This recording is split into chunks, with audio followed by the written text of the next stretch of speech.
Losbeleiter, new Novellen by Doris Freiin von Spättgen Losing Leaves, new novellas by Doris Freiin von Leipzig, published by A. Berger, 1895, protected from prior reproduction. Translation rights reserved. Table of contents. 3 Painlight pictures, 35 from Grand Aunt's Courtly Life, 63 Under the Niagara Falls, 833 Toothatchel, 3 American Existences, 133 Light. Way out in the very farthest end of Williamsburg, a borough of Brooklyn, where the rows of streets and houses are already broken up by expansive meadows and lush fruit orchards to such an extent that the term city is no longer really applicable there, because the area is gradually taking on more of a rural character. There stands a row of the most adorable cottage-like little houses whose collective appearance, due to their delicate and uniform design, has earned them in the popular tongue the name Dolly Ward Dolly's Fortress. These miniature villas, identical down to the last detail, must have been the work of the same architect who, more for the sake of fulfilling a fleeting whim than building practical homes, may very well have conjured them from the earth.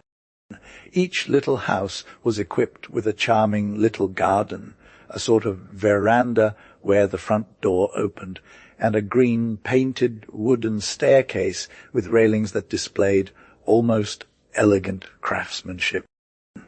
The interior of such a villa consisted of only 2 larger rooms on the first floor, known as parlours, 3 attic chambers, and the large bright kitchen in the basement souterrain. Interestingly, very few of the houses in Dolly Ward were ever rented out. Most of them had been in solid hands for many years, which was also evident from their overall appearance. The gardens were meticulously cared for. The narrow paths were covered with red gravel, while various delicate shrubs hid the somewhat primitive wooden fences that separated the plots from the main road, forming a kind of pretty living hedge. Roses and other fragrant flowers delighted passers-by in summer, and the always immaculately clean windows and curtains added to the favourable impression these villas left on strangers. The residents of Dolly Ward, some retired people who had withdrawn into private life, others employees of large businesses in Brooklyn and New York, who preferred the far outwards located but much cheaper and healthier apartments here away from the noise and dust of the big city. And a few old spinsters who were pensioners formed a formal, tightly knit community, so that every new arrival to Dolly Ward initially encountered all around suspicion. In early spring 188, Mr. Holston, the German owner of Cottage No. 9, suddenly passed away, and soon after his widow bid farewell to her good acquaintances from all sides as she planned to relocate her stay to Jersey City to visit a married daughter. Miss O'Reilly, the neighbour on the right, to whom the old lady had earnestly recommended the advantageous letting of her property before her separation, hung up a whiteboard with large letters out the window reading, "To let." For about 4 weeks, Dolly Ward's inhabitants pondered who might be taking their place in this secluded part of Williamsburg, as the good people of the little villa colony were extremely exclusive and naturally afraid of the arrival of a new family in a speed Artesian in their peaceful settlement. The first rowdy to be announced was Mr. O'Reilly, who one morning informed an eager lady that the late Holston house had been rented and the new residents, a mother and daughter, would soon arrive. This certainly sparked many conversations. Mr. O'Reilly could provide no further details on all the questions directed at him, except that both ladies appeared respectable and well educated. 4 days later, the small villa was occupied by the new tenants. Who might they be? Why are people bringing such elegant furniture here? The story doesn't sit right with us, there's surely a catch, whispered the locals upon Mrs. Northland and her beautiful daughter moving into Dolly Ward. And after 2 to 3 months had passed, and despite their reserved demeanour, the two ladies became better known in the neighbourhood. People started to view them differently, not just because of their self-restraint and noble bearing, but also questioning how they made a living. In American terms, the word work carries the highest and most honourable meaning. Only those who earn their bread through honest labour are considered respected. The wealthy engage in creating for its own sake, while the less fortunate strive to become rich. Idleness is not tolerated in the United States, and anyone indulging in it invites suspicion about their means of earning a living. Mrs. Northland and her daughter seemed to have no specific occupation beyond occasional trips to New York, which naturally sparked curiosity among the locals about these ladies' peculiar way of life. Despite initial harsh judgments, the newcomers quickly gained the respect and sympathy of Dolly Ward's residents. Who could resist the kind nature of the mother or the enchanting smile of the daughter? While Mr. O'Reilly, the young lawyer working at Goldsmith's office in Brooklyn and staying with old Miss Coney, was the only resident of Dolly Ward to have set foot in Mrs. Northland's home, his interactions were limited to a few business visit as the property manager for Holstein's land. There seemed to be no intention on their part to get closer to anyone. Greetings and occasional chats over the garden fence were about as intimate as things got. Mr. O'Reilly was generally considered a taciturn man, but since he had made acquaintance with the strangers, there was one topic that would always make him talk: Mrs. Northland and her daughter. Here is the translation of the provided text.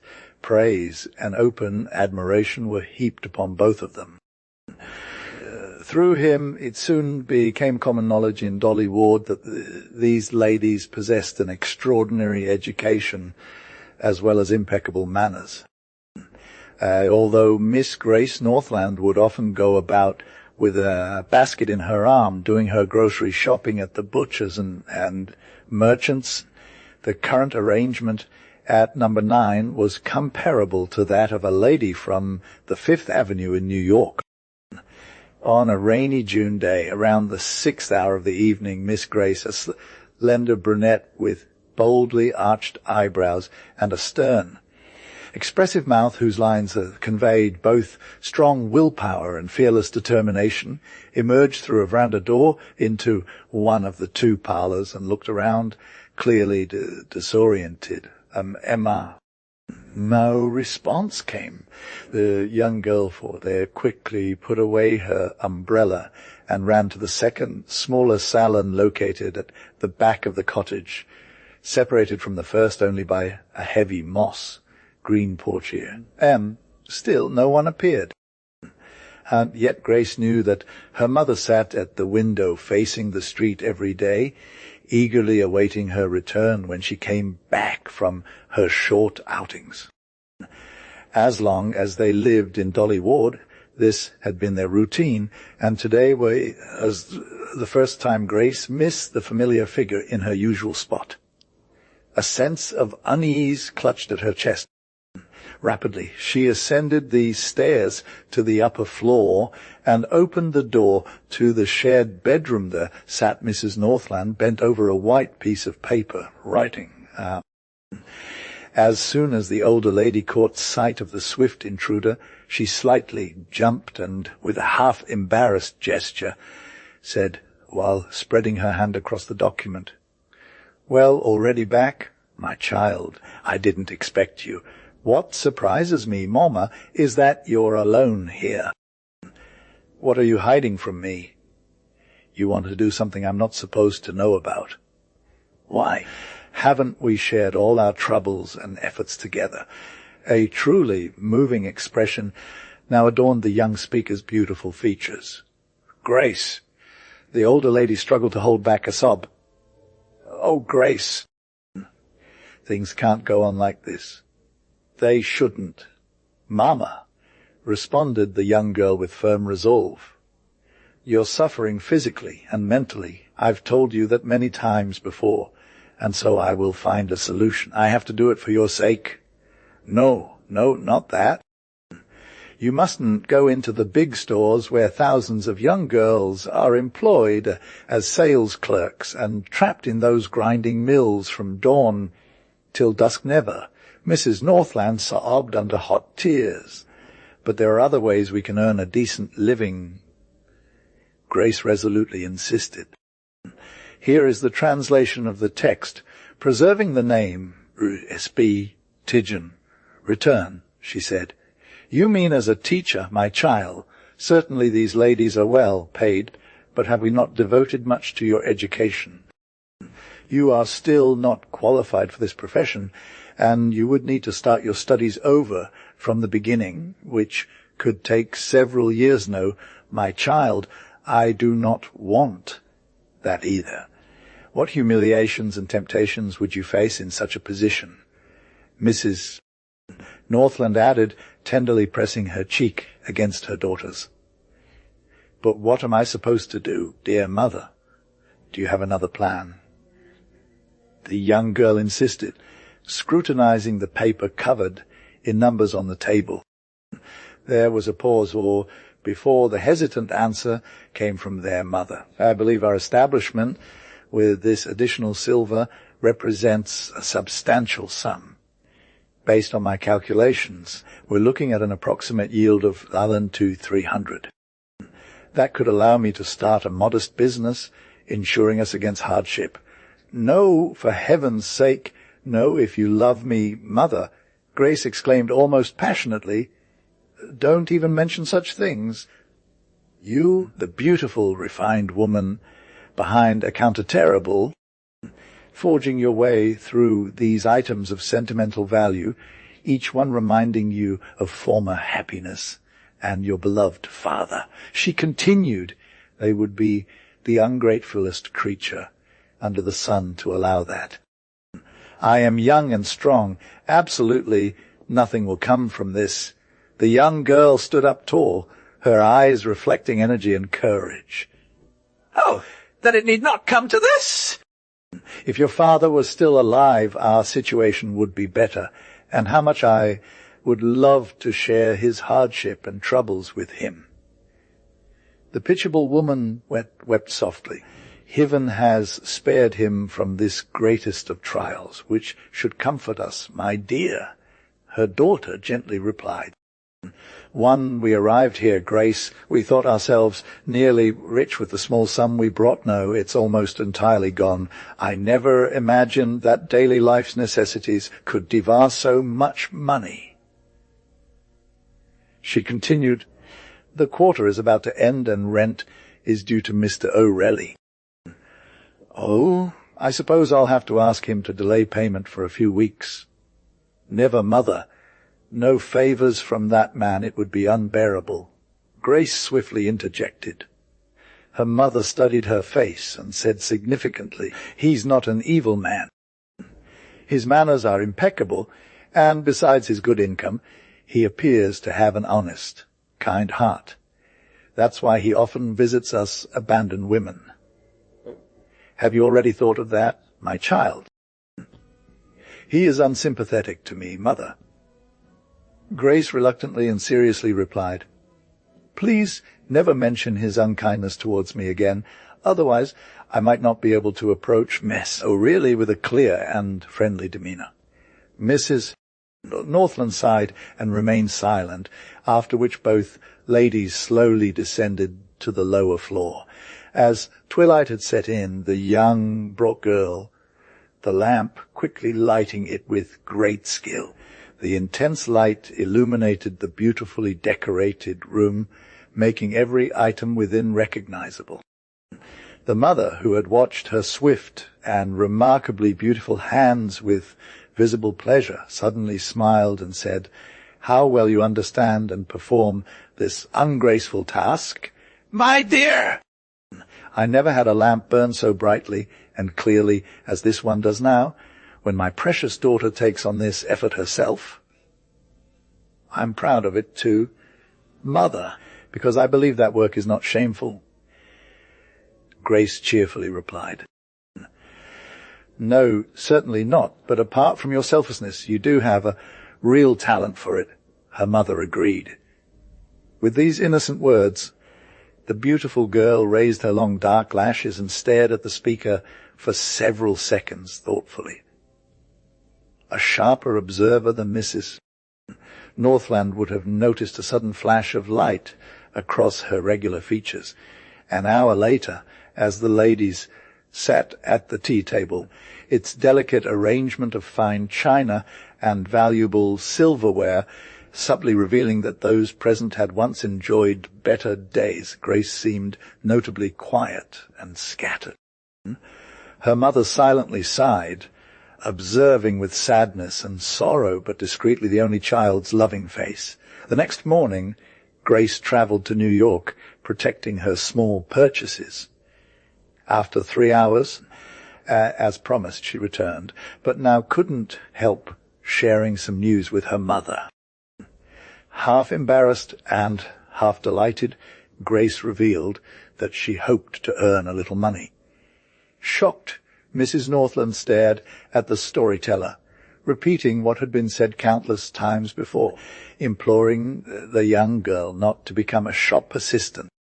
But Grace calmed the agitated woman by explaining that this prospect of earning money was only through an advertisement she'd placed in the Herald, and about which she planned to inform her mother once they received a response.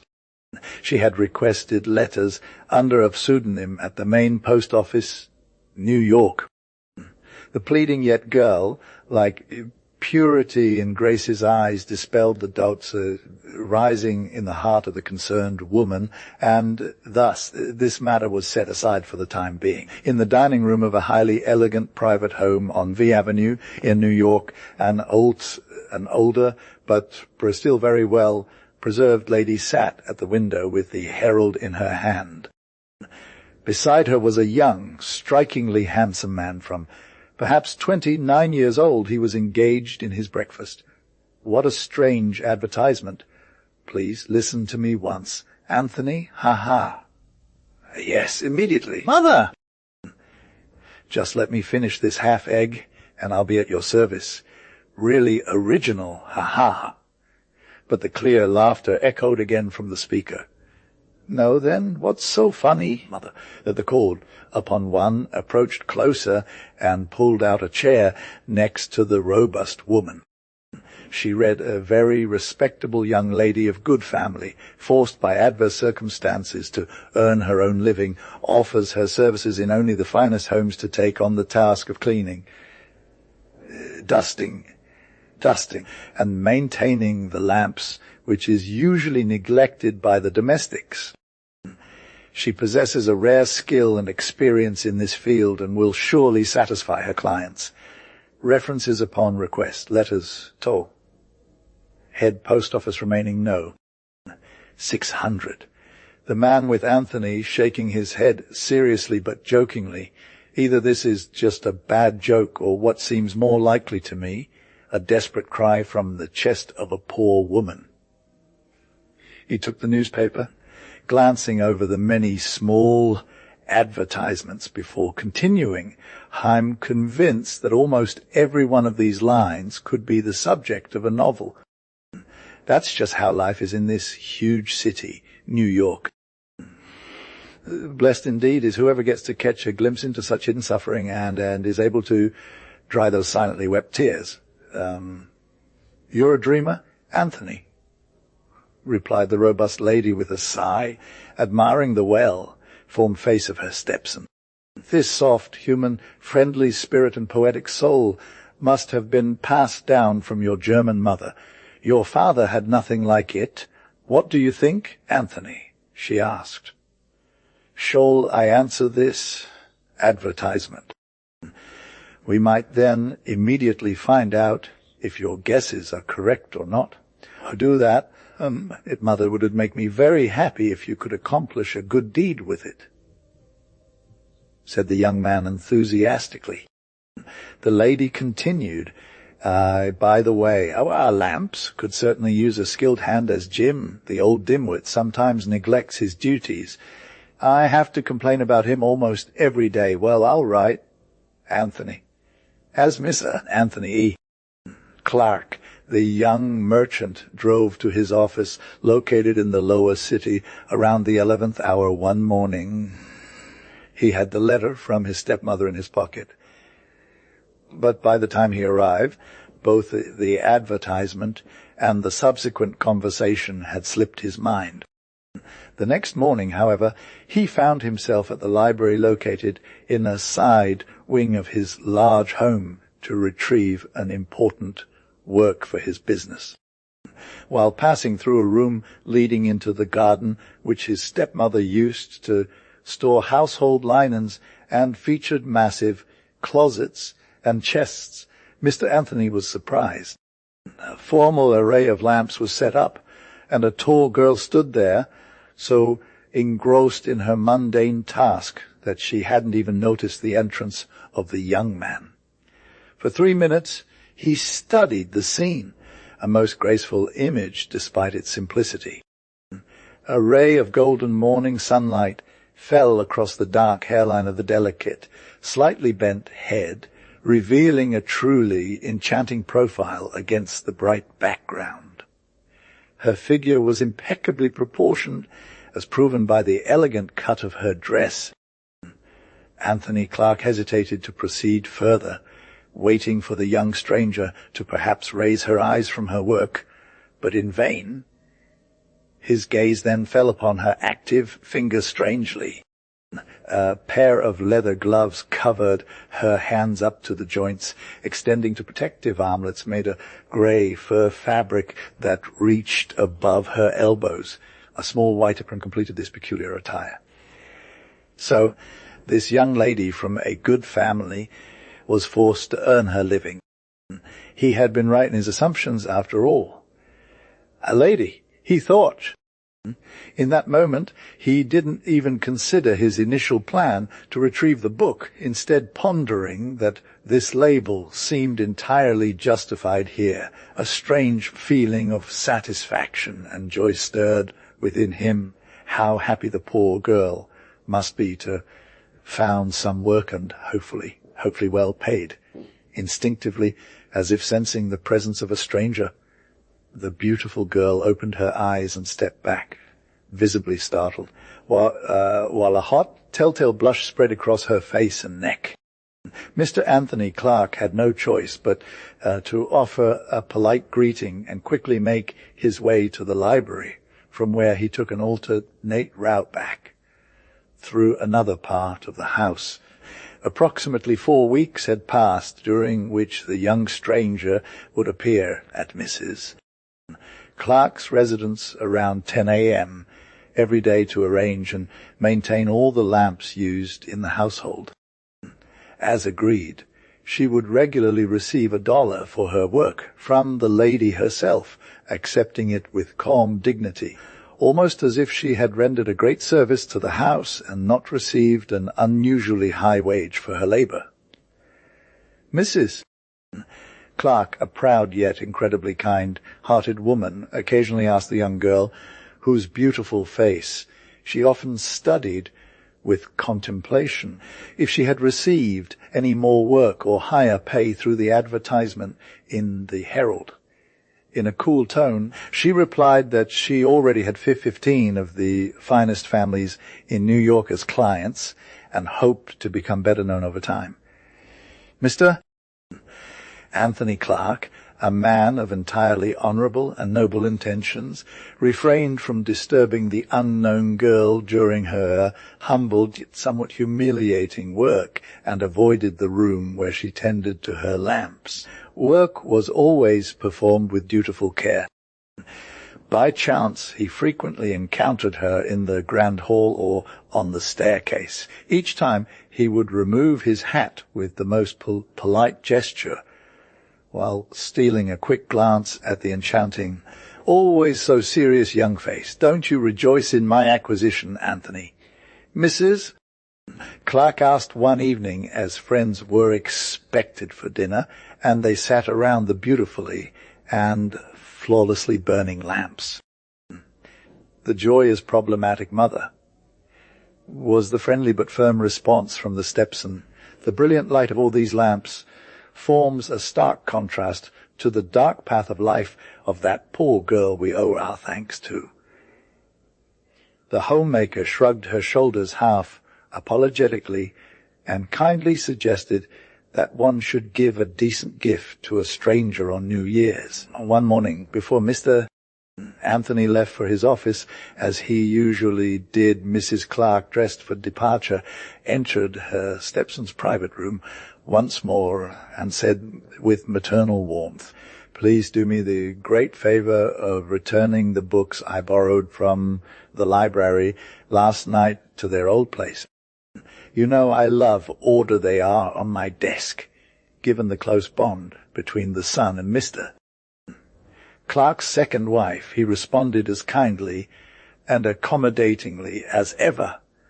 "Of course, dear mother," but he didn't finish his sentence because the lady seemed in a hurry and had already left the room.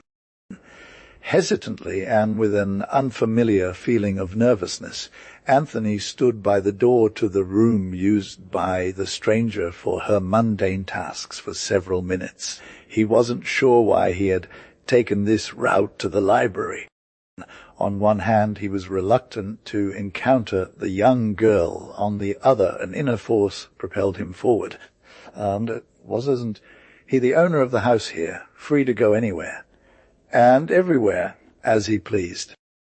With that thought in mind, he finally entered. Yes, there she stood once again, the strangely impressive, girlishly shy figure. A light blush had crept up onto his forehead because he was aware often, perhaps very often, of this strange image dancing before his eyes. Clearly visible, he took the stack of books in his left arm and greeted her politely. "Excuse me for disturbing you, miss, but I must go to the library. However—" Anthony hadn't taken a step forward. He was just 6 steps away from the young girl. She met his bright gaze with surprise and, as it seemed to him, a gentle smile. "It's not within my right to claim this room for myself alone, Mr. Clark," she replied in a full-bodied, extremely simpatico voice. So the stranger knew he was the owner of the house. Quickly he answered, "Oh, yes, miss." It seemed to him that he needed to know her name, Northland. He whispered softly, "Here is the translation of the text, with the name preserved as Spättgen. Yes, you do have a right to be undisturbed here, Miss Northland. You are, after all, the benefactor for the entire household. Since your arrival, light has entered the place." The beautiful girl's head sank lower on her chest. "I am kind to me," she whispered modestly.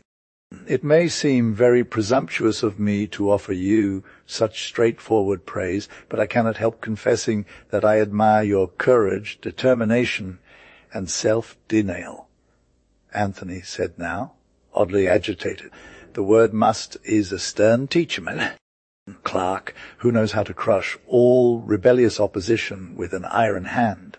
Yet there is something even more powerful than this moral compulsion, and we often sacrifice pride, vanity, and foolish self-love to it." The beautiful girl remarked, her large eyes lighting up joyfully. "Do you have parents, Miss Northland, a mother for whom you care?" he inquired, taking a step closer. "Absolutely. I stand here in this place because of my mother and the awareness of fulfilling my parental duty to her, which is dearest to me on earth, has never allowed thoughts of humiliation or degradation to cross my mind. Miss..."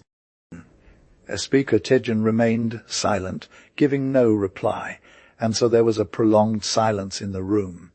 Meanwhile, Miss Northland resumed her task.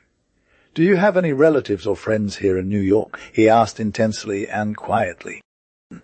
It seemed to him that his voice had suddenly taken on a different tone. "No, none. We moved here from the West, from Louis, just a few months ago, so we are still quite unfamiliar with the place," came the simple answer. The speaker did not notice the visible surprise etched onto the young man's face. His eyes remained unwaveringly fixed on her profile. Only when he bowed almost reverently before her and whispered, "Goodbye, Miss Northland," did she look at him strangely and reply shyly, "I hope your mother-in-law will still be able to make use of my small services for some time." "Missa!" Spättgen didn't linger in the nearby library for long. He returned after just 5 minutes. This time he swiftly surveyed the room, picking up where the previous conversation had left off with only a half-prophetic, half-encouraging remark. "Miss Northland surely will also fulfill the poetic words, 'What is most difficult to bear, love has overcome.'" That same evening after dinner, it was the first time Anthony mentioned the stranger to his stepmother. He flipped through a book while maintaining an indifferent expression that revealed nothing of the excitement and restlessness within him. In a serious yet casual tone, he inquired, "Have you ever investigated the family background of the girl who has been coming and going here for the past few weeks, mother?" Here is the translation of the text, preserving the name there. "Spättgen, what could I object to the girl? I object." Of course, the young merchant leapt up and fixed his beautiful, intelligent eye on the well-formed features of the older lady for several seconds. Then, after a deep, heavy breath, he continued, I happened to exchange a few words with the young lady," he emphasized the word sharply, "on my way to the library today. I learned that she goes by the name Northland and has come from Louis with her mother. You have previously granted me the great confidence of introducing me into a matter very close to me, and as far as I remember from your previous communications, this name is certainly not unfamiliar to you, provided that there should be any connections between he paused. "Northland and, oh my God, so it is? Yes, the similarity with the man I once loved immediately struck me deeply pale." This clerk let those words escape her while pressing her hands to her heart. "Oh, Anthony, could she, this poor little one, be Mary's and Northland's child?" "No, that must not be possible. To solve this riddle soon, both for you and me, should be our duty," responded firmly, tenderly placing his arm around the deeply shaken stepmother's shoulder. With her handkerchief in front of her eyes, she wept softly. "Oh, Anthony, that would be a cruel punishment for me. How many times when I cut myself off from Mary with hard words, filled with indignation, and as Northland's wealth and reputation rose higher and higher, how many times have I envied the happiness of this couple and called out for it? And deep in my heart I glared at the former friend, because by right the place by her handsome husband's side belonged to me who loved him just as much, perhaps even more. And now I am finally going to hear from Mary again. God's ways are mysterious," the addressed party gently replied. "But my goodness, how am I sitting here idly and letting precious time slip away? Mrs. Clark suddenly exclaimed, springing up vigorously. "Mary, my poor Mary in need and distress, while I wallow in comfort and abundance.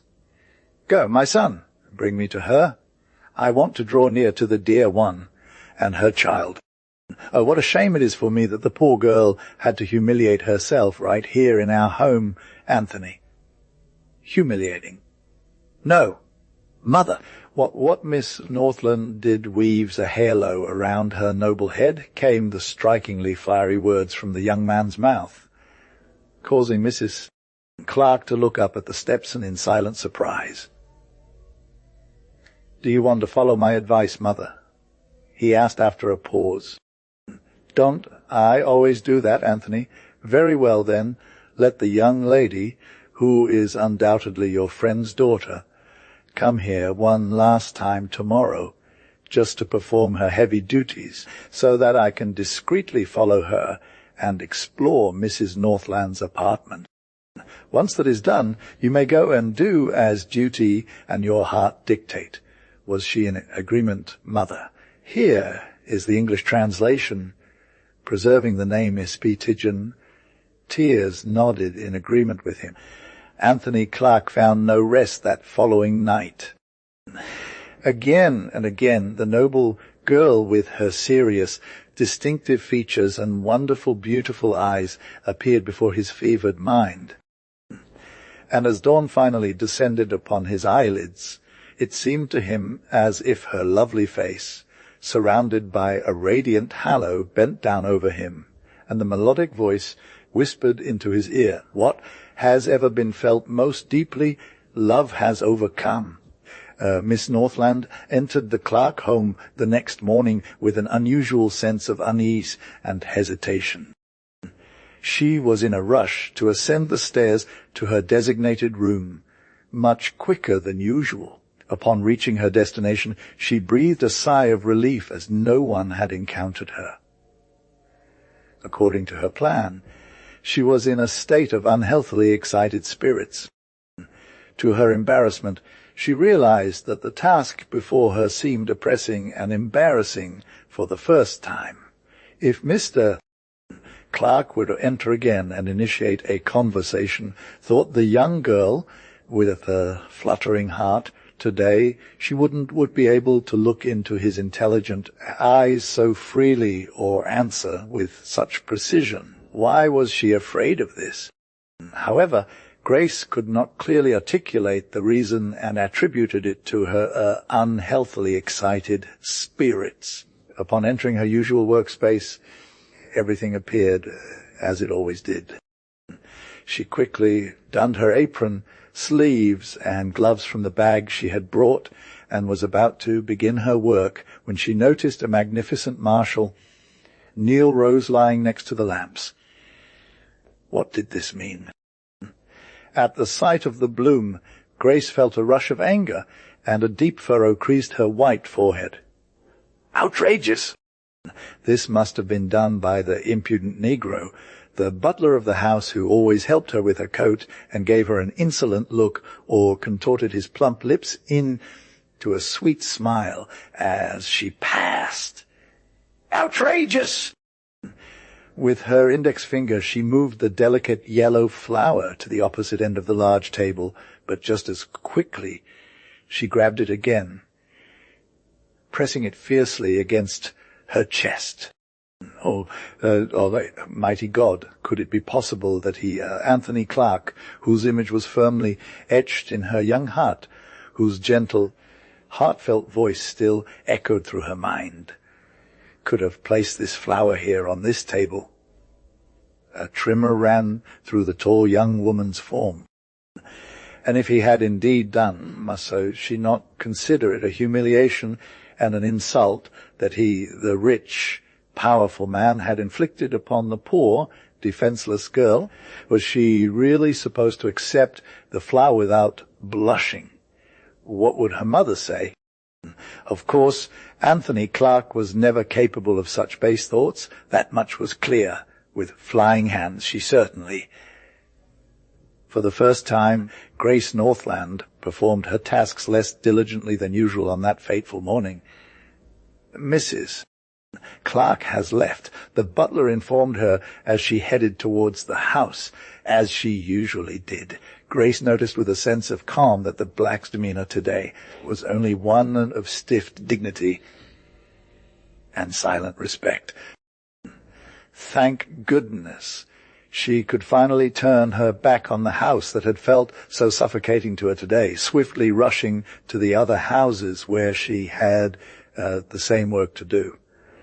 And just a few hours later, Grace Northland was already light-footed as she climbed the stairs to the cosy little cottage number 9 in Dolly Ward. If she had looked back even once during her journey, she might not have been in doubt about who gifted her that rose. It was a magical, beautiful July evening. Stars twinkled like diamonds in the sky, and anyone who had never experienced an American summer night could have thought that some of the constellations had fallen to earth. So brightly and sparklingly did the numerous glowworms, fireflies gleam in the dewy grass and fragrant bushes. In a peaceful embrace, mother and daughter sat on the small veranda while Polly, a young black woman whom Grace had taken into the household as a helper since she started earning good money, glided silently back and forth, clearing the tea table. "You're so quiet today. My child, what's wrong?" Mrs. Northland asked after noticing the exquisite rose adorning the girl's chest several times. "Sometimes it seems like your thoughts are somewhere else entirely, not at home." The dressed one replied with a half-turned face, "I'm thinking that we can be very happy now, Papa." "You, my little angel. How you worry and care for me, only God can repay you." The older lady whispered, deeply moved, "I'm reaping rich fruits. The effort is so minimal when I see your brow smooth of worry lines. You wanted me to tell you about the different houses I go to, Grace." Mrs. Northland continued, "Do they treat you with respect?" "Don't worry, Ma. I've never experienced any disrespect. Most importantly, it's Mrs. Clark who always speaks to me in such a kind man-bark." Mrs. Clark, a young woman, around your age. She's a tall, full blonde with rare, beautiful blue eyes and a little red mark on her upper lip.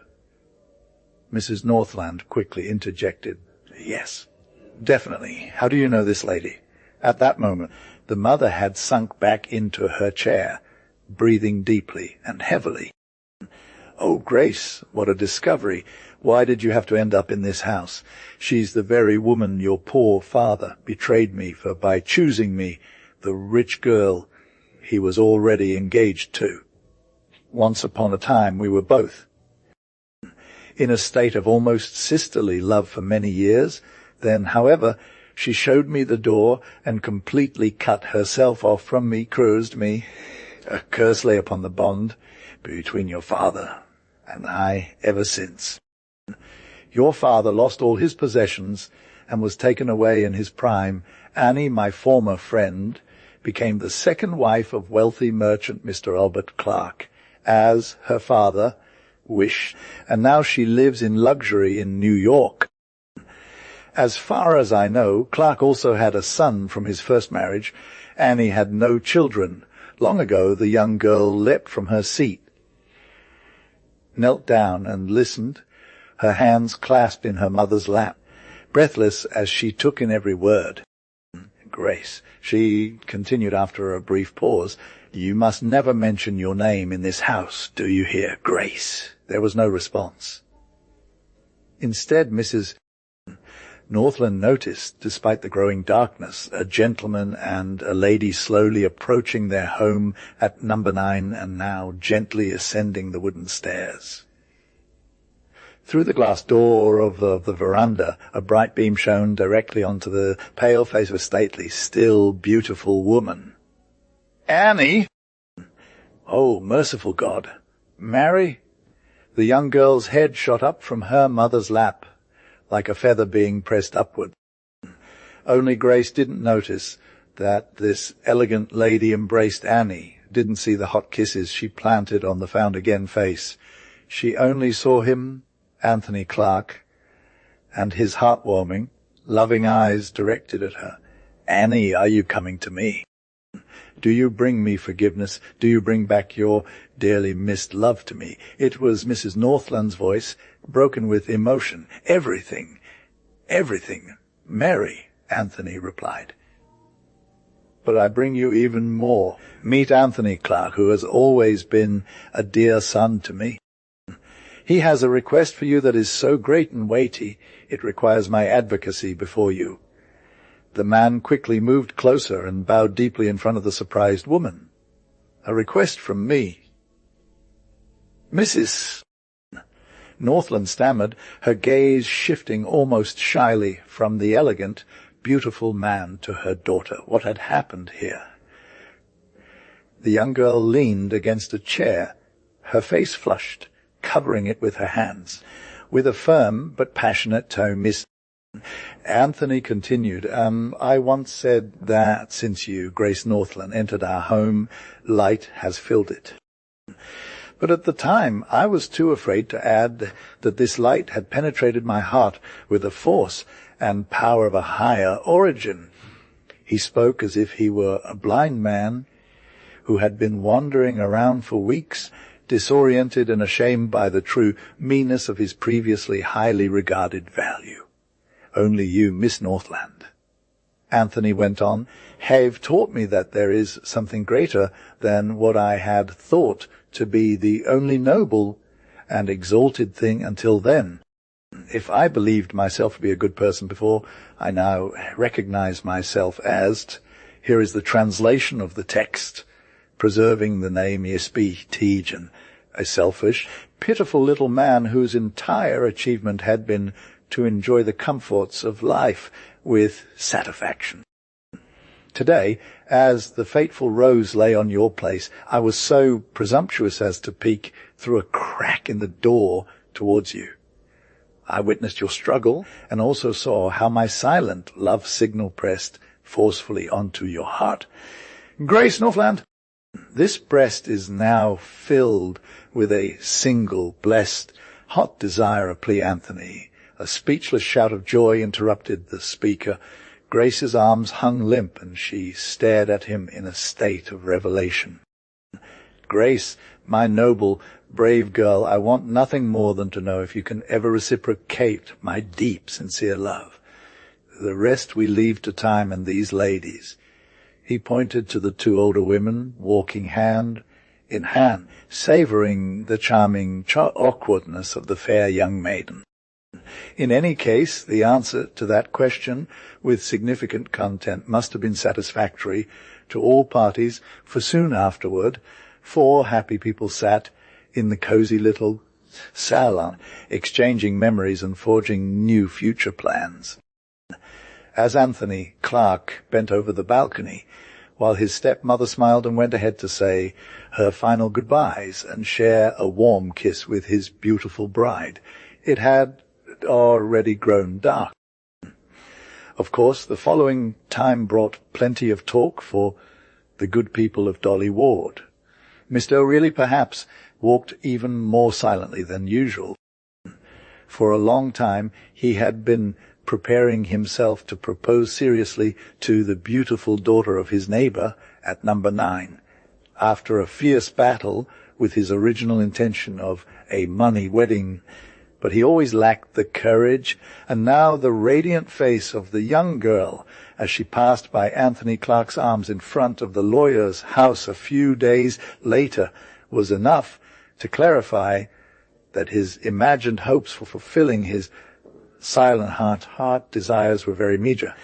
And that seemed to affect him greatly, because during a visit at number 9, the young Irishman dropped the remark that he would be moving to Brooklyn for business reasons soon.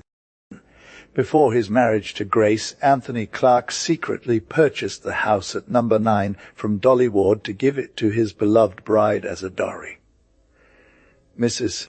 Northland is now the owner of that place, and for the woman who has suffered much, it is always a holiday when the happy young couple escapes the noise and hustle of the big city to spend some peaceful, blissful hours in the poetic solitude of Dolly Ward. Fan paintings. Berlin January 14th, 18. Dear friend, why I didn't write for so long, you want to know? Well, it's not actually an easy thing to explain to you. First off, be satisfied with knowing that I'm bored to death bored, and your cheerful artists spirit you, the lucky one who under Italy's sun hardly remembers the bitter winter delights of our capital city. Not with sighs and lamentations. Translation, he wanted to comfort you, but perhaps all he would have achieved was a sympathetic smile. But man, have you lost your mind? I hear your voice in my thoughts exclaim. You've been married for 6 months. You have a charming wife, a home, a position among artists, envied by the gods, and you speak of boredom. Admit it'll of it, old friend. But I can't help you this time. The routine of my current existence disgusts me. It seems too mundane, too restrained, too ordinary, with no trace of excitement or stimulating stimuli. Where did those carefree days go, golden bachelorhood? Take the free forest bird, put it mercilessly in a cage, and watch its expression. That's roughly how you can imagine my current state of mind as someone who used to know you well. Oh, holy Brahma! It was a great mistake to clip my wings and harness me down so early on. My gall often rises when I think of the various aunts, uncles, and mothers-in-law who convinced me that this marriage made sense and managed to turn a carefree spirit into a solid husband. Solid. The double question mark is not without significance. Poor little woman! I believe she may have made the worse bargain between us two, even though I sometimes feel moral despair welling up within me, and in bitter regret wish to atone for all my sins commit against this still childlike creature, my wife. But who expects a painter, an artist of repute like myself, let alone one living in Berlin, to possess the principles and self-denial of Saint Anthony? Who expects that is a fool? I married Agnes for 2 reasons. First, because both our families wanted it. Second, because she's a decently beautiful, gentle soul who even goes out of her way to avoid stepping on an ant, let alone being unkind to her husband or disagreeing with him. That's why I made her my wife, not because, as you seem to believe, Esh could have bound my fickle heart, nor because she was qualified to captivate and excite a main, specially a pampered one. We lead a quite happy marriage in our way. She is a wealthy woman. I am the one who has to earn his bread. Therefore, it became my duty to fulfill all her wishes, and always treat her with the utmost consideration. By the way, I truly believe she trusts me and is sincerely attached to me. She shows gratitude for every kind word from my mouth, though my actions other than our 4 posts seem to interest her little or not at all. I've noticed no sign of jealousy so far. Sometimes the lack of this vice in my young wife could almost make me impatient. Here is the translation of the text, preserving the name Spättgen. Thus we lead a truly modern, urbanized married life. Agnes lives quite a domestic life, mixing only within her small circle of relatives and acquaintances. I, on the other hand, roam the world, which an artist by profession is compelled to do if they want to ignite their spirit. Nevertheless, in this way of living, boredom cannot be escaped. The endless pursuit of spicy adventures and stimulating variety eventually becomes stale. Often true humor is lacking, and often so is any poetry. Pah! Such is human nature. He always expects Fortuna to throw something utterly unique into his lap. The only thing that truly satisfies me is and remains art. This noble lady sometimes pulls me by the ears quite forcefully with her reminder. Enough of this pleasure. Dear Gilbert, it's time to work, and I have always willingly complied with this admonition so far. However, please don't lecture me on morality in your response. Amico Carolo, trying to lure me onto the narrow path of virtue with diplomatic phrases. My nature is lost for now. I must live my life as it comes. If you're interested, I'll send you from time to time a concise overview of my lifestyle here, or more accurately, a register of my sins. My heart knows no secrets before you. And now goodbye until the next time. Gilbert, Berlin, 8th February 18. Dear friend, it's hilarious. I've had an enchanting adventure that suits me perfectly and completely refreshed the slack mood that had befallen me. By the way, thank you for your letter and your kind greetings to Agnes, from whom it seems you have a fond interest. The good child had her first attack of jealousy a few days ago. How strange. More on that later. So our Artists Guild held a brilliant masquerade ball last week, which I naturally attended while my wife generally avoids such exciting diversions. Of course, I am far from wanting to influence her with my somewhat strict Puritan ideas, and instead I plunged into the wildest eddies of this magical festival with blacy indifference.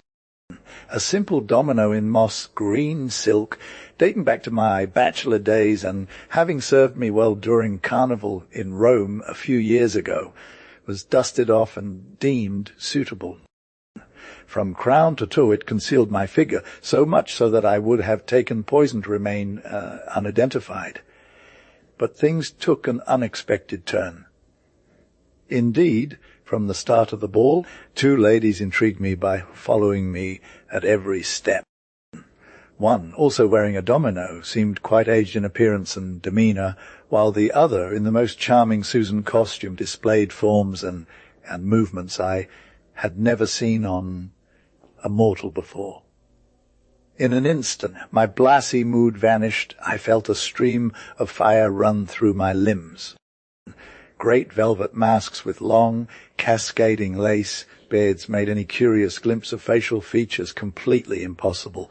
Who was this? Here is the translation of the text, preserving the name D.S.B. Tantchens, goddess woman.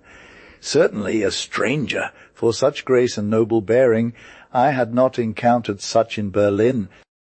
Highly interested and sympathetically drawn as the attention of this distinguished figure fell upon my unimportant self, I bring to an end our silent wander through the halls with the meaningful word directed towards the younger ones.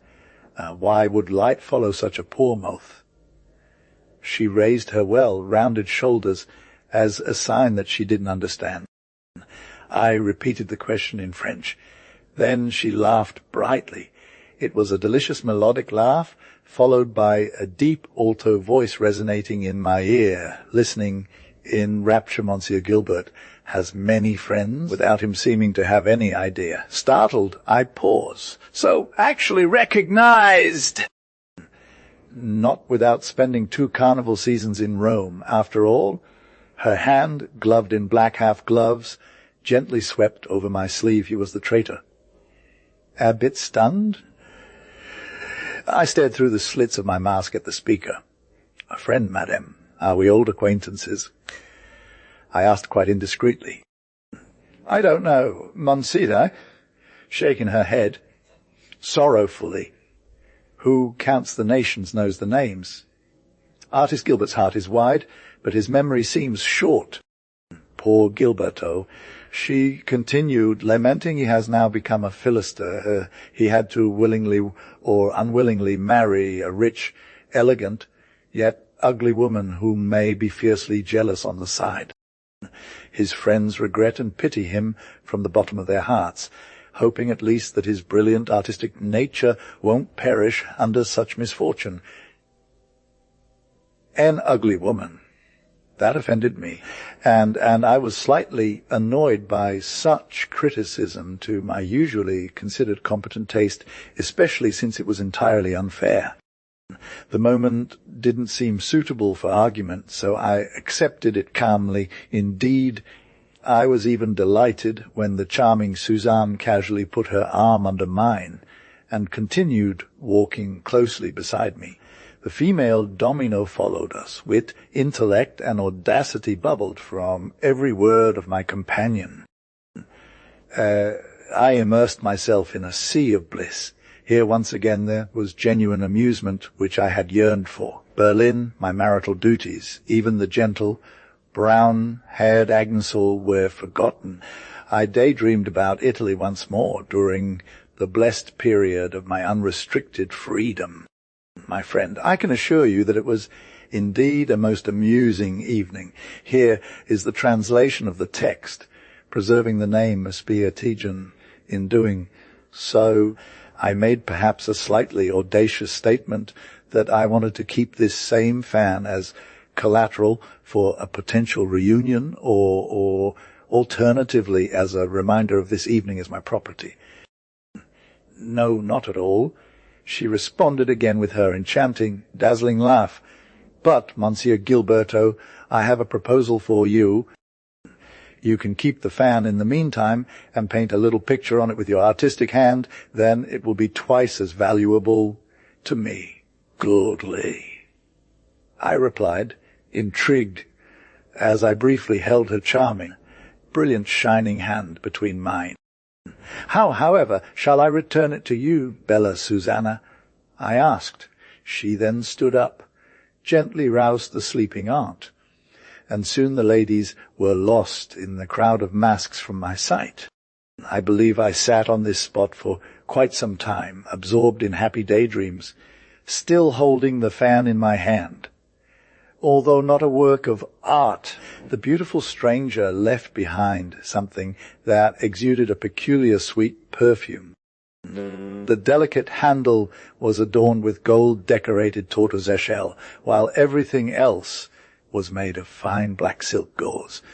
Yet I felt like a Croesus in possession, and veritable ideas possible in my excited, mingental fantasies to which I wanted to give form and shape on the fragrant fabric using the brush. It was certainly to be proven to you, bella Susanna, that Gilberto's passionate temperament and his sparkling spark had not yet faded into the humdrum of married life. The celebration had lost its allure for me by now. I asked one of the first available servants to bring me a piece of paper, carefully wrapped the fan in it, and tucked the small package into my pocket. 20 minutes later, I climbed the stairs to my apartment. Even from the street, I noticed that the lamp in the living room adjoining my studio was still burning at midnight.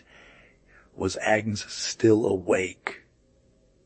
Did this little woman want to suddenly wait for me today, knowing full well my late return? This seemed highly peculiar to me.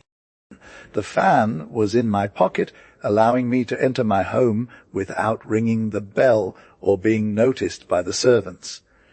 A bit curious, I opened the door. However, the sight that greeted me made me smile involuntarily. There, at a table covered with extensive white napkin folds, under which the hanging lamp diffused its gentle light, lay her young head resting on her crossed arms, while her gentle slumbering chest rose and fell with regular breaths. The ugly woman. Suddenly those words flashed through my mind. Softly, I took a step closer to confirm with critical eyes to what extent that statement was justified. Of course, this delicate little head did not exhibit any proper beauty lines. However, there lay the melt of exquisite femininity, and the freshness of a white, rosy complexion over her hair is the translation of the provided text, preserving the name Spättgen. Almost childlike round faces. Ugly? No, that was definitely unfair. And the chick of the big world, and that certain something that makes even less beautiful women attractive, was obviously lacking here.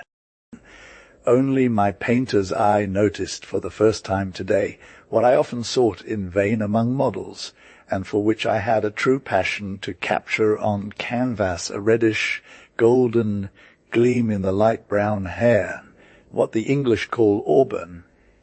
Just this great rarity belonged to my own wife. In a long, magnificent braid, this hair of the slender figure hung down over her neck, illuminated by the lamplight. Strange, isn't it, mio amico? And even stranger, I had never noticed it before.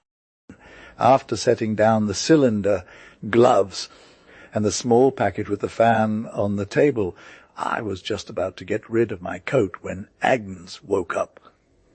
Half disturbed, she looked at me.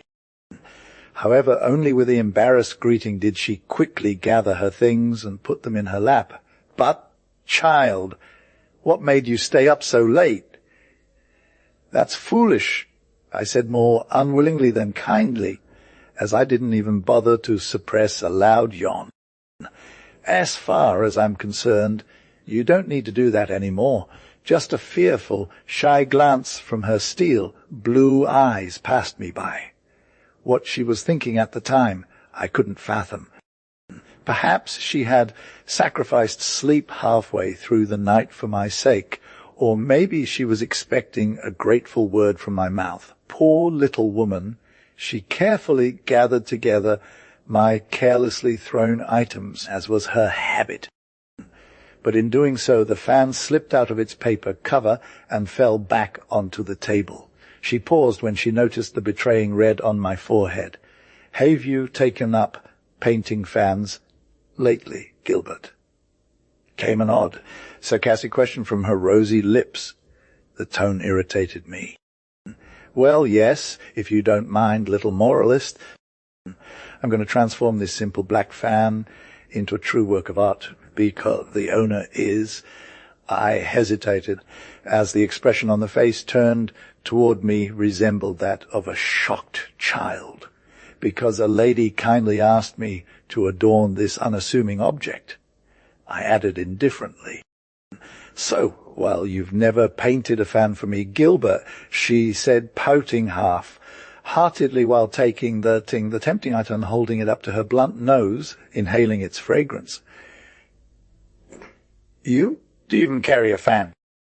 "I thought such toys for big kids seemed too frivolous to you." To my even greater astonishment, I saw the delicate head suddenly jerk back with an energetic movement, after which it struck my ear with a voice that trembled and was half defiant. "Oh, of course I don't understand anything about fan dancing of all those women whose life purpose is only to chase pleasure and for whom the sacred word, duty, has no meaning. A fan in your sense for practical use.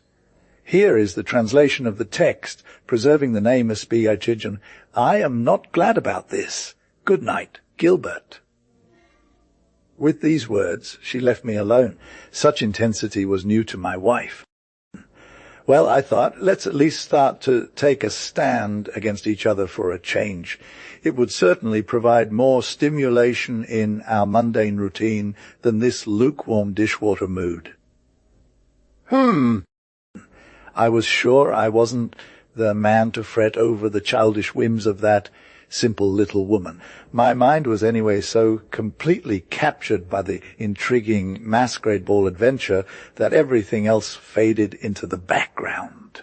For today, though it's enough, my dear Carlo, the fan painting has already begun and seems to be turning out excellently. Vive l'amour, your Gilbert, Berlin, March 26th, 18.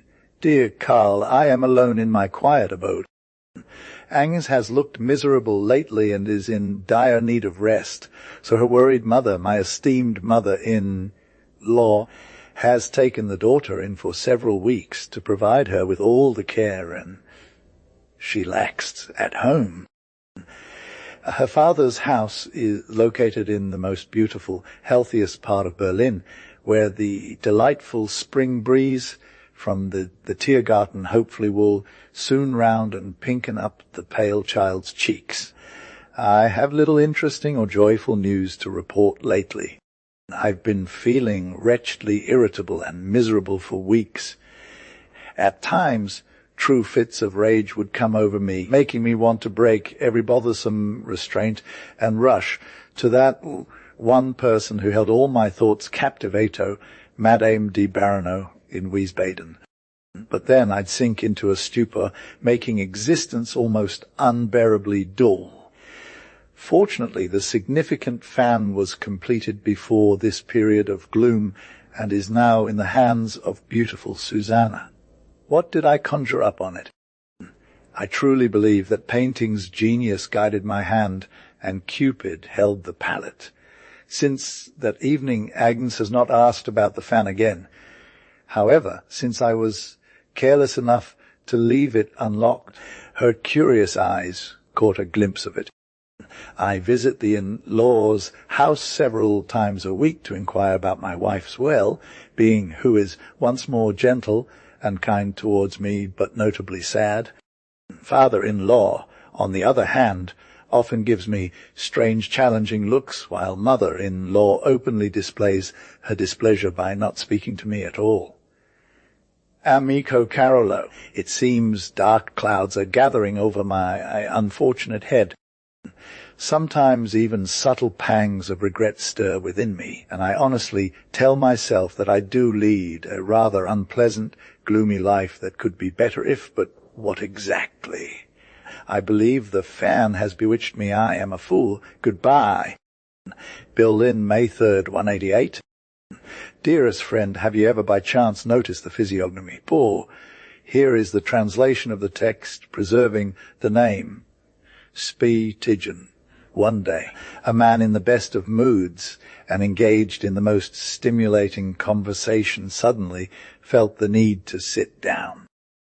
However, some unforeseen mishap with the chair behind him left him standing. Fear of death, inner rage, ridiculous helplessness, even despicable stupidity, all these emotions would forever be etched on the face of such a pitiable figure. Last night, something similar happened to me, or rather, an incident occurred led me to adopt the expression of a stupid boy. Not because I had fallen hard onto the earth, but morally I performed an acrobatic flip that could effectively bring even the most overstretched fantasist and idealist back to reality. I crunch, I storm in helpless fury, yet at times a burst of genuine laughter would overcome me when a voice, I believe it was my better self in my chest, whispered, "You've been tricked, Gilbert, thoroughly tricked," upon returning from a visit to Agnes, where she assured me with a sweet blush upon our farewell that she would be home soon. I finally received the long-awaited answer from Wiesbaden. What a thank you, what a letter! Yet, to my surprise, the stamp revealed Berlin. Mrs. von Barano had written in a postscriptum that she was staying at the Kaiserhof and looked forward to my visit the next day. I felt that rush of joy and passion coursing through my veins, a sensation reminiscent of our time at the masquerade ball, firmly set on visiting the enchanting woman the next day. I pondered how to kill time until then. With fervor, I studied Berlin's entertainment guide and eventually settled on the German theatre. Done. Although there was a large crowd at the box office, I soon held in my hands a successfully secured Parker ticket, third row, seat number 35. Wonderful indeed. I am completely satisfied and in an extremely animated mood. Since it was still quite early, I decided to take a little walk around the streets, as I loathe to ruin my already not so great nerves with the horrendous sound of chairs creaking and doors slamming before the play even starts. Upon entering the theatre, the curtain had already been raised and the performance had begun. Fortunately, my seat at number 35 was in a corner. After ensuring my opera glass was spotless, I turned my gaze towards the stage. Then sounds from close by reached my ear, delivered by a voice that struck me like an electric shock. By heaven, there was no one else. It had to be Susanna, Madame di Berano speaking in pure, flowing and melodious French. Like a teenager about to jump up and down, my heart beat with excitement, and I listened breathlessly. Where was the enchanting creature who captivated me with her voice and grace alone? Was it now, from this discreetly hidden spot, granted to me to see the fair face that had enchanted me in my dreams 1,000 times? What bliss to be able to observe the beautiful woman without her knowing of my presence. I also strained my hearing, but the melodious voice could no longer be heard. Scrutinizingly and cautiously, I surveyed the surrounding area, which was primarily composed of gentlemen and a few simple matronas. To my left, in the front row, I saw the well-coiffed heads of 2 elegant ladies emerge. Could it be? My chest rose and fell so violently that, to avoid drawing attention or standing out, I had to stifle my breath. Oh God, could she really be? Didn't that look like the same golden strand of curly hair at the nape that had been haunting me for hours at that masquerade ball? Back then, the wonderful blonde hair at the front was overshadowed by an ugly mask. Indeed, these ladies and no others must be Bella Susanna. No matter how much I turned and looked, I couldn't catch a glimpse of her eyes. Only the upward, combed blonde hair strands at the back of her head were visible. Just as I am writing this, a cramp-like sensation paralyzes the muscles of my right hand. Suddenly a fan appears in the hand of the blonde lady, a spread fan. My heartbeat stops. With glowing eyes, I spot on it the self-painted portrait. She is! I exult silently and hide the broad back of a leisurely Berlin pensioner to be able to look across at my beloved undisturbed. Once, I hoped, would she turn her head in my direction. A fortunate, or rather unfortunate, coincidence came to my aid. The first act was not even over when a lady in the second row dropped her opera glass with quite a clatter to the ground. Of course, numerous highly indignant faces turned towards the disruptor. Immediately, La Bella Susanna as well. Almighty God! Are my eyes deceiving me? Am I going crazy, or is Satan playing tricks on me? My breath catches in my chest, so that the comfortable pensioner next to me might have thought a person in the final stage of lung disease was standing near him. In any case, no, what does it matter to me? Like a statue, I stare into the face of Madame de Barano, which I had dreamed as angelically beautiful. Anger and revulsion cramp my heart together. Is this the supposed beauty, whose figure and grace even Juno would have been envious of? Oh, shame! What a cunning game! What cruelty of nature! A pock-marked yellow face with voluminous nega lips, in which a low brow and small slit, like eyes, enhance the fatal overall impression, reveals itself to my blurred vision. But wait! Suddenly, a memory surfaces in my troubled mind. Those harsh features I do recognize. The cynically frivolous expression on them was not entirely foreign to me. Holy Brahma! Like a spark, it fell into the memory of your poor friend. Dear Karl, do not be alarmed, for the ugly, well-known Paula Uschako from Rome, who had been always pursuing me with her monkey love back then, it was she. Here is the translation of the text, preserving the name Spättgen, and tormented, and I, the fool, the donkey, for it so simplistically. My indignation knew no bounds. Everything became clear to me at once. You, my friend, must still know that Paula, after unsuccessfully trying to win a man through her not insignificant talent among German artists, finally married an old, very rich Russian. And now this abominable woman plays such a trick on me. Truly shameful provocative. Is it not truly pitiful that my charming, poetic, embodying all the delicate sensations of the human chest fan image fell into such hands? But at the same time, Agnes' words immediately rang in my ear, as if spoken by a good spirit. "Ooh, you've never painted me a fan, Gilbert." No, to this pure, innocent child, I have truly never given such pleasure. I barely noticed her while I thought about that coquette for 3 months of my precious time. Shaking with anger, I secretly clenched my fist at the ladies in the first row, then pressed the hat deep into my forehead and left the theatre hastily. It was only on the street that I breathed a little freer.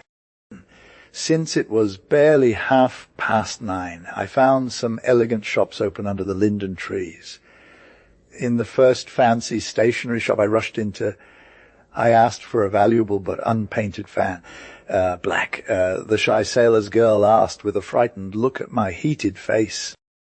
She might have thought I was drunk. No, red fire red. I responded dictatorially, and already had a truly enchanting example in my hands after 2 moments. The requested 40 marks seemed like a trifle to me. I would have paid 500 marks if they had been asked for, not batting an eye. Then I jumped into a carriage and had myself driven straight home. Deathly quiet, desolate, and lonely seemed my usually cosy home at that moment. I ordered the servant, who was staring at me in surprise, to light some lamps immediately in the studio, while I casually asked if any message had come from my wife. The affirmative answer proved to me that the house was better oriented than I, the husband. Soon I learned from the maid's mouth that Agnes intended to return in the next few days, so I had to work diligently to complete what I had in mind in time.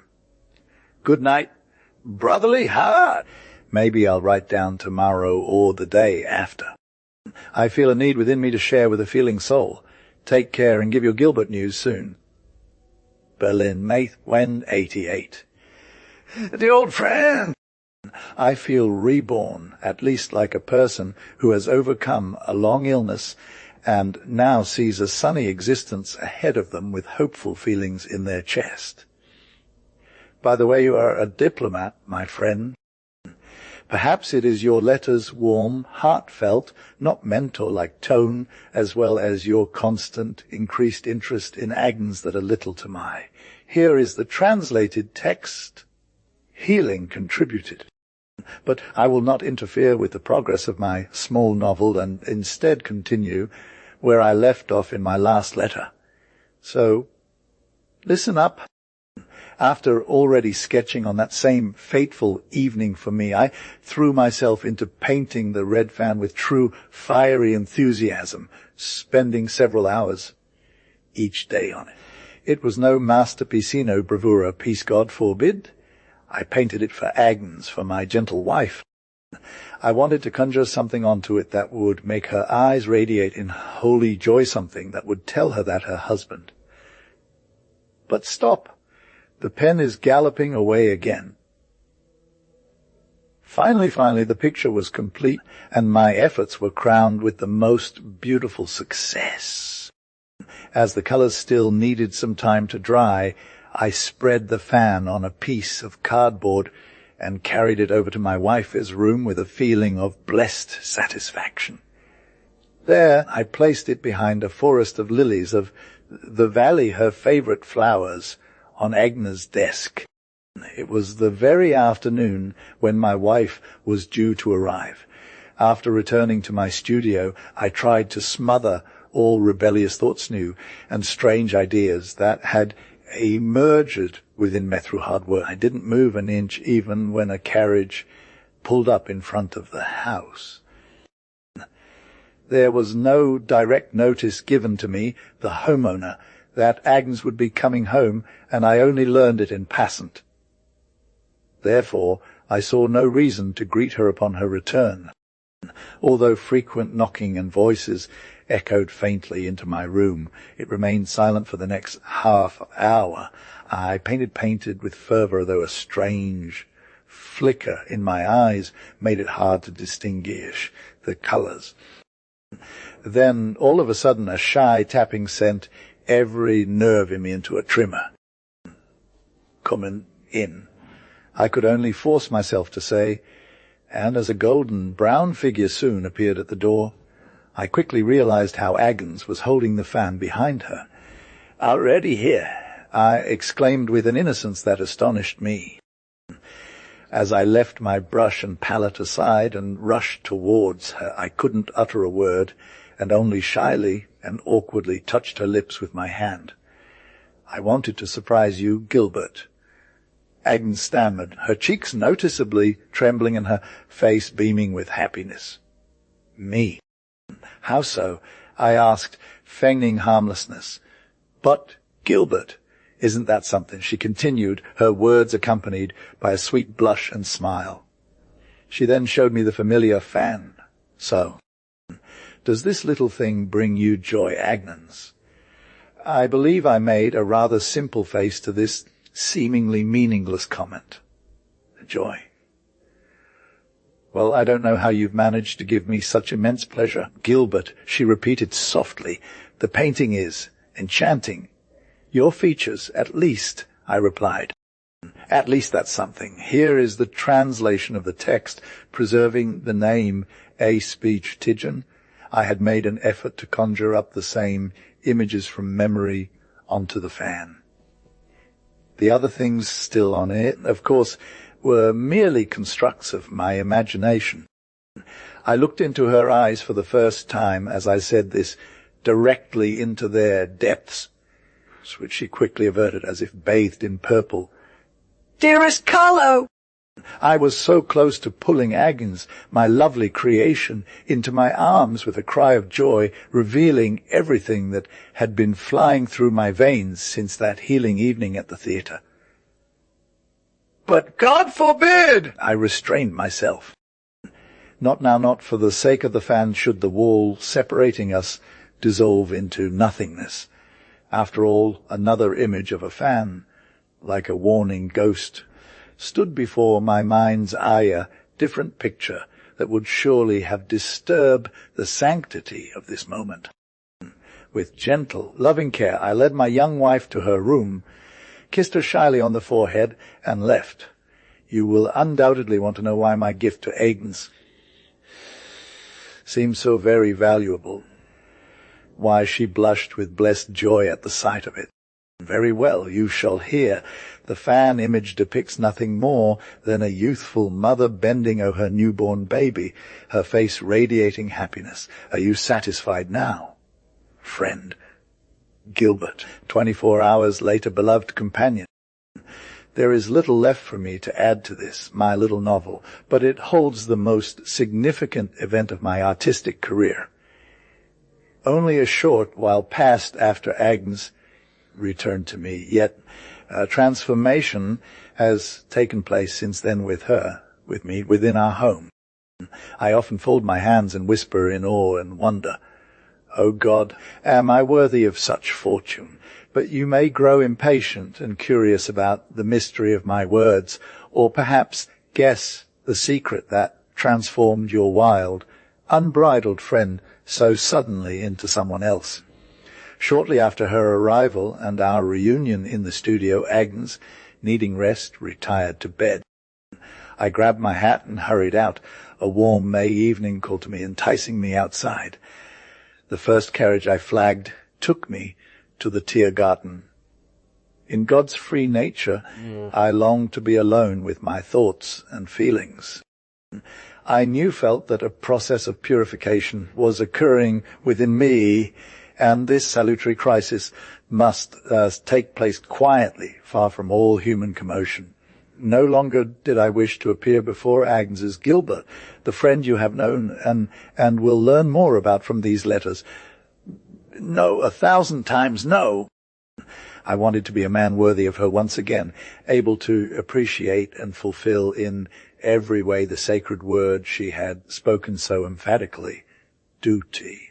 Suddenly, my past life seemed despicable in comparison to this true, sweet happiness, which I saw today as my young wife stood so demurely shy by my side in the studio, and yet for many long months I walked past this treasure like a blind man, not lifting it or claiming it as mine. Many hours I must have wandered in the zoo, for long since the sun had set and the first shadows of the May night were already falling across paths and lawn areas. When I looked at the clock, it showed 10:15. Suddenly, a sudden chill ran through my body. In my euphoria and blissful state, I had left home in a hurry, not realizing that Agnes might need me. She was alone. What if something had happened to her? A sharp fear seized my heart. Oh, I was still the old egoist who thought only of myself. Now, in a hurried pace, I made my way to the carriage. Stop. Thank God! There stands the simple vehicle I use for my return journey, as it should.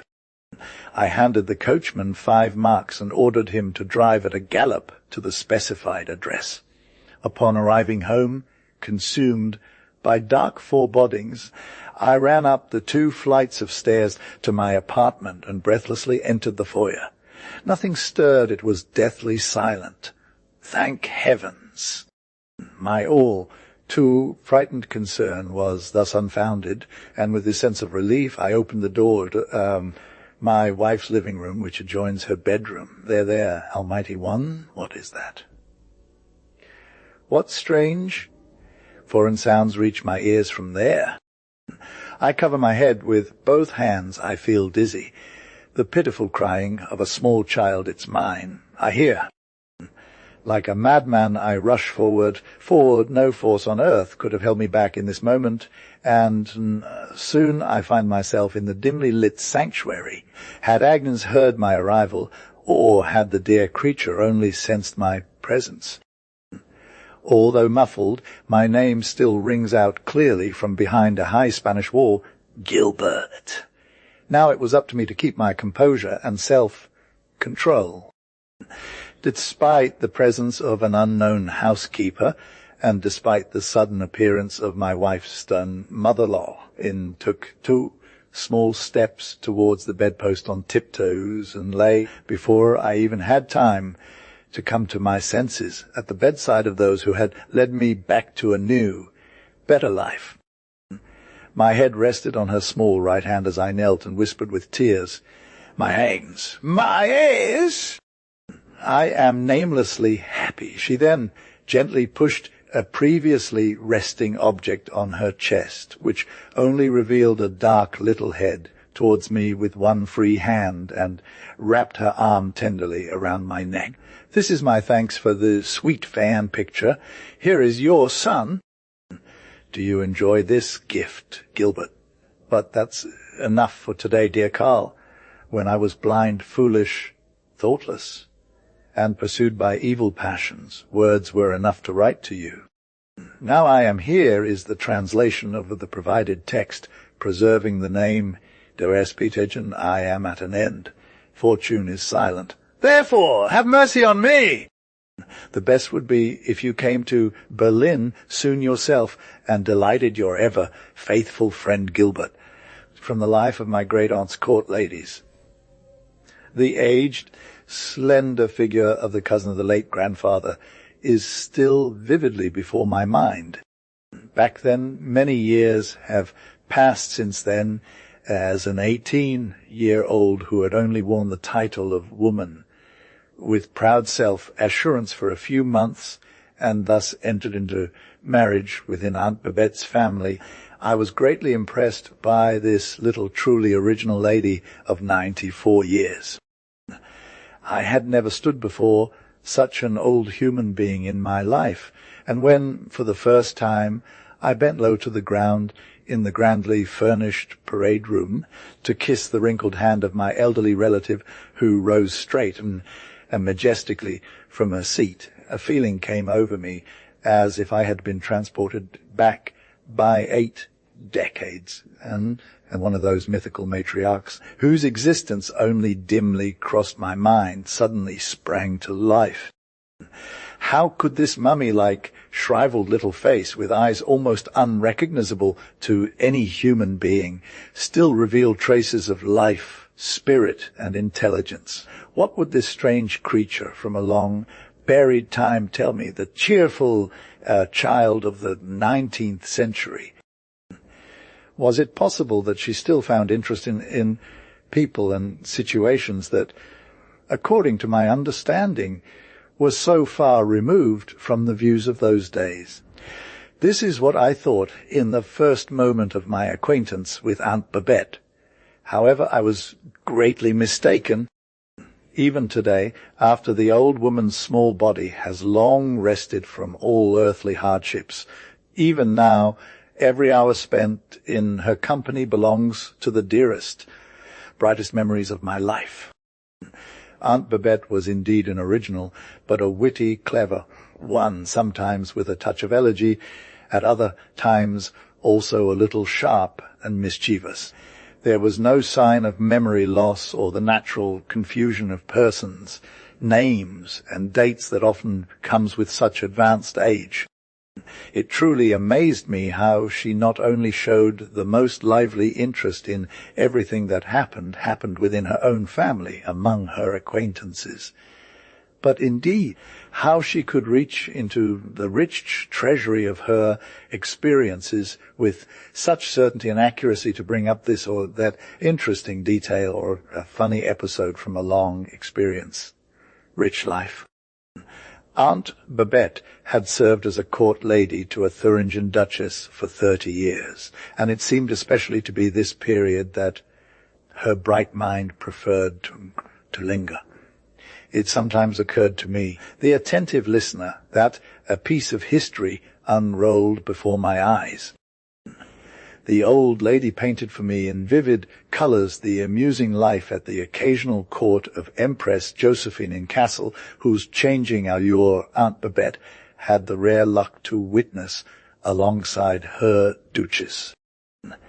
With her own eyes she had seen the dazzling circle in which Josephine, through beauty like through the spirit, Queen Hortense formed the centre with her gracious charm. As soon as she began to tell stories from that time, a small, frail figure stretched upwards, and sometimes it seemed to me that a shimmer of youth once passed over Aunt Babette's weathered features on, who, by the way, was never said to have been beautiful. Above all, there was one name that always made her dull eyes ignite with noticeable fire. Although Grandma always presented herself as a good patriot, and she remained loyal body and soul to her royal house, and during Prussia's storm and stress period, she certainly sighed and mourned deeply in the depths of her heart under the oppressor's yoke. Yet, according to what she often assured me, her heart beat with an inexplicable, half frightened, half ecstatic joy when she encountered the conqueror's face during that exciting, fateful time, his face with piercing, steel grey eyes. With a smile, and despite her 90, at 4 years, Aunt Babette almost bowed her eyelids like a young girl one day, confessing to me that she had never swooned for any other man but the great Emperor Napoleon.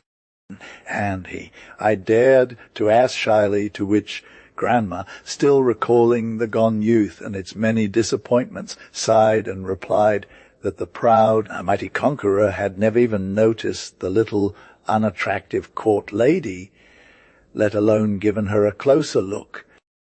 Yet fate had devised a plan for revenge against this man, blind to feeling and ungrateful.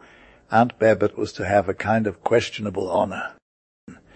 It is therefore her own words, spoken in her characteristic, sentimental yet sharp-witted style, that I bring here, and which seemed to me at the time so amusing as well as original, that even after almost 25 years I hold no reservations nor fear indiscretion by recounting them truthfully. the Emperor or the Emperor, was to visit my estates. News of this surprise spread like wildfire through our ducal castle, when he would arrive, and how long the high, powerful guest would stay in our humble walls remained unclear for the time being. I was satisfied that he came, that I would see him, that my feet would touch the same ground he trod. One evening I had been kept in the Duchess's chambers longer than usual. The French novel ordered to be read had so excited and captivated us that we didn't even consider the late hour. Finally, believe it, was already midnight. My lady took the book from my hand and sent me off to rest. With a deep bow, I had nodded respectfully and was already grasping the door-knob when the High Lady grabbed a shawl and wrapped it around my head and shoulders herself. "The castle corridors are cold," she said kindly, as always, "and the way to your rooms is long, my dear child. Now go. Here is the translation of the text into English, preserving the name of Spättgen very quickly. I wish no one were to meet you." For the Duchess's words became unclear as she swiftly kissed me on the forehead and pushed me towards the door. Brah! I was really freezing. I thought at least a peculiar chill ran through my body, caused by the thrilling reading on one hand and fear on the other, of having to walk alone through the endless long corridor of the castle, even up another flight of stairs to my distant, apartment at this late hour. Haunted stories are probably found in every large old castle, so it came to pass that at that moment all sorts of frightening things and figures emerged before my mind, all the more so because lighting was extremely frugal back then, and only a modest lamp here and there lit up the extensive corridors and passages. A madness, I thought, angrily blaming myself, and shook off the childish fear. I quickly ran a bit further into the eerie darkness, occasionally interrupted by a magical glow. How unnervingly my footsteps echoed off the high-vaulted walls. But I had to keep going. I took a deep breath one more time and continued running, pulling the cloth tighter over my head. Almost around the bend, where the long corridor of the second castle wing merged with the staircase leading to the upper floor, I heard a door open and close quietly, and a firm, energetic step approached me down the hall. I froze in horror. I realized it had to be a man. Horrifying to encounter her duchessship's maid at midnight in the castle corridors. Our court strictly adhered etiquette, but it wasn't immediately clear why I'd emerged from my mistress's chambers. It was known that she liked to stay up very late. The fateful short, energetic footsteps grew closer and closer. None of the servants dared walk with such confidence, so it must have been one of the court knights. How frustrating and fatal! No curious, despite my racing heart, I peeked through the shawl covering me. A figure of a man, perhaps slightly above average height, cloaked in a wide cloak, stood just 10 feet away from me and paused. Like a hen frightened by a vulture, I ducked and cowered, desperate to swiftly pass by his looming form with a dexterous turn. Here is the translation of the text, preserving the name SP agent. With lightning speed, it descended upon my head, and before I could even gain a clear consciousness, a hearty kiss landed on my lips. Terrible, me, the dignified duchess, the known prude court maid, to be kissed like that without any decorum. Who was the offender? I wouldn't just accept it so calmly. Fortunately, the cunning assailant, who seemed to welcome the dark night hour, managed to surprise an unsuspecting maiden, me, as I had pulled the cloth down even more forcefully. Yet, between the long silk frills that shielded my features, I now saw directly into a laughing face with a pair of flame-spitting eyes. Oh, powerful God! Napoleon, my admired harem-y ideal. My legs almost gave out from under me, and I was on the verge of screaming loudly. In that moment, I truly did not know if it was terror or joy, both robbing me of any composure. The powerful arms finally set me free, and half stunned, with only my wits left to conceal my face before him, I staggered backward. "Adieu, my dear!" "Au revoir," rang a cheerful, slightly mocking voice behind me. But, pursued by furies, not looking to the right or left, I stormed off up the stairs, and, breathless, shivering all over, I reached my room in triumph. The following morning was a grand official reception hosted by the Duchess for Napoleon. Early that day, the joyous, surprising news spread throughout the castle that the Almighty One, accompanied only by his adjutant, had apparently arrived unexpectedly to avoid any tedious festivities. The glittering suite had followed the Emperor late at morning after that little adventure. We three court ladies, Countess N. and Miss von Zayes, and it stood decorated in honor of the high guest in the antechamber leading directly to Her Highness' private chambers, eagerly awaiting the fateful, significant moment with excitement and anxious anticipation. Everything bowed before his head, proud and victorious, blessed by fortune and glory. Finally, Napoleon, in his ruthless manner, loved to keep people waiting finally. The doors opened, and a glittering procession, led by our palace marshal, entered, with the Emperor at its head, dressed in full uniform. It was only after our deep bow that I dared raise my shy gaze to the admired, yet feared man. Proudly, like a victorious god, he rested his distinctive head back. A flash of haughty arrogance and unyielding defiance around his set mouth strode forward.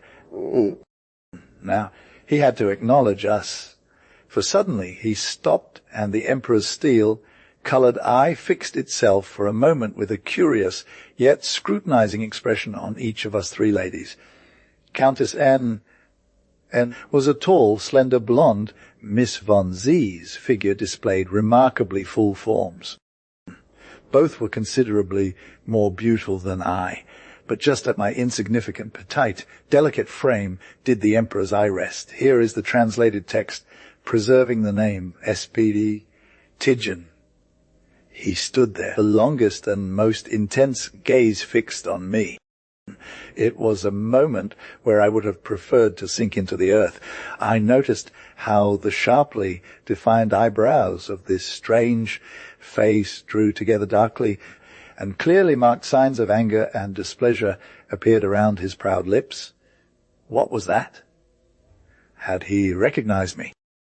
Was the woman whose cheerful greeting, au revoir, ma belle, perhaps not entirely to his taste, not up to his expectations? Oh, if only in this bitter hour I could have lent my unattractive features the stamp of beauty. The Emperor stood even prouder and steadier, greeted us with a brief, noble gesture, and vanished into the chambers of Duchess. During his 2-day stay at our court, the all-powerful one had not spoken to me even once. However, later I confessed this little adventure to my mistress, who only laughed and said she had known of the Emperor's arrival that evening, but decided to keep quiet about it.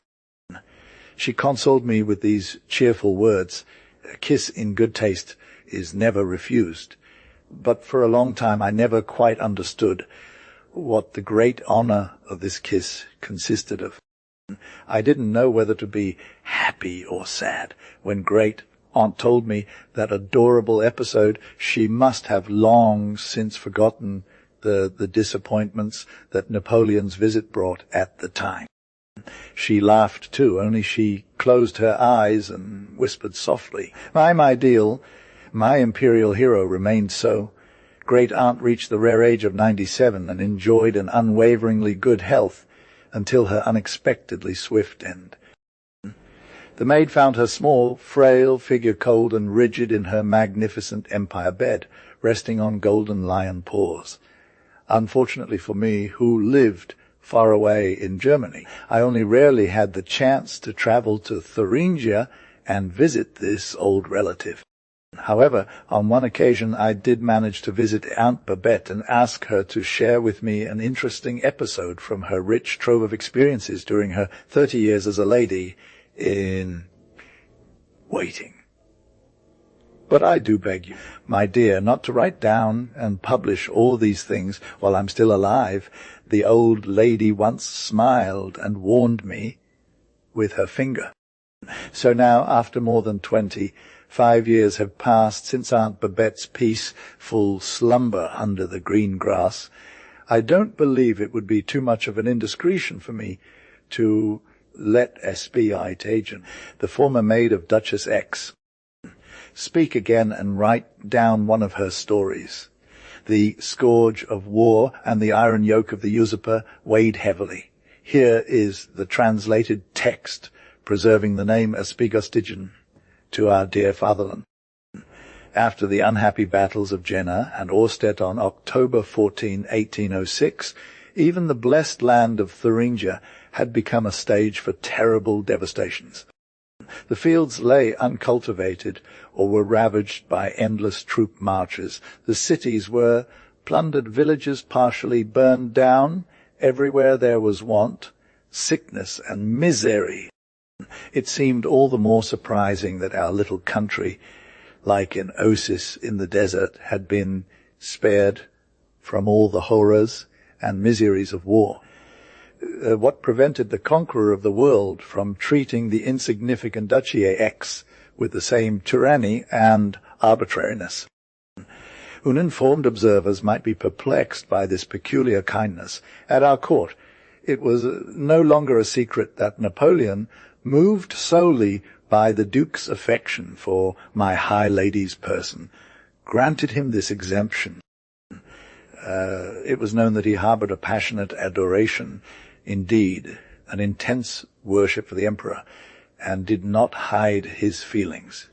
They said that Napoleon, sensitive to every flattery, found amusement in this fiery passion burning in a man's heart for him, and in a fit of his unpredictable moods issued the order that the Duchy X be treated not only with every imaginable kindness, but also be exempt from all war burdens.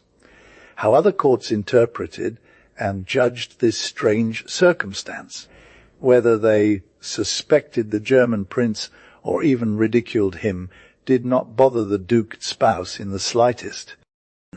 He was a man whose overstretched, sickly mind rarely dealt with reality, but spent most of his time in an imaginary world filled with vain fantasies and dreamlike ideals. The Duke lived in the delusional belief that he possessed the feelings and thoughts, indeed, the soul of a woman, and therefore strived to deny and renounce any masculinity. For this reason, all his thoughts and interests revolved solely around matters within a woman's realm. Whoever has not seen this peculiar man with their own eyes cannot form a clear idea of his wonderful appearance. The High Lord's attire was distinctly feminine, complementing his smooth, elegant face with its soft, melting blue eyes.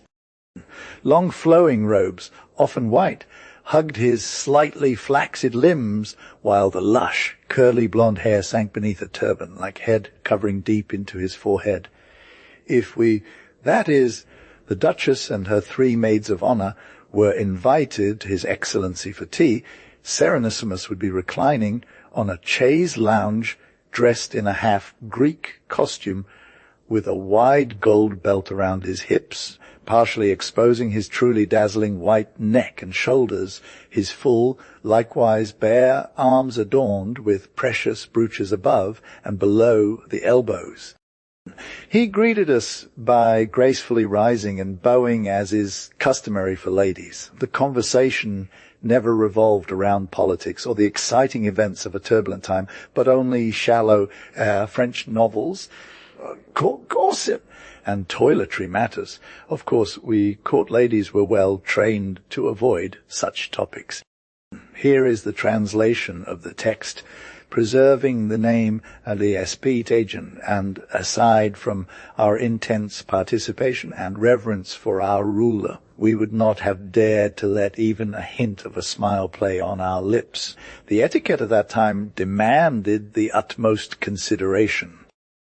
To say that our Duchess felt very unhappy in her marriage, and that only the external form and convenience of this never deeply bonded couple held her together, is something I won't elaborate on now. I'd like to mention one small episode which was truly highly amusing and should serve as a profound lesson for the prince, who often leaned towards overindulgence in his habits and tastes. Napoleon, on his victorious march toward Berlin, believed he could bring no greater joy to our Duke than by paying him the honor of a visit. Perhaps it was a quiet and very natural curiosity to see the renowned prince face that led the conqueror of the world to take this step, personally coming to Aix. In short, His Serene Highness was swimming in a sea of delight and devised the most conceivable and inconceivable plans to give due honor to the deified emperor. Of course, the Toya question played a significant role here, and even the most vain and coquettish woman would have hardly spent so much time considering how to best present her charms, as the Duke had done in anticipation of the expected visit from the emperor. Perhaps we, the female elements present at court, should all be put in the shadows. Or Duchess, who was far from being a beautiful woman, endured everything with her noble heart and touching humility. Therefore, His Grace, undoubtedly wanting to make his own person even more prominent, moved the reception of this high guest to his private chambers, leaving us others as mere decorations. I must add that Napoleon had already announced the time of his visit in a highly coined letter to the Duke, requesting him to ask for some favor from the Emperor. And finally, the long-awaited moment arrived. The power and reputation of the man who was on his way to subjugate all of Europe were so immense that high and low, old and young, trembled before his mere presence. Surrounded by his generals, adjutants, and a circle of particularly favored men, Napoleon entered the Duke's room, which was lavishly decorated, but reminiscent of a woman's chamber furnished with an excessive taste of softness and luxury. In the center stood a bulging bed from which rose a figure that seemed strange to the eye of a stranger. Hidden behind my ruler, I was able to observe the emperor's features exactly and completely unnoticed. So I clearly saw how suddenly a cheerful, alone perceptible, mocking smile glided over his sternly iron face, and his piercing eagle eye became fixed on the one presenting himself to view with half disbelief and half wonder. Was it a comedy? Was this an unexpected surprise presented here to him? Here is the translated text through Spättgen's performance. What does that mean? So the esteemed guest might have thought to himself as he turned his questioning gaze aside at that moment, where with lowered eyelids and shyly bowing my lady stood. The Kaiser's steely gaze upon her was as humiliating as devastating. Even I, the court lady, felt it. Terrible! In this peculiar figure enveloped in pale pink silks, whose bare neck and arms sparkled with precious jewels, Napoleon could never have guessed the ruler and lord of a German principality, the reigning Duke of Aix. So femininely dressed in almost ridiculous attire, spurning every notion of masculinity, the conqueror of the world had not anticipated this. I clearly saw the deep wrinkle of displeasure furrowed across his iron brow, which only confirmed that Napoleon might regret his appearance at our castle. Except, perhaps, for the Duke. We all felt this was a terrifyingly embarrassing moment, and it seemed to be a real struggle for the men from the Kaiser's suite to maintain their composure. Some, at least the younger ones, had a strong desire, in defiance of court etiquette, to burst out laughing loudly and let loose their excesses of confidence. Others bit hard on their lips and stared unwaveringly at the ground, although Napoleon still seemed to be smirking around his mouth corners. He now approached the rosy-wrapped figure standing before him with hasty steps, appraising her with a pitying, mocking gaze and saying in his familiar rude tone, "Truly an unusual reception, but we never break a given word. Your Grace may request a favour from us. It shall be granted." With fully extended white arms reaching for the Kaiser, blue eyes gazing up at the conqueror of the world with an expression of dreamlike sensuality, the Duke whispered with a softly feminine but loud enough voice, "A kiss, sir." For seconds it felt as if a paralyzing pressure was weighing on us all. Complete silence reigned as everyone feared that a brusque, mocking laugh, or even an eruption of that uncontrollable rage which Europe trembled before, might burst forth from the lips of the all-powerful one. But nothing happened.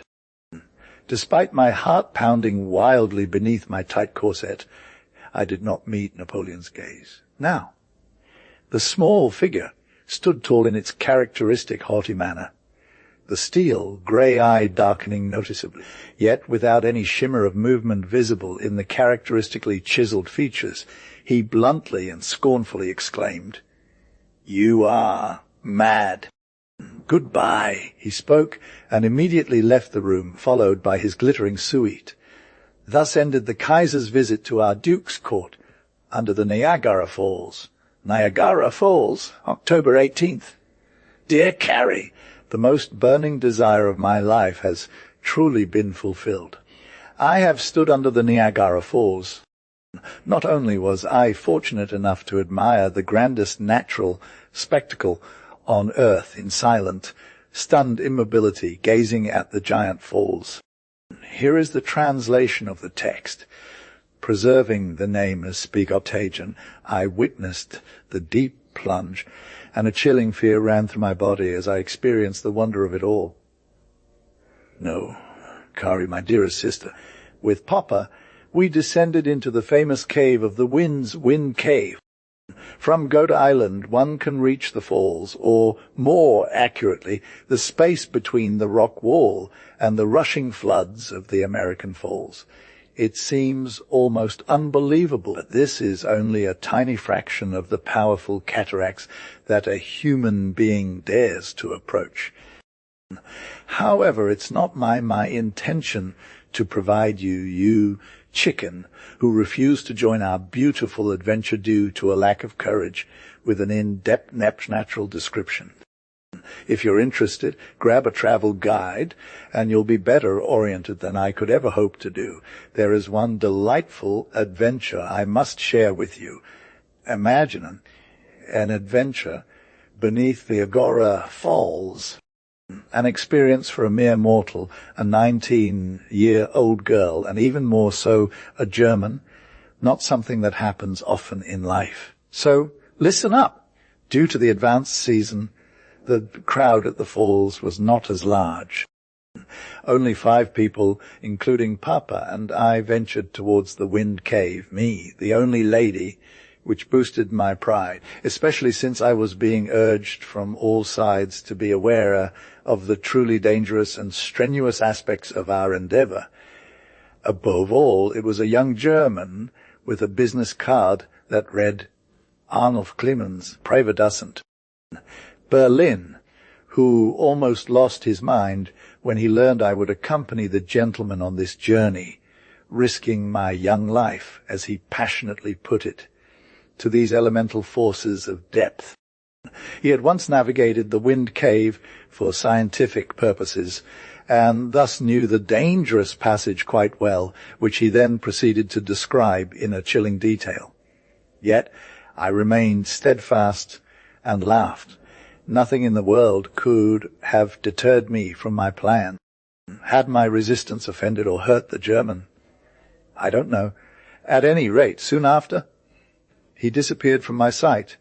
That is, his face vanished beneath the enormous hood of the so-called waterproof suit made of saffron, coloured canvas material that covered us from head to toe. Besides, monstrous felt slippers, tied tightly around each of our feet, completed a unique ensemble. Slippery wax would have been impossible without them. And so, equipped in such a manner, we embarked on our journey to the underworld. But, oh, Carrie! My reckless little sister had overestimated her courage and strength. My cheerful laughter quickly faded, and I almost regretted not heeding Mr. Clemens' kind warning. A haunting roar and true thunderous rumble enveloped us, and the immense air pressure, caused by the force and speed of the rushing water, exerted a suffocating effect on our lungs, making it hard to breathe.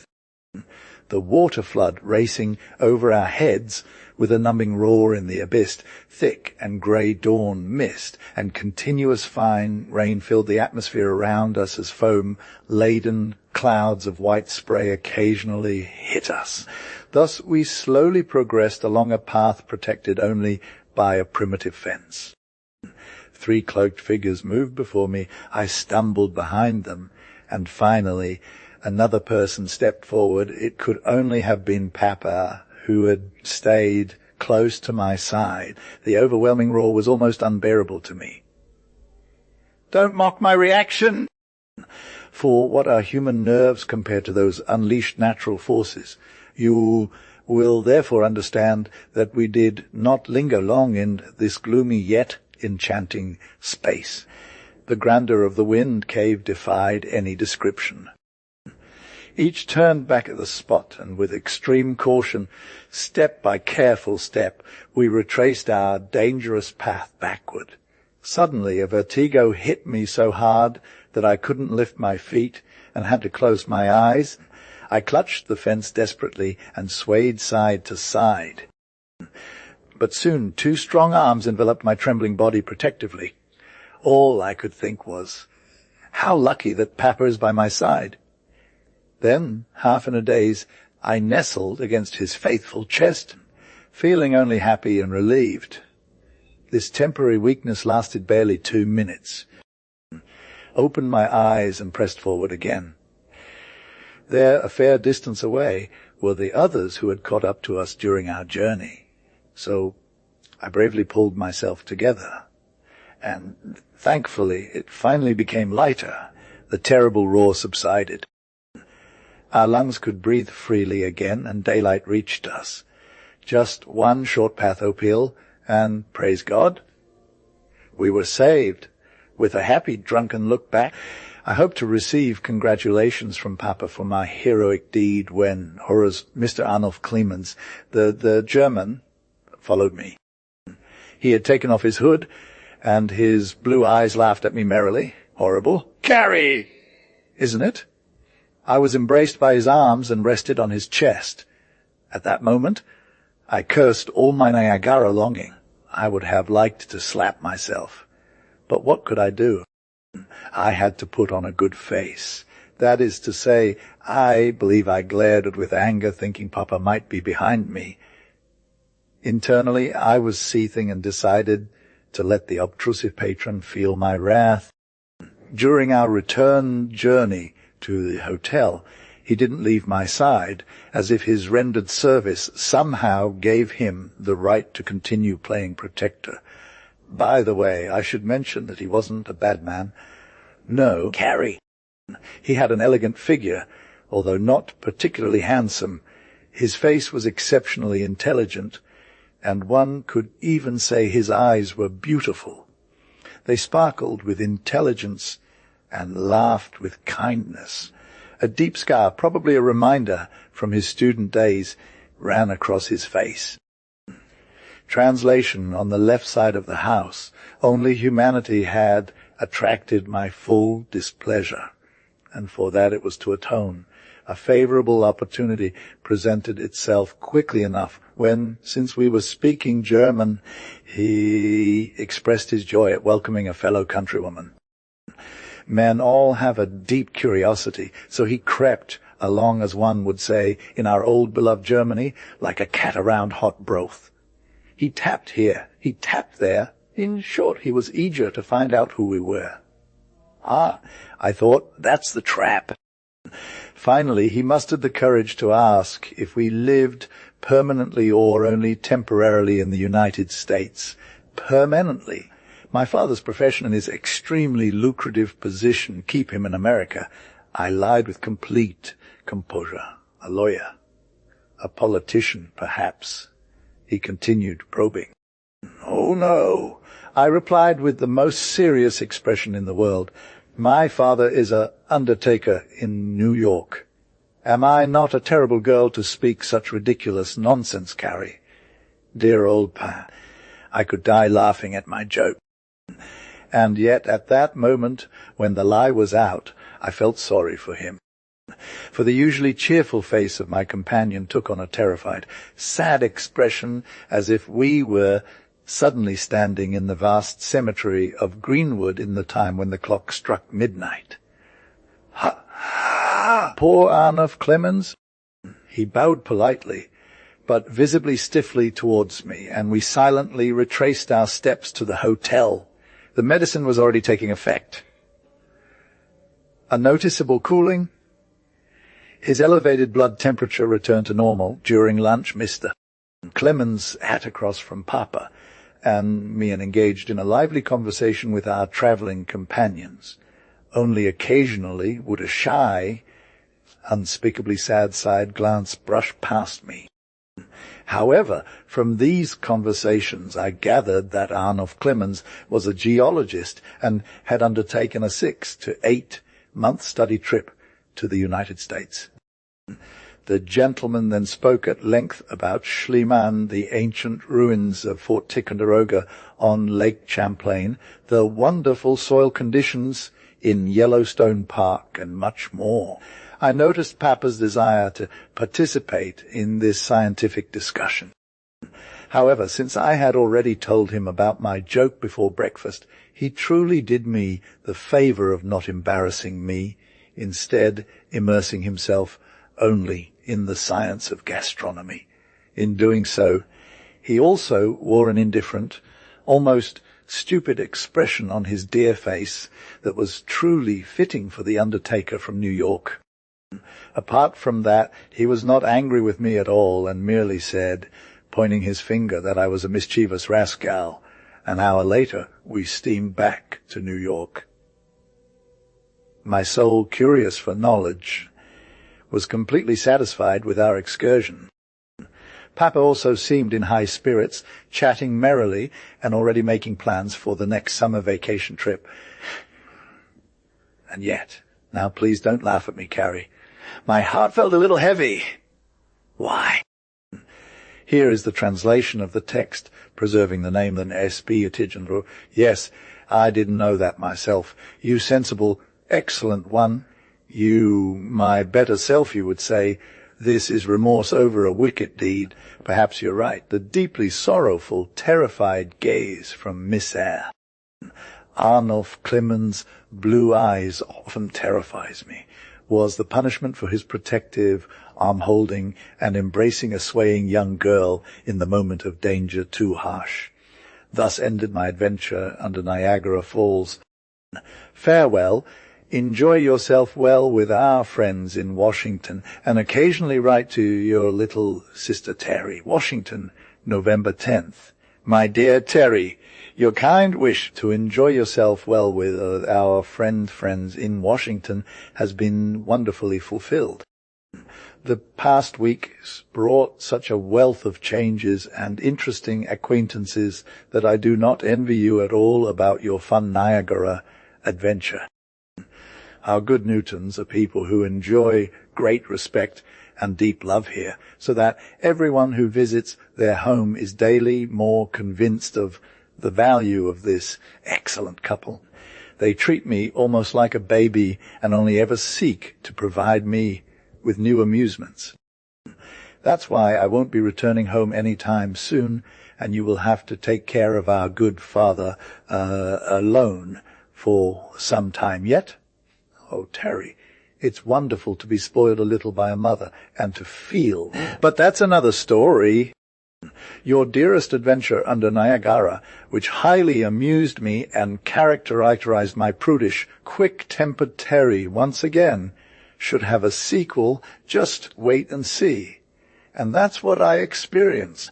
Fate chose me to atone for the sins of my heartless sister. Despite the considerable distance between Washington and New York, I can hear your heart beating as I write these words, and also clearly see how restless and fearful your eyes flicker. You must only be patient a little longer, my dear sister, and let me tell you in peace about this strangest of all earthly coincidences. It happened at a charming tea party hosted by the President of the United States. From there alone, you can imagine what an honored guest I am, as even the exclusive, sacred rooms of the White House opened to me. So the splendid feast was already in full swing. By the way, dancing was also happening. When a man's figure separated itself from the dense ranks of the younger gentlemen and immediately caught my entire attention. Elegant figure, intelligent face with a deep scar across his left cheek, beautiful, thoughtful blue eyes, the foaming waters of Niagara Falls, the saffron yellow cape, my half unconscious little sister, and the undertaker from New York all suddenly leapt vividly into my mind. A break after the dance had just begun, and I leaned, a bit tired, against one of the vast gas candelabra in the room, contemplatively surveying the colourful, fascinating scene. Truly, the conscious gentleman was striding straight toward me. What did that mean?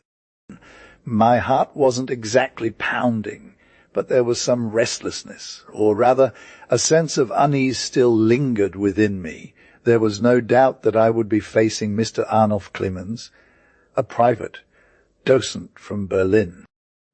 Equally undeniable was the fact that he saw in me the beautiful nymph of Niagara. I must confess to you that the striking resemblance to you, which had previously been my pride and the joy of my life, became awkward in this moment, and for the first time. Had the young man discovered the shameful deception? Most likely not, I concluded quite rightly.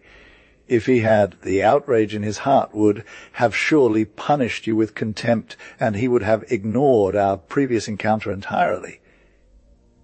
No. It was clear that he desired to renew that fleeting acquaintance with you, as his lively interest in my mischievous little sister quickly dispelled any remaining doubts. Why shouldn't the daughter of a gravy digger not be a charming, cultured young lady for whom a passionate man's heart could ignite, especially when one encounters her at a ball hosted by the President of the United States? American circumstances are indeed different from German ones. Missa. Clemens had undoubtedly already discovered this during his stay here. I would have been willing to swear that as he bravely approached me, he combined behind his intelligent brow and thought, a gravedigger in America would hold at least the high position of a German counselor, and that decisively crushed any remaining reservations. Revealing the perfect gentleman, though not with a deeply sorrowful gaze, Mr. Arnulf Clemens bowed before me and politely inquired if the excursion to the Wind Cave, with all its great efforts and fatigue, had caused any ill effects for me. With a smile, he added, "You left so quickly that morning that I didn't even have time to bid you farewell." What could I do? A witty person once said that young girls aged 15 to 19, even when tears were near, could do nothing wiser than to always laugh. Fine! Since I had just turned 19, I laugh. My laughter seemed to encourage him even more. With a dreamy glance of his beautiful eyes, he inquired further if the joint interesting excursion hadn't been very delightful and poetic. He himself had since felt as if bound by a wonderful enchantment. It was certain that mermaids and spirits of the depths played their games in the wind cave. But now was the moment to clarify the deception in which he was enmeshed. "You are mistaken, sir," I responded just as politely, but I believe a mischievous smile played around my lips. "My eyes have never witnessed the great creation wonder, Niagara Falls. It was my sister you met there." He paused almost in disbelief, scrutinizing my features while annoyance and embarrassment clearly crossed his face. "Oh, forgive me. This fantastic resemblance.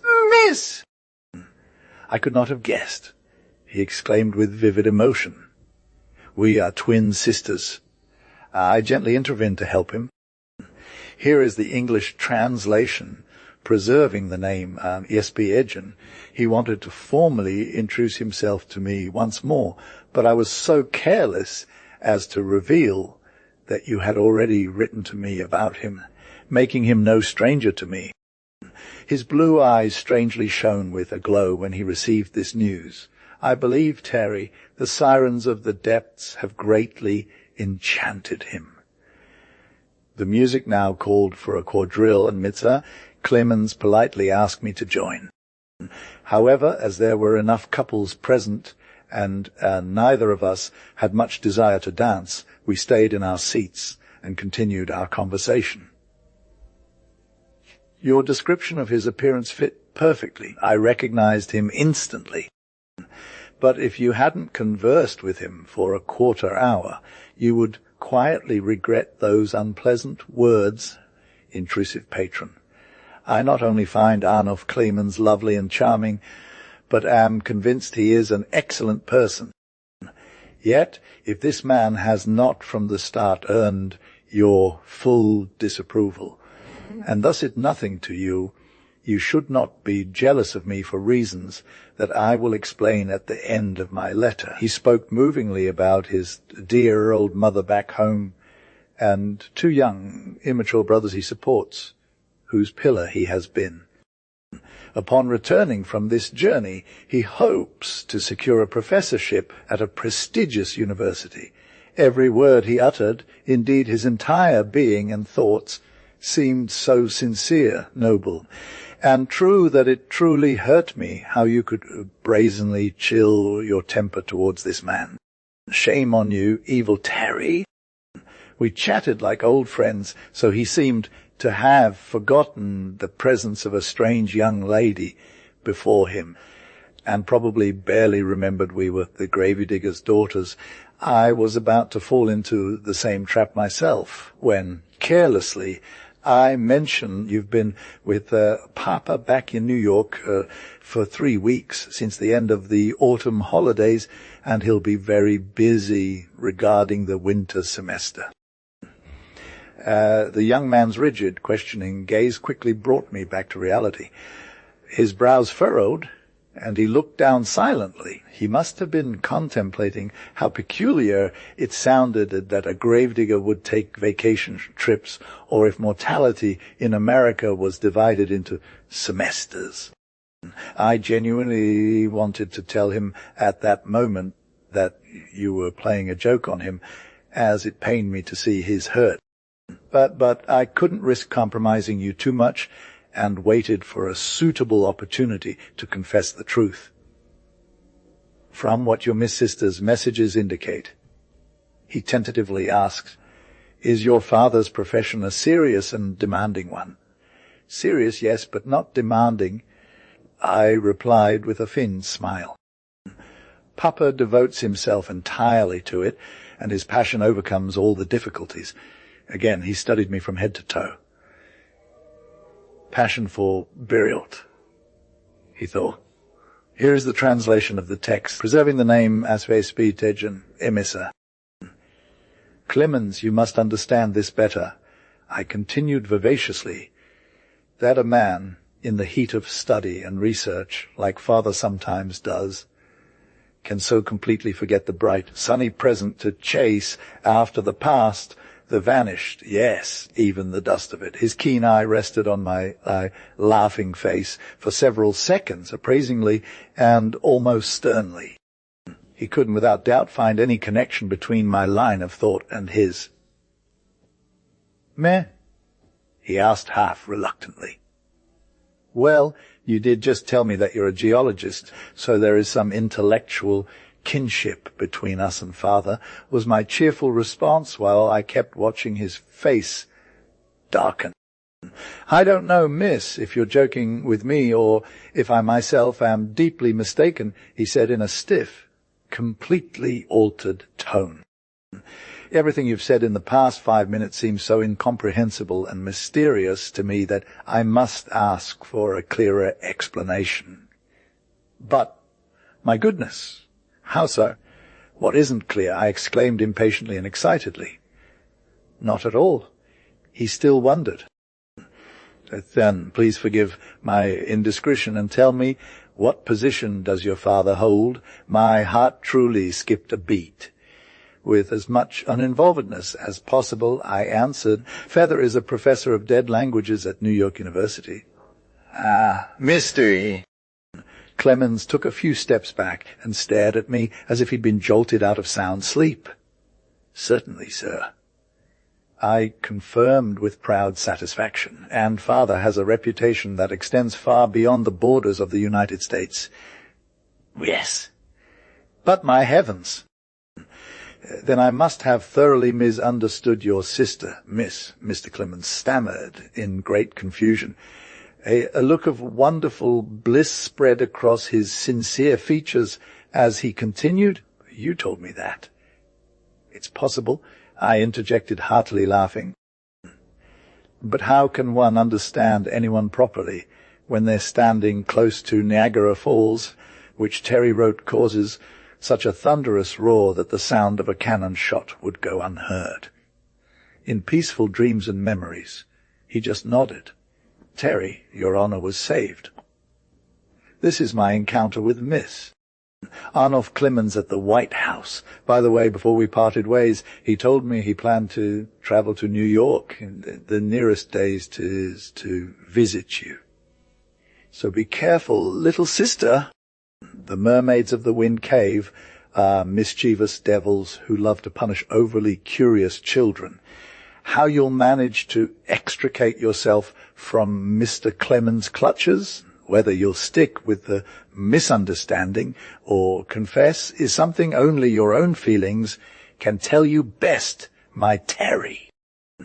There's nothing more unpredictable and contradictory in the whole world than a girl's heart. One could truly. Here is the translation of the provided text, writing books about it. Do you remember how I used to poke fun at love and always express myself so over the top, claiming that this sweet demon would never gain control over me? Whoever makes such a statement is a fool for. Yet, I must conclude, Mother is calling for me because Gilbert Newton, the only son of the house, a young ship captain who is an extraordinarily handsome man, has just arrived, and I am to entertain him. Truly, Terry, he is the most intriguing person I ever met, brimming with spirit and fire, live Americans. Write soon about Mr. Arnulf Clemens' visit and be embraced by your happy sister, Carrie. Postscript.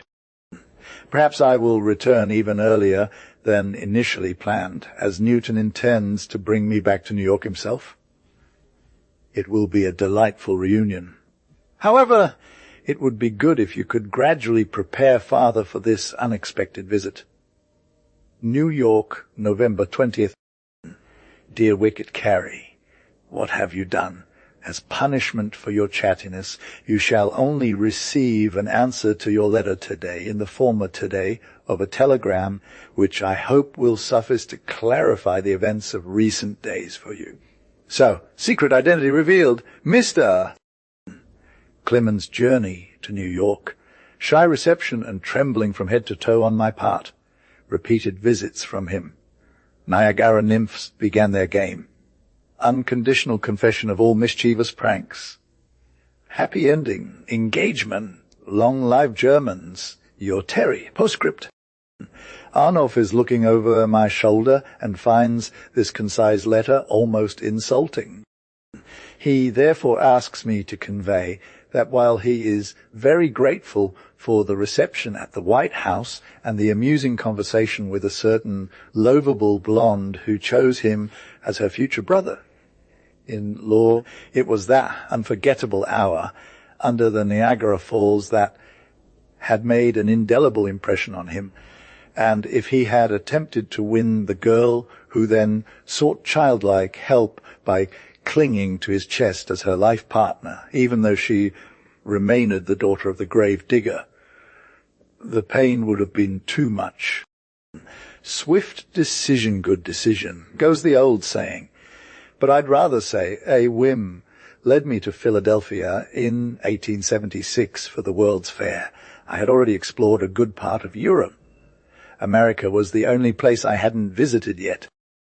Of course, it wasn't because of any special sympathy that drew me across the Atlantic, but I was curious to meet the Yankee stereotype at a time when the otherwise cool, materialistic, and egoistic nation was in the midst of full, unfeigned enthusiasm for the centennial celebration, the 100th anniversary of its freedom and unity, prevailed. A lengthy description of the truly surprisingly magnificent exhibition in Fairmount Park, with its thousands upon thousands of people from all nations, is not within my intention. Enough has already been written and said about it, although it only generated limited interest among us Germans, since exhibitions have become commonplace since then. After I had seen for myself, here is the translation of the text, preserving the name Spättgen after enduring the torrid, gluting heat that had enveloped Philadelphia. I arrived in New York City in the afternoon at 4 o'clock, completely exhausted.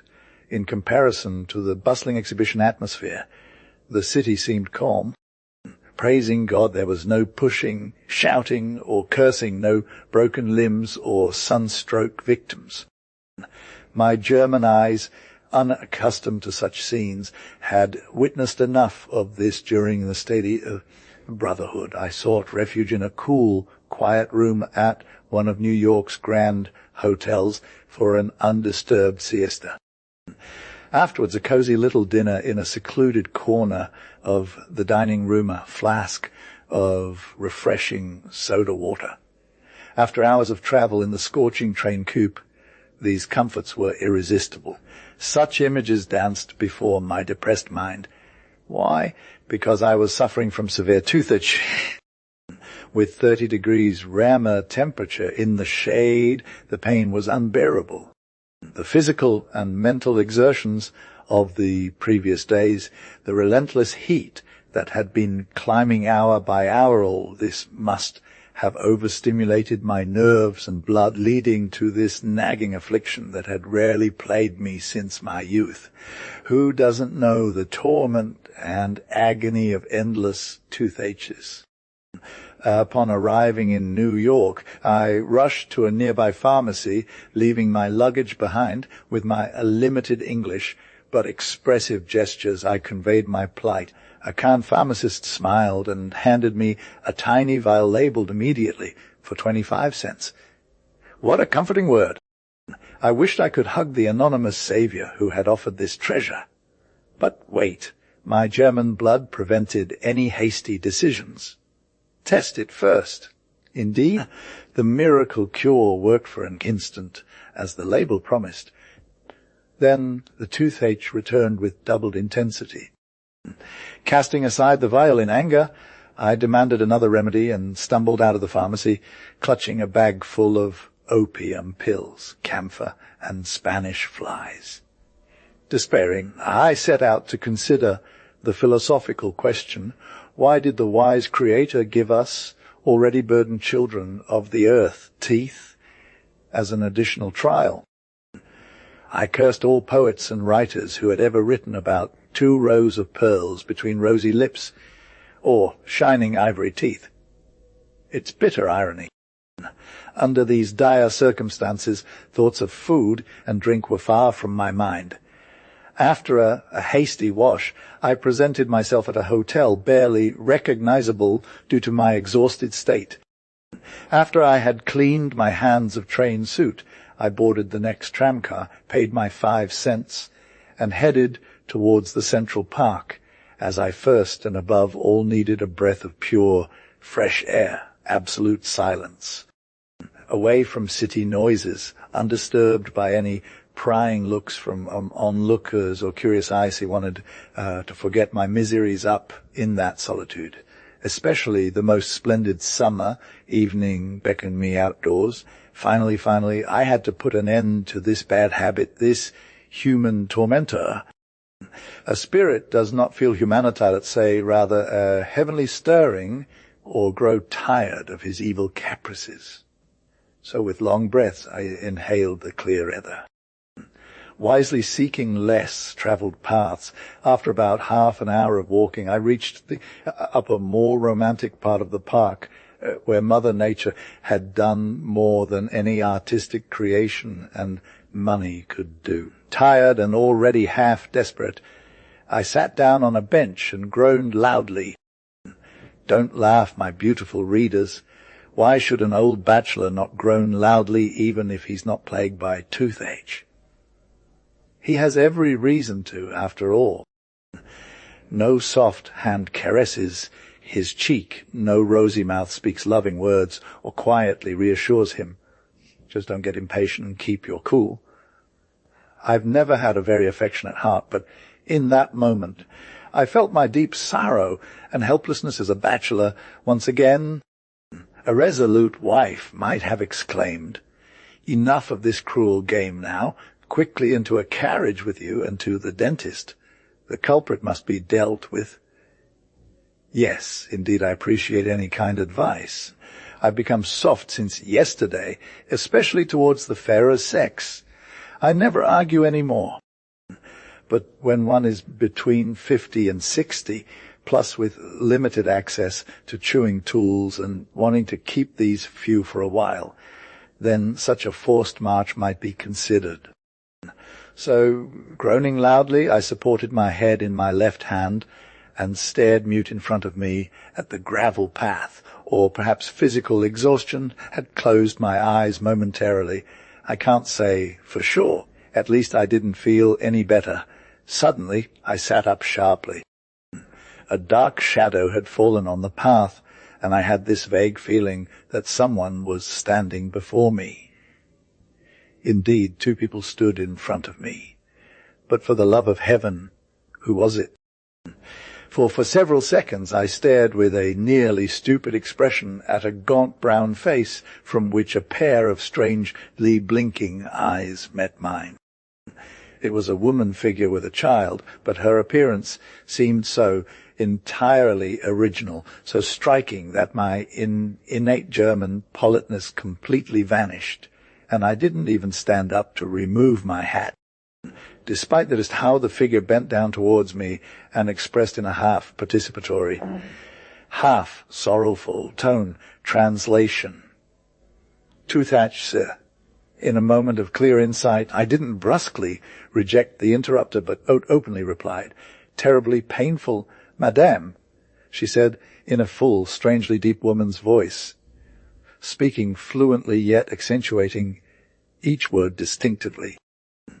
Her words suggested that relief or help could be provided immediately and effortlessly as if removing a speck from someone's collar. Speechless with astonishment, I still gazed up at the strange, wonderful figure, but she was already sitting beside me, eagerly rummaging through her dresses, folds. Despite the lingering pain, I watched every agile movement of hers with growing interest. Now, she dripped a clear liquid from a vial onto some cotton and handed it to me. "Here, sir. Get to work fast." Point out the culprit, and you'll feel like a new person. She joked, yet her tone betrayed unmistakable superiority and self-assurance. I hesitated for a moment. The sharp, almost piercing gaze of her dark eye made me uneasy. "Do you think I'm just playing with you?" she asked harshly. "Have you heard of Mary Pole in New York?" "Mary Pole?" "No," I stammered uncertainly. Yet, partially consoled and quickly resolute, I opened my mouth to speak and let her continue. Several minutes passed in deep silence. Then, like an electric shock, I sprang up from the bench with youthful vigor. "Good heavens! Lightning element! Where is?" She interrupted me soothingly. "Esh! Just a few more seconds of quiet." With a smile, she revealed her healthy teeth between her lips. "Where are your toothaches?" "You wanted to ask." "Yes, the pain is gone, and hopefully for a long time. So I'll allow you to speak again, my good man. That is, if it pleases you to chat with me for a few minutes." In genuinely heartfelt gratitude, I took her brown, ungloved, but delicate hand and squeezed it firmly. "Are you a sorceress, fairy, or a real human child?" I asked, my voice trembling from excitement. A pleasant sensation coursed through my veins. Truly she was right. I felt reborn. "Mary Pole," she simply replied. "But, my God, why would you render such a kind service to a complete stranger?" "Allow me, madame, to introduce myself. My name is Spättgen." In a mask, moving around contrasted the whole nature and demeanour of the peculiar woman. A cornflower blue-pleated skirt with a broad red border formed her undergarment, over which hung a long, white, roughly woven coat, similar to the fabric worn by Hannekens in Moravia over their shoulders. Draped over her figure in artistic folds, partially concealing her slim yet sturdy built-upper body, was the same cloth. Her smooth, jet, black hair, parted in the middle, was covered with a shimmering green silk scarf. Around her neck and across her chest lay several strings of closely set, bean-sized golden beads, while at her waist hung a short dagger, raw in its sheath. Her facial features were lean, hard, and angular, yet they still bore traces of former allure. However, it was her eyes, ever changing in expression, that heightened my interest in this curious woman, wild with flame one moment, warm and friendly the next. They captivated me utterly. Equally fantastical was the attire of the boy, whose clothing resembled that of a young Highlander. Only his footwear was moccasins, and a type of toque adorned with a fluttering eagle feather decorated his dark, interesting head. She had silently endured my keen scrutiny, not humiliated, but almost amused by it. Breaking the silence, she suddenly spoke in a cheerful tone. "You're quite a stranger here in New York, I see, sir." "Yes, madame. I've come only to visit the World's Fair." My remarkable ignorance of the name Mary Pole led you to make that assumption, of course. However, this name carries a high and famous sound here. So I bless the accident, or rather, my aching teeth, which brought me into contact with your interesting acquaintance. I replied with subtle grace, bowing slightly. She responded with her head proudly and defiantly thrown back, whispering dreamingly into the void, "No, neither famous nor high. Once it was both. But that time is buried. Here they regard me as an original, the last remnant of a powerful Iroquoian tribe. From outside, the magnificent Genesee Valley in western New York State. The cult I still practice to the memory of former splendor, and the precious recollections of my late husband, a proud chief the unpoetic Americans call it fanciful speculation. Yet they let me be. After all, Mary Powell, the Indian squaw, is harmless.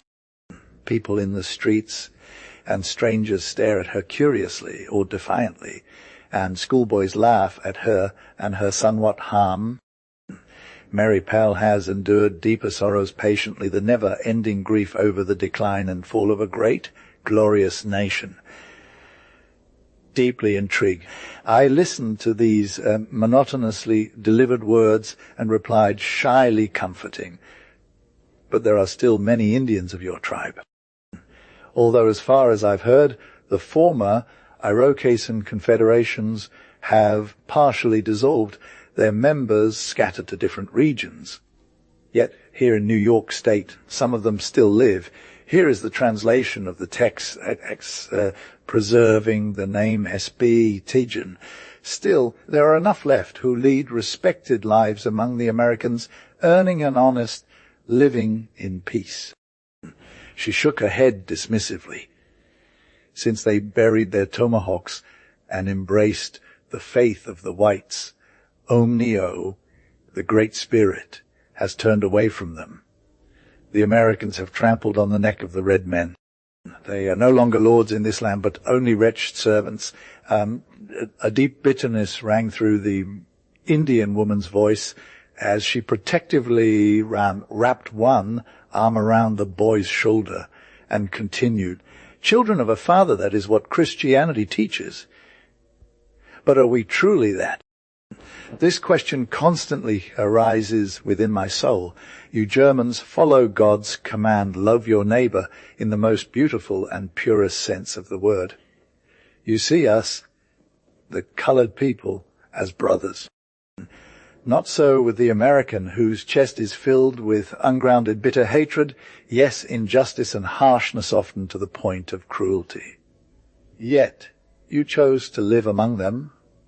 I asked, looking at the widow of the Iroquois chief. She pointed to the boy. "Only for his sake. Iron Hand shall once join the rich knowledge and scholarship of white men with the wisdom and motherwit of his tribe. My life's mission now is solely to oversee his studies, work for him, and double or even triple the wealth that his dear, brave father left behind. My son shall study medicine," she added, with a look filled with pride and tenderness. I couldn't suppress a smile, and her sharp, insightful mind must have guessed my thoughts, as she quickly said, "Indeed, I myself lend a little help to the doctor's work. My great interest in healing has already brightened many a dark, lonely hour. I only draw from nature, know its mysterious powers, and my remedies sometimes work better than those of the highly learned gentlemen over there in the city." I happily nodded in agreement. She gave me a sharp, scrutinizing look for a moment before calling out loudly, "Visit me, sir. I see that you are a world-weary, noble-minded man who has shed the prejudices of caste spirit with an unlimited scope.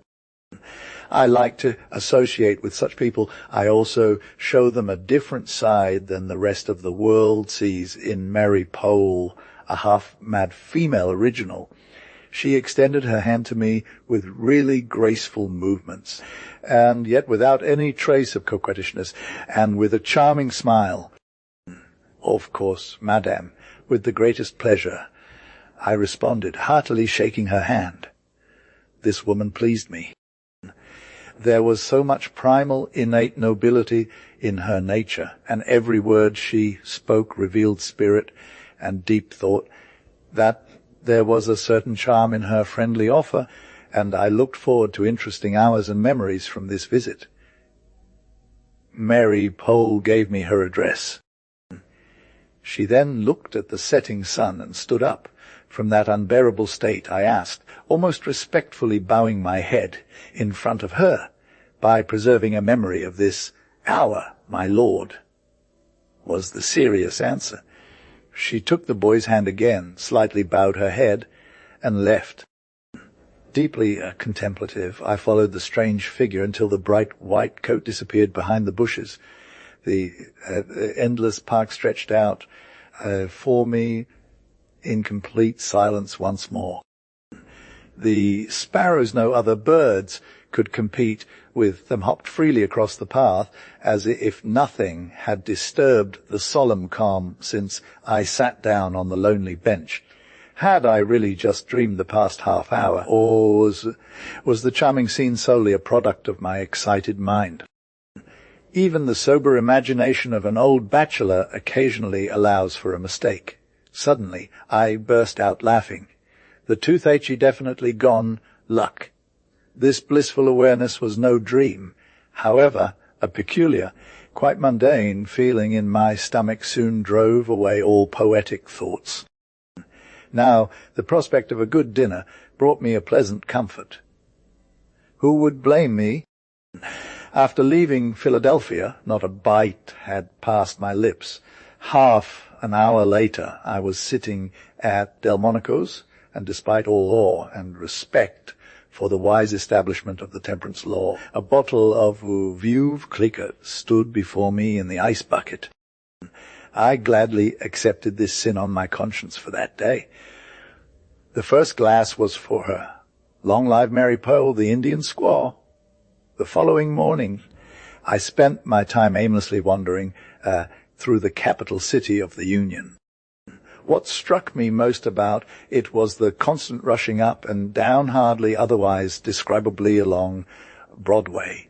Neither in Paris nor in London had I ever witnessed such a chase. Millions lost everything happens there above in almost frantic haste. If one considers the whole colourful picture from an objective point of view, it does seem quite delightful. Finally, at 4 o'clock in the afternoon, the time that Mary Powell had set for my visit arrived. Her apartment was located in a rather remote area beyond the 8th Avenue, and I must admit that a certain restlessness or curiosity made my pulse race faster. Although I had seen and learned many things in life, my gaze had never penetrated into the inner workings of an Indian household. I did not expect to find a wigwam in the heart of New York City itself. However, I could, considering Mary Powell's appearance and her romantic past, make extraordinary interesting discoveries. Since she mentioned the inheritance from her brave husband, I assume that she lived in good financial circumstances. The heat was oppressing once again, so I took a cab to reach my destination more quickly. At first glance, the house it led me to did not seem very elegant. One of those tenement houses, as we call them. Here is the translation of the provided text with the name preserved as a Respiesiegen. They would have called it a rental barracks, like those in New York, where people who cannot afford their own house opt to live, preferring to maintain their own household instead of sharing expenses. Despite this, the interior of the building hinted at immaculate cleanliness and precision. The stairs were covered in vinyl, and the high windows along the corridor sparkled in the sun. Quickly deciding, I knocked on the precisely indicated door, as the apartment had no intercom or doorbell. Almost immediately, a mop-headed black girl stuck her head out and grumpily asked about my business. Presenting her my card, I replied that Miss Expole was expecting me. After just a few seconds, she returned silently, opening the doors to this mysterious abode for me. Modern furniture, modern carpets, and window curtains met my surprised gaze. For a moment, I felt a sense of disappointment overwhelm me. Not even the smallest item matched the image I had formed in my mind of Mary Powell's home. Almost angrily, I took in every detail of the room. So only with empty words and perhaps those few colorful rags that served as her toilet did she stay true to the memory of her tribe's former glory. Of a cult, She had spoken, one fueled by memories of her cherished pastanda, and all this within an environment so completely at odds with the Indian appearance. Every appealing aspect, every allure of this visit was entirely lost on me. I must have been expecting her to appear in modern attire, with an impossible hairdo, her dark bronze face framed by curls, I thought. Ridiculous. How could I have been so unthinkingly foolish as to let myself be lured here? Perhaps the whole story amounted to a genuine American humbug, a cleverly orchestrated deception. The clever person surely sensed a knave German in me. How many times do we hear of such thoroughly fleeced birds of murder, of mysterious disappearances in New York? Unwittingly, I pressed the hand on the money in my breast pocket and looked around, half defiantly, half afraid. The black girl had left the room. Suddenly, a heavy, dark curtain parted, and there stood Mary Pole just as she had greeted me in the park, but without her white coat, facing me. She exuded serious composure and quiet dignity, with that same cool, condescending arrogance radiating from her entire demeanor. A sigh of relief escaped my chest, and almost happily I approached her. "I'm glad you kept your word, sir," she said, coming closer to me in a monotonous, slightly somber tone as she extended her hand like an old friend. "I've been pondering over you Germans since yesterday, and it seems to me that you are a most fortunate people."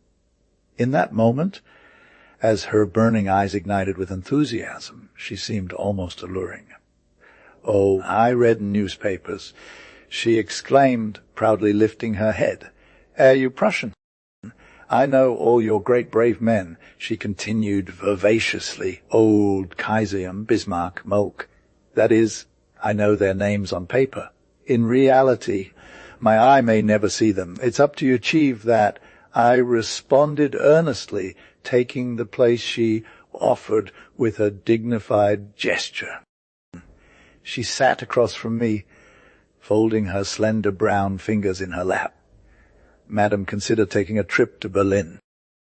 It would provide you with a delightful distraction and a change of pace, which would leave me feeling even unhappier in circumstances I am obliged to live in upon my return," she replied, shaking her head. "No, sir.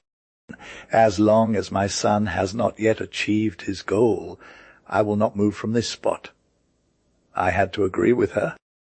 She then asked about my personal situation and occupation, and when I told her I was a writer, she looked at me almost shyly and respectfully from the side, saying, "I would have imagined a man of letters quite differently."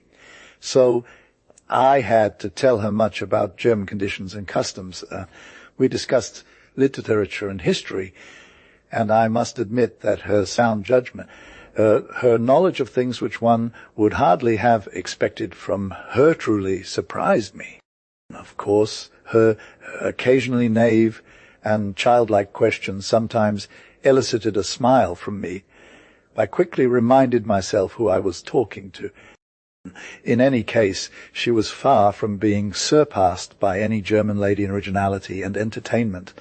Mary Pole also shared stories about her childhood and youth, about the brief happiness of her marriage, how her husband had been gruesomely killed during a raid by an enemy tribe, and after that, she said, she had crumbled with her compatriots, with humanity, and even with herself turned her back on her homeland and moved to New York. And here she concluded simply, "I've lived a quiet, reclusive life for almost 10 years now." She paused. "That my home is my world, where I feel happy, as if it were so natural." My eye swept over the modern furniture in the room, while I asked tentatively why she had banished everything that reminded her of the past's romantic and adventurous life. She laughed the first and last time I ever heard this woman laugh. "Do you seriously believe," she said, that a woman hardened by adversity and deprivation has adapted to the soft living of the whites, that such trinkets, she gestured towards a bed piled high with plump pillows, have become essential to her. A cultivated Indian squaw wouldn't that be amusing? No, my dear gentleman, with all my heart, with every fibre of my being, I cling to old memories. Yet I do not reveal my dearest secrets. Here is the translation of the text, preserving the name, a Spättgen, before the world. Let no profane gaze reach my sanctuary. This room I require for receiving people with whom I occasionally conduct business and interact. For them, I am merely Mrs. Mary Pole, a name I assumed since leaving my homeland. But here with graceful movements she sprang up and pushed back the dark curtain through which she had entered. Here, sir, is my true home. I'll show it to you. You will see that I appreciate the warm interest and trust you have shown me. Hesitantly, I followed her, gazing in silent surprise through the open door. She greeted my awe with a cheerful expression. "Please come in, sir," she said, introducing me to the widow of the Iroquois chief Onondaga. We both crossed the threshold. Now I knew that every word Mary Pole had told me about her past was pure truth. Every tiny suspicion I once harbored about her, which had found a place in my soul, was an unfair injustice and a slight to her. The room we stood in resembled, to a T, the image I might have formed in my childhood years of an Indian chief's wigwam. A coarse, uniquely woven, blue-dyed fabric, suspended from the center of the ceiling and hanging down the walls, had been cleverly crafted into a type of tent with the side where the windows were also draped, allowing only a dim, pleasant glow to filter through the not so large central space. Every object in this wondrous chamber stood out clearly and sharply, and every glance told me that Mary Pole was in her element, in her true home here. Her brief gesture towards one corner signaled the boy sitting there, apparently reading, to stand up and greet us. With a book in hand, he approached cautiously and looked up at me shyly, caressing his simple long jet black hair. I asked what he was studying so diligently. With a proud look, he replied, "Eton, sir." Then he jumped back nimbly to his corner, reopened the dictionary, seemingly ignoring us no more. Meanwhile, standing beside me with an expression of satisfaction on her face as she matched her slim yet muscular hips against my arm, the Indian woman observed my growing bewilderment. Along one length of the tent's wall, just above the boy's head, hung the former weapon shield, spear, and bow, as well as the fantastical headdress with its flowing eagle feather, a symbol of the chief belonging to her departed husband. Various Indian tools or implements, whose purpose and use were not immediately clear to me, served as an original, picturesque decoration around the carefully guarded and preserved relics from a brief but undoubtedly illustrious warrior's life. And Moremi, curious gaze wandered over 100 things entirely new to me.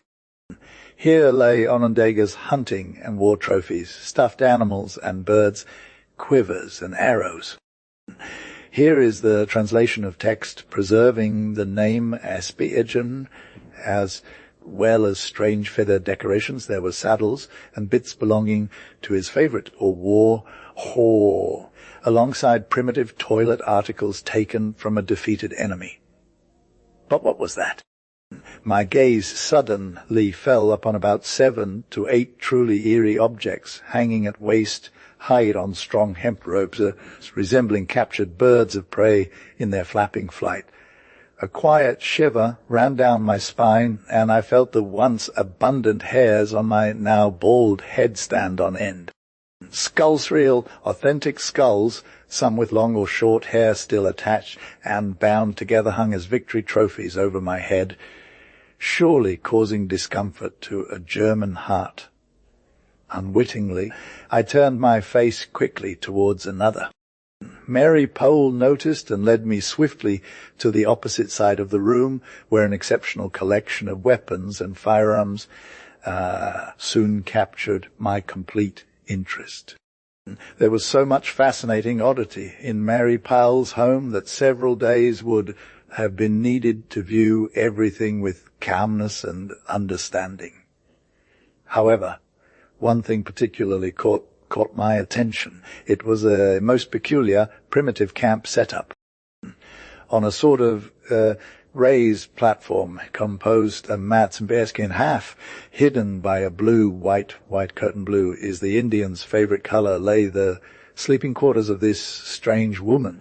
And I couldn't help but think of her words that the hardened, accustomed woman could not reconcile herself to the softened lifestyle of the whites. So here Mary Pole slumbered. Here she dreamt of past happiness and glory of the hopeful future for her son. Here, surrounded by weapons still stained with enemy blood, surrounded by human skulls, she found rest from the day's burdens. Roar! I would not have traded my comfortable bed in dear Germany for this camp setup. We didn't engage in much conversation or even admire and praise while we toured the highly interesting room together. It seemed unpalatable to me at that moment and unworthy of Mary Pole. Her facial expression was deeply serious, as if all the objects called forth 1,000 painful memories. Every empty word seemed like an injury to her deepest feelings. Yet suddenly she smiled again, inviting me to accompany her into a much smaller side chamber. This room, similar to the first, was adorned and decorated and served as her son's bedroom, while also functioning as some kind of laboratory for her. Wonderful vessels, retorts, and fields stood around on roughly crafted benches and tables. On the small stove, steam and boiling sounds filled the air, and large bundles of herbs and plants hung carefully tied from the ceiling. But what else caught my attention in this room was a magnificent American safe iron money chest of the newest design, to which Mary Pole now approached. She took out several smaller bottles, cheerfully presenting them to me with the remark that one was excellent for migraines and the other guaranteed rapid hair growth. Mechanically, I ran my hand over my quite worrisome bald head. Heartily thanking her for this kind suggestion, I replied that I had also laid aside my vanity along with the adornment of my head, and that I would feel ridiculous if I suddenly appeared among my hometown friends again with flowing locks. In any case, I believe in the infallibility of their mixtures. Hesitantly, I added that if to give me a few drops of that wonderful remedy for toothaches, I would be most grateful. She nodded kindly and quickly produced the miracle cure that freed me from agonizing pain and introduced me to this interesting acquaintance, taking it out of a safe. Like a precious relic, I kept this gift pressed to my chest. "Here, sir," she said, opening the cabinet door wide and gesturing for me to come closer. Take a look inside me if Mary Pole didn't manage well and frugally for her son. That's something I learned from the Americans' accounting and speculation. My eyes glanced over the contents of the safe, and in that moment I was truly ashamed of the unworthy, harsh thoughts I had harbored about her in the deepest corner of my usually trusting heart before the Indian entered. There were stocks, government, and railroad bonds alongside stacked rolls of $20 gold pieces. I also noticed piles of gold grains and irregular lumps of this precious metal, which led me to believe that Mary Pole was not only an interesting, attractive woman, but also very wealthy. capable of shaping her life differently according to European standards. I am amazed at you, madame. I could not help exclaiming in the fullest admiration. Good mother, competent businesswoman, and a brave, fearless, always helpful woman, a rare combination in one person, and deserving of the highest recognition that everyone must give you. Another expression of inner satisfaction crossed her dark face, and she then almost sadly replied, I only reap ingratitude here, unshakable distrust that seems to cling to my heels and often makes it difficult for me to combat the hostile feelings and impulses from within. But let's not talk about that, she added defensively. We can't change it. Now, come over to my parlour and have a small snack, sir. As she quick led me ahead, I cast one last glance at Mary Powell's home. Then I followed her out. The bright sunlight shining upon us, combined with the sight of the fashionable room setup, made me feel as if I had returned from a walk through a fairy tale into reality. Still half in a dream, I stared at the black girl who was just then arranging wine, fruits, and fine-baked goods on a table for us. Once again, I contemplatively and shook my head at the elegant porcelain service and glassware, which stood in stark contrast to everything I had just seen. We lead a truly American household, said Mary Powell, sensing my thoughts as she offered me a plate of delicious bananas with a delicate smile. I took one of those aromatic fruits. And my little Sally, she pointed towards the door through which the negress had left us. She is the teacher. I am the pupil in the higher arts, and so everything is going wonderfully. What initially seemed difficult and unfamiliar to me, I quickly overcome at the thought of offering a sacrifice to Iron Hand. The circumstances that will shape his later life demand careful upbringing. Someday he will thank his mother. Oh, you should see eats with a knife and fork like a young gentleman. For roughly another half hour, I engaged in stimulating conversation with the unique woman. Then I stood up. 2 full hours had passed since I joined her company, and I had to admit that saying goodbye to Mary Powell was not easy for me. The vast ocean would soon separate us forever. Would I, to use her words once again, sail across the great waters to see her if I had 20 fewer years? Who knows? In any case, I knew today that this was a life-changing goodbye. The words I spoke may have sounded rather meaningless and trite, as it's a peculiarity of mine that when something deeply touches me internally, my external behavior becomes awkward and dry. Tragedy to comedy is only one step away. This is something everyone should keep in mind if they ever find themselves overcome by a small change in emotion in their mature years, especially since she, the widow of an Iroquois chief, the free daughter of nature, a woman without higher education or training, had not taken any liberties or violated the forms of elegant, refined femininity in my presence.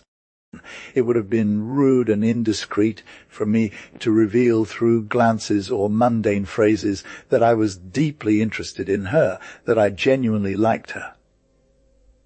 For a moment, she held my hand firmly in hers and looked into my eyes with burning intensity. The boy had also approached and leaned gently against his mother. "Thank you for delightful, enjoyable hours, sir," she said in her simple, calm manner. "Rarely do I have the chance to express myself freely from my soul. After all, the urge, yes, the need for this lies within every human chest. I will ponder over everything you've told me for a long time and derive wise lessons for Iron Hand." For several seconds I placed my right hand on the boy's head and asked, "You want to be a smart man, a famous doctor, and once repay your mother 100-fold for her faithful love and care for you, don't you, my boy?" "She deserves it tenfold." A brilliant flash of the dark child's eyes answered me, and so we parted ways. Years have passed since then, but often and gladly my thoughts drift to Mary Pole in the grand American Empire City. The small bottle she gave me back then still occasionally displays its miraculous power, both on me and others. It has always brought me joy to use it for noble purposes, to act and help the benevolent donor. She is long since empty now. However, if one of my esteemed readers decides to embark on an interesting journey across the sea to New York and finds themselves plagued by toothaches over there, I strongly advise them not to miss the opportunity to sit alone on a bench in the most remote part of Central Park. Perhaps, only perhaps, they will meet my friend Mary Pole, the Indian squaw. I cannot disclose her address for reasons of discretion. Is she still alive?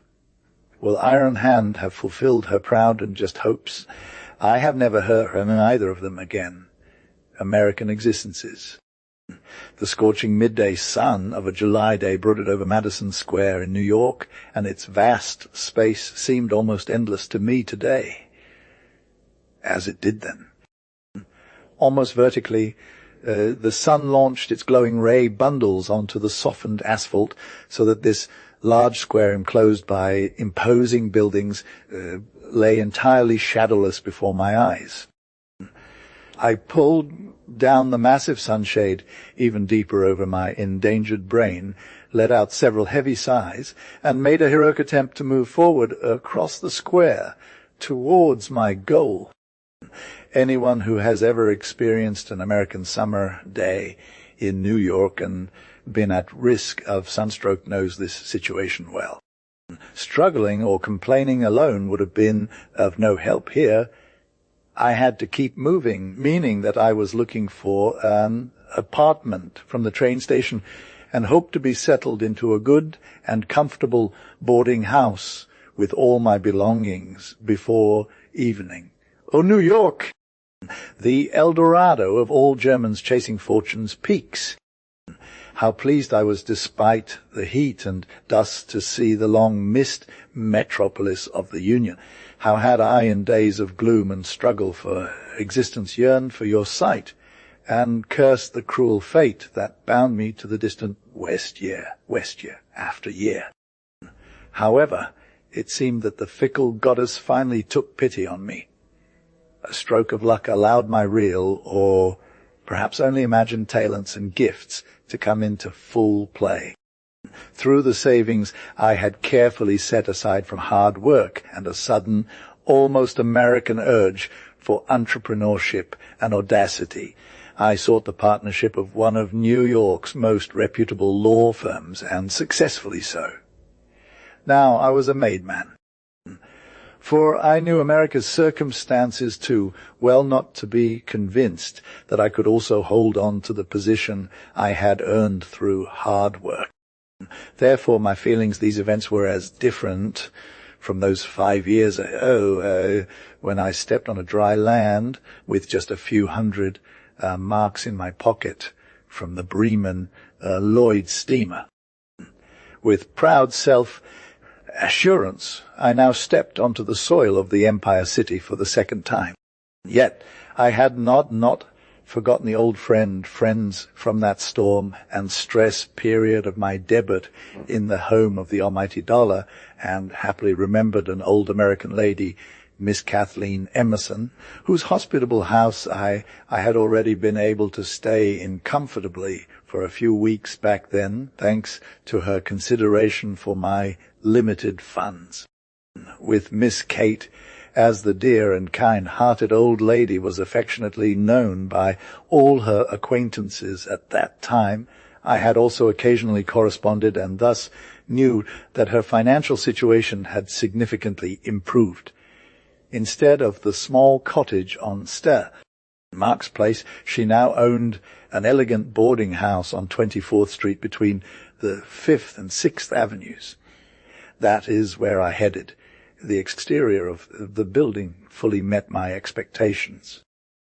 It was at the very least one of the so-called good brownstone houses that adorned the streets of the upscale neighborhoods in New York City, all of them seemingly identical.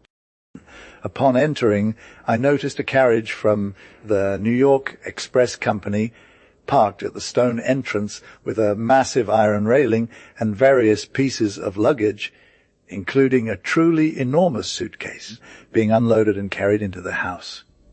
I thought with satisfaction. It appears that my old friend's business is thriving even during the hot season. Congratulations, Miss Kate. Such an impressive amount of luggage suggests noble and frequent guests. I briskly climbed the 6 to 8 steps and entered through the already open front door. Several people, including Miss Emerson, were in the somewhat dim foyer. The joyful Colin distinctly emphasized Gem and rang out to me. "Can I believe my eyes? Are you really Mr. Baron von?" "Hush! Hush!" I replied, laughing, also in German, Mr. Richard Birkin, a partner at Habit & Co. "On Broadway is here today, my dear, and would like to humbly request a modest room in your hospitable home, Miss Kate." We shook hands heartily. Curious and with a polite bow, I glanced at the group consisting of 3 ladies and two gentlemen who, given their interrupted business with the landlady, seemed rather impatient. Therefore, I said politely and apologetically that I wouldn't like to disturb them any longer. This statement came out only because of the charming little face of the youngest of the 3 elegant ladies, whose blue childlike eyes were fixed on me with a serious, inquisitive expression. Then I followed the housekeeper's signal with a brief "Goodbye, Miss Emerson," and went up the stairs to the upper floor. Dinner for all the guests in the house was at 7 o'clock. As I was already fully settled in, I had been one of the earliest arrivals and had taken my time admiring the beautifully set table as well as observing every new guest arriving. Stop. Now I was stunned. My fashionable company from this morning, whose voluminous suitcases had already attracted all my attention, entered the hall just then. Leading them was a large, brunette woman of middle age with striking, almost deadly hard features whose elegant silk dress seemed out of place on her robust figure. Next to her walked a very slender, almost ethereal young woman according to my inexperienced grooming standards, simply enchanting and refined in a bright, undefinable summer fabric clad, with its red silk belt and ribbon, set accentuating the delicate complexion of her slender oval face. She presented a most advantageous appearance. Despite their diverse faces, a strangely similar, half bitter, half disappointed expression around their mouths revealed they must be mother and daughter. Following them was a middle-sized, gaunt man with military cut hair, a brown, intelligent visage, and my dearest unknown from the foyer with those familiar blue eyes that so comfortingly drew me in. What a poetic figure!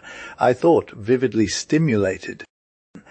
This golden, blonde, wavy hair, this demure yet noble demeanor, that almost shea gazel of it transported me for seconds out of the present moment and the country I was in, awakening painful memories of dear German women's figures within my soul. In stark contrast to the other ladies, the ensemble lacked any elegance, save for a simple but all the more charming dress of fine grey wool fabric that adorned her royal toque. Deeply lost in my thoughts, I forgot to remember that another gentleman, a striking young man, had been present when the company arrived that morning. Miss Emerson soon introduced me to him as simply as Richard Birkin to everyone present and showed us our seats. But who could describe my joyful surprise as I looked up? The enchanting blonde was sitting right beside me. Strange. That brief glance her eyes from almost felt like a silent interrogation.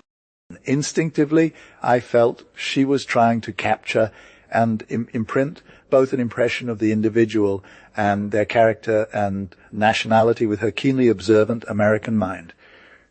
"Do you understand English, sir?" asked my charming table-mate in the sweet, sounding tones of her native language. Cheerfully, I confirmed that I did, and soon our conversation flowed smoothly.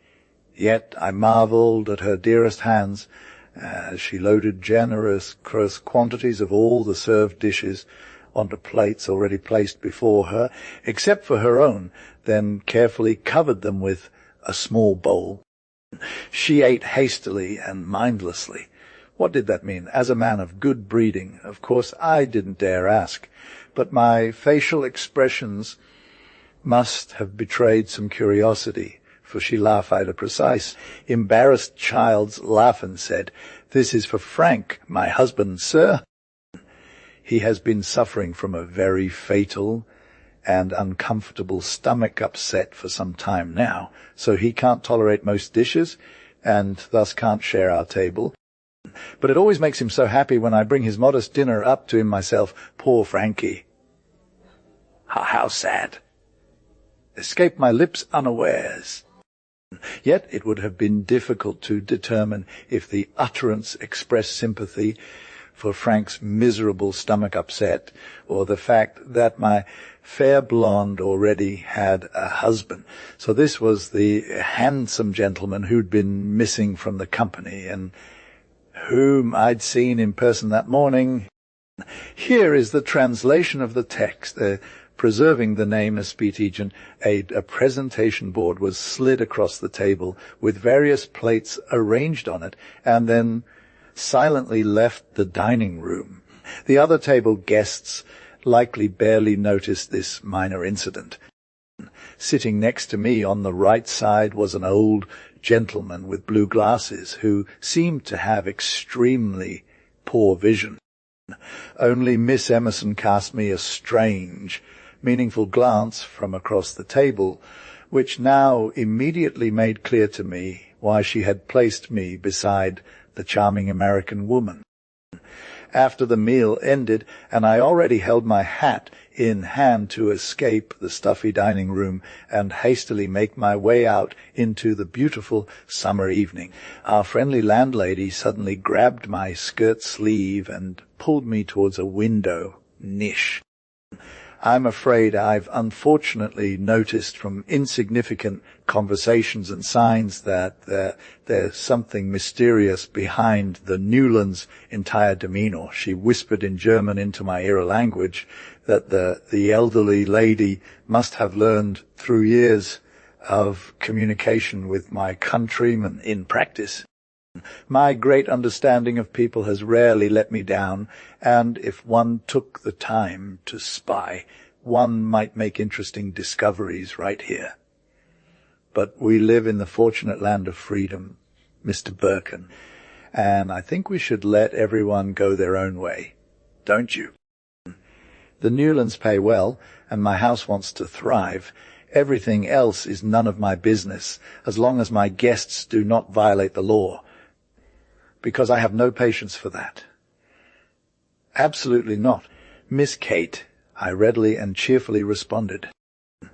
Initially, I was only interested in the strikingly beautiful eyes of my young table-mate, but since I learned that this lady already has a husband, the aura surrounding her before has completely dissipated. Oh, still the old trickster. Miss Emerson threatened me with her finger. Well, good evening, Mr. Birkin. She smiled and waved at me as I continued on my way.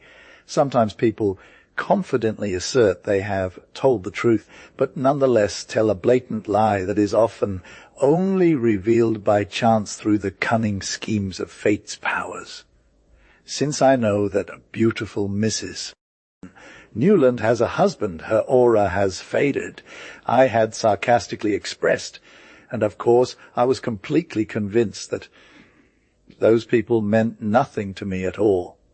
However, things took an unexpected turn. About 2 weeks later, we had been staying in Miss Emerson's quiet, comfortable boarding house for some time when something occurred that suddenly reignited my initial vivid, then forcibly repressed interest in the lovely Mrs. Newland. Although my demanding professional responsibilities kept me from leaving the office on Broadway from 8 a.m. until 4 p.m., I still found enough time to spend a few cozy hours in the parlor or even on Miss Cather's airy balcony. As always, I discussed various harmless daily events with my beautiful neighbor at the table, and also, as before, here is the translation of the text, preserving the name Spättgen. The foresightful wife carefully brought meals up to her poor Frank in his room. Through conversations with her, I gradually learned that the elderly lady, who did not elicit my sympathy at all, was Frank Newland's mother, and also the slender young woman whose husband had been introduced to me as major of some militia regiment, Mr. Fowler. My blonde friend also mentioned, passingly, that she had been married for 3 years, and used to live in Chicago with her husband's family, where her mother-in-law owned a business exporting sewing machines, but she gave it up to consult the best New York doctors due to Frank's illness. So I was totally oriented in this direction, yet I often had to force myself not to ask intrusive questions about things that were entirely irrelevant to me legally, and even considering Miss Emerson's warning. Why did the Newland family come to New York just at the hottest time of the year when everyone else was fleeing? What was Mr. Fowler, who looked so intelligent and sharp-witted, up to all day? And why did the one they called Frankie, as I understood, beloved by his better half, always leave the house only after sunset alone every time? I couldn't blame myself for not being able to make sense of these strange circumstances as a busy man. During these 14 days, I was only fortunate enough to speak to my neighbor's husband once. That is, we met on the stairs one evening when I returned home from a walk. Recognizing him immediately, I approached him openly. The bright light from the burning gas lamp in the hallway illuminated his slender face, accentuating its distinctive noble shape, and allowed me to gaze into his very serious, almost dark eyes. I clearly noticed that he was trying to avoid me, but I stubbornly blocked his path and quickly expressed some words of sympathy about his suffering. He casually shrugged and replied with a short remark, "Very kind of you, sir." I then praised his beautiful, intellectual wife, hoping a jealous reaction might show him from his stoic calm. But to no avail. His answer was dismissive. Immerse. Newland is very pleased to find pleasant conversation at the table. He took off his hat and left me standing there. What an odd man, I thought, half annoyed, but nonetheless intrigued by this appearance. The more clearly it became apparent to me that I was facing a puzzle. One morning after this encounter, my partner, Miss Haberton, usually a cool and silent businessman, greeted me in the office with a visibly agitated expression, presenting $620 bills right before my eyes and angrily spouting off about these wretched forgeries, how we had been deceived into losing $120, and that one of his clerks had just told him that similar cases had occurred in New. Here is the translation of the text, preserving the name Spättgen upon arriving in York and learning that the city must once again flooded with fake greenbacks, cash notes. I found this disheartening fact far from pleasant, as I was, after all, involved in these minor losses. If I were not by nature a realistically inclined, highly enlightened person, I might have almost caught myself in a spiritualistic realm at that moment. For suddenly, in my imagination, I saw the bald skull of Miss Habberton. The beautiful, deathly face of Frank Newland appeared, with the only difference being that his serious eyes now looked at me in a pleading expression. This strange mixture of reality and fantasy made me, perhaps in my partner's opinion, appear highly stupid and indifferent. He grabbed me by the shoulder roughly and exclaimed, "You must be a Croesus, or you don't fully understand the value of money here, dear Mr. Birkin," because no one would have willingly throw $120 out the window. I was startled. "Nonsense." There was not a trace of a foreign face to be seen. I was a fool. "Dear Mr. Habberton," I quickly replied with the most desperately sad expression I could muster. The fear of our loss left me speechless. "The cuckoo should gather all the counterfeiters in America, and if I ever let such a scoundrel shave me again, I will not be worth being called a partner of Habberton Co." He seemed satisfied, and during the course of our conversation I learned that several weeks prior the police had been on the trail of a large counterfeiting syndicate consisting of an organized band. Yet the clever rascals often outsmart the clever law enforcement officers, so the carefully arranged nest of these clean birds was found empty and abandoned.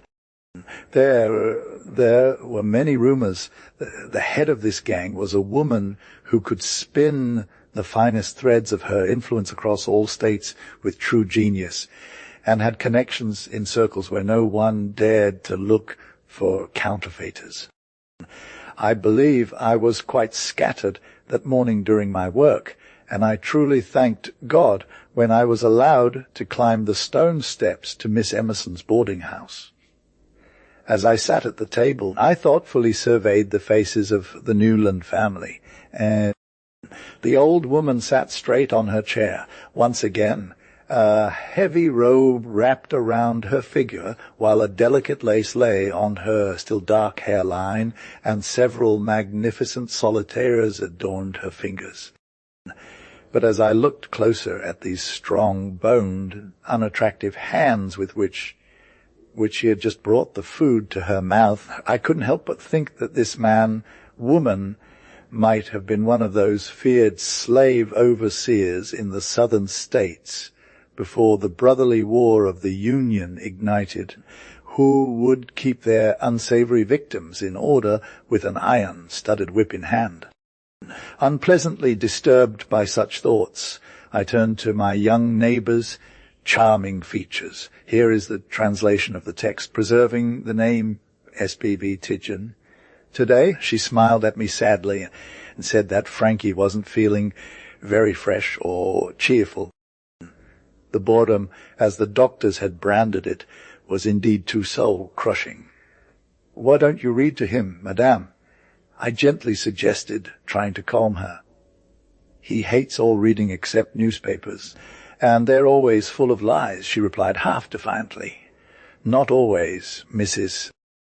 Newland," I said calmly but seriously, slowly raising my eye to hers. "The New York Herald, for instance, will reveal some very interesting discoveries in the very near future that are not products of an eager reporter's imagination but of reality." Then I casually told her about our small financial loss and Mr. Habberton's messages. In the next instant I deeply regretted my words. The change that appeared on Mrs. Newland's face was appalling and frightening, leaving me bewildered and almost helplessly stammering. Didn't she feel well? Her usually fair and rosy complexion was covered in a grisly pallor for several minutes. Her eyes were fixed and expressionless on a point, her lips tightly clenched. That's how the beautiful creature sat in the chair. No, yes. The heat is killing me," she moaned with great effort as she reached half mechanically for the glass of ice water standing before her. Kindly and shocked myself, I handed her the glass, from which she quickly drank several gulps of the cooling drink. Then it was already near the end of the meal. Mrs. Newland pushed back her chair with a visible strain and stood up. "I'm afraid I must go upstairs," she said, struggling to maintain her composure as she reached for the glass of water. "Some migraine that sometimes strikes me in stuffy rooms. Good night, Mr. Birken. Please, under no circumstances mention this incident to anyone." Her blue eyes now held a truly pleading gaze. The graceful figure slipped away silently and even more soundlessly than usual from the room. For the next 8 days I walked around like someone carrying a great burden and unable to make up my mind about how to handle it. Please, under no circumstances, mention this incident to anyone. "Mr. Frank Newland's wife had whispered to me earnestly. I would have preferred to bite off my tongue rather than reveal in a single word about what had been going on inside of me since that evening. No. Since the morning when Mr. Haberton showed me the counterfeit banknotes in his office. Anyone else, even my old friend Miss Kate, if I shared with her the materials I had gathered for this daring enterprise, would surely laugh at me and express their disapproval. My dear, these are German follies. If you touch dirt, don't be surprised if some of it sticks to your hands. But anyway, what concerned me about American heartlessness towards our brothers? A silent voice within me impulsively drove me to. The dark fate of two people who drew me in with their sympathy to intervene, to help, to save, while there was still time. The Newland family seemed to be in a state of peculiar excitement or anticipation since the very last days. Mr. Fowler was hardly ever seen and appeared to be attending to urgent external affairs in his place, his wife and mother-in-law waiting with anxiety and impatience for the return of the absent one, often stayed on the balcony until nearly 11 o'clock at night, who loved to enjoy the refreshing nighttime air. The delicate young woman once sweetly told Miss Emerson, and no one disturbed them. Meanwhile, New York newspapers, as I had predicted, really published a great deal of astonishing and sometimes ridiculous articles zoomed about whereabouts of the dangerous counterfeiting gang that had already put into circulation a capital of falsified currency representing more than $1 million. Some said the head of the clan was shamelessly and happily in our city. Others reported that the clever, perhaps only legendary, lady was in Chicago. In any case, the police hoped to make a brilliant catch this time and finally get hold of them. My young tablemate had often had strange, red and swollen eyes since that migraine attack, and her charming child's face seemed narrower, as if some sorrow or secret pain gnawed at the heart of this lovely creature. She spoke little and ate almost nothing. On the other hand, I discovered she lived on the most strained terms with her mother-in-law, or rather suffered under the tyranny of this woman. My idea was further strengthened when passing by Mr.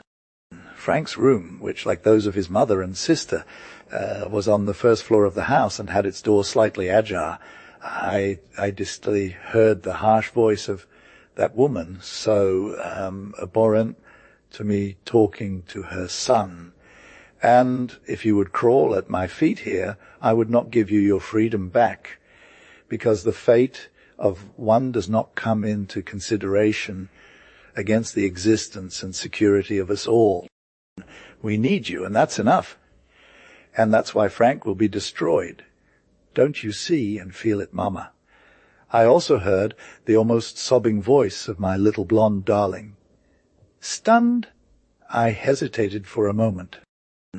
Well then, let him be destroyed if he's a wimp, a coward. Came back from the mother's mouth. With revulsion and anger in my heart, I stormed up the stairs to my apartment. On the same afternoon, a well-dressed, handsome older gentleman entered the house and asked to speak with Miss Emerson. By chance, I was present in the parlour with our landlady, who kindly asked me to stay.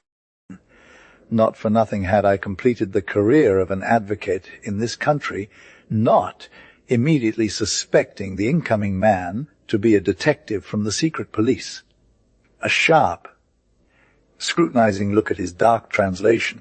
At once the gaze of the august visitor also descended upon my unremarkable self. However, when Miska mentioned my connections to the Habitant Company, a sudden and very polite air, "How do you say you do?" was bestowed upon me, and only then did the guest, though still cautiously, bring his purpose forward. Miss Emerson should not take his insistently forward appearance amiss, he said, taking a seat, while playing with a large diamond ring on his small finger, in the sunlight streaming through the window. Only, as some experiences had already proven, individuals whose antecedents often did not align with the letter of the law tended to prefer the most exquisite and fashionable boarding houses in order to maintain an outward appearance and deflect any suspicion. He had to be so impolite as to ask for the names and occupations of their residents. Miss Cathy made a highly outraged and angry expression despite these smooth words, and exclaimed in her characteristic, somewhat brutish dryness, her house fortunately only housed extremely respectable people, and if the gentleman found her statement insufficient, she invited him to join the evening dinner with all the guests, which would surely prove that he was completely off track this time. Lord above, what carelessness from Miss Cathy! It stemmed solely from her utterly unguarded mind, I thought in horror, standing as rigidly as charcoal in my window niche where I had retreated. If this bloodhound found out that Frank Newland avoided the company so conspicuously and dined alone in his room, now I nearly shuddered at my strange anxiety. Was it possible that I myself, a man of the law, and someone who despised any cowardly act from the bottom of my soul, whose life's mission was to defend in danger justice wherever it applied, that I would take up a cause for this wretched young stray and his wife, that I would stand in front of the New York Security Agency rather than approach that man and openly reveal all the discoveries of recent days? For what ultimately concerned me about Frank Newland and his blonde wife? Or was this inexplicable sympathy for those people perhaps a nudge from above? Thank you very much, most kind Miss Emerson, was the detective's response, greatly reassuring me. Your assurance is sufficient for now, all the more because I must avoid anything conspicuous in my position. He then made some notes in his notebook and left the parlour with smooth movements and very polite bows to both the lady and myself. Do you think, Birkin, that there's something fishy about the relationship just hinted at with the Newlands? Miss Cathy asked me. When we were alone, a slightly anxious twitch playing around her mouth corners. I had considered them, the men, professional gamblers, perhaps people travelling on some patent medicine or similar, but regarding the good reputation of my house, I saw them as completely harmless characters. Here is the translation of the text preserving the name Spättgen. However, I believe I can trust you with a portion of human insight. Well, what do you think, Mr. Birkin? It would truly sadden me if I had to break my contract with the Newlands and leave my rooms vacant until September at the earliest. I had turned my face slightly to the right, so Miss Cathy's gaze could only catch a glimpse of my profile, and I responded calmly, despite the agitation brewing within me. "Dear Miss Cath," following the principle that better is better, and sure is surer, I wouldn't even look at the few $100 and occasionally on some valid excuse. "Let Mrs. Newland know that you wish to take over her rooms. I hold you in too high and sincere an esteem to see you entangled in any inconveniences. Thus, I openly advise this to you because I don't appreciate detective business." The elderly lady recoiled in shock and stared at me intensely for several seconds. She quickly regained her composure and spoke with a painful tone. "You wouldn't tell me this if it weren't your deepest conviction, Miss Burkan. Certainly not Miss Cath. Very well, I'll do as you suggest, without a flinch, or perhaps even considering the perceived loss of a substantial sum for her." The resolute old lady extended her hand and declared, "We'll wrap this up tomorrow. Period." She left the conversation chamber. Tomorrow. I mechanically opened the glass door leading to the balcony and gazed deeply at the climbing clematis flowers on the railing. Tomorrow. A worried thought echoed on my lips. The sun had already dipped low on the horizon, and when it rose again in the east, something would have happened of which those involved were still unaware. German sentimentality and foolishness. The malicious principle in my chest teased. Stop meddling in affairs that don't concern you and let justice run its course. I steadfastly resisted this temptation and whispered barely audible words. "Blessed are the merciful, for they shall obtain mercy." Suddenly I heard a muffled sob from inside the parlour. Embarrassed and concerned about not becoming an untended witness to a scene outside on the balcony, I quickly retreated into the room. I paused, then noticed something that startled me once more. There she was, my beautiful neighbour, at the table, lying in a chair with her face resting on the armrest, seemingly in state of agony or extreme pain. Only occasionally did a strained sound escape her chest, while her clenched fingers held onto her blonde hair.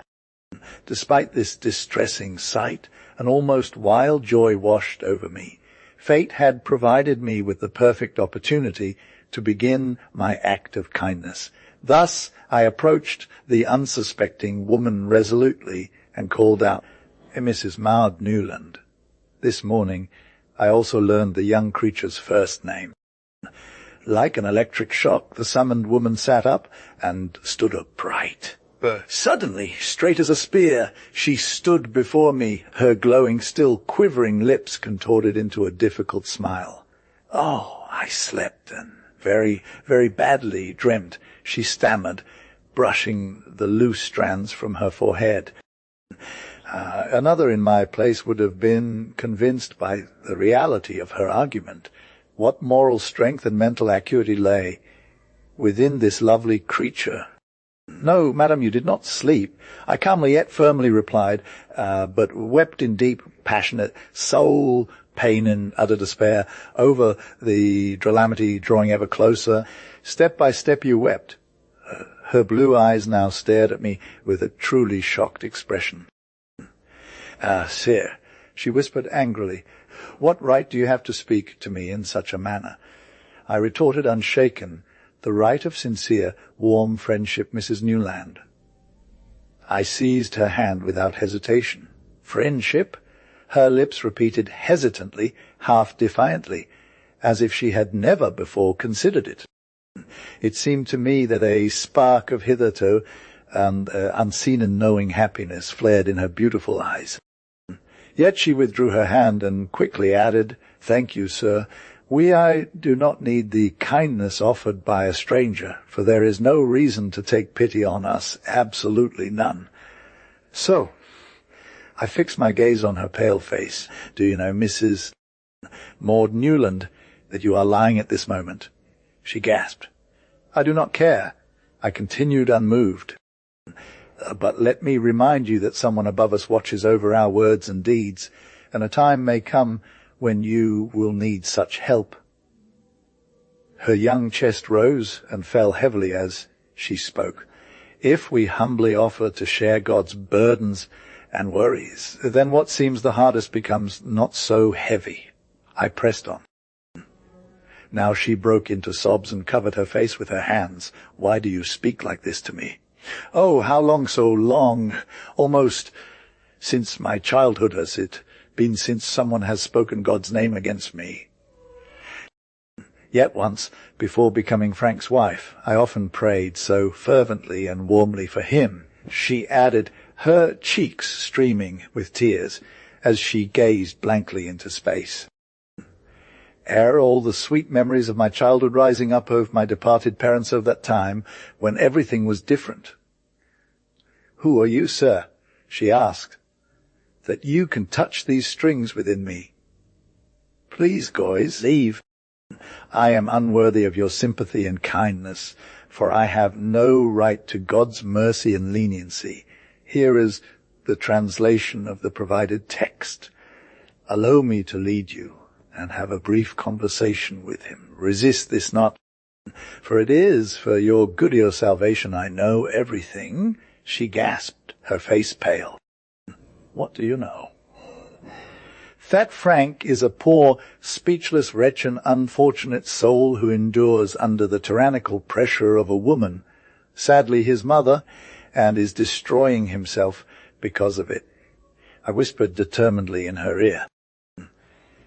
But by all that's sacred, and with the Almighty favor my endeavor, I swear we will triumph over this Megara, even someone you despise deeply within, and I can return to you freedom, happiness, and security. Just follow me and submit unconditionally to my guidance. My heavens, am I dreaming? Does this pitiful world really still hold something that means hope and faith in humanity? She spoke, her lips trembling. Can I truly trust you, the stranger? Are you not also someone like those who came here recently, heartless and without mercy? Mrs. Maud Newland! I thought you'd be convinced of the sincerity of my friendship. I responded, almost reproachfully, but gently. Friendship?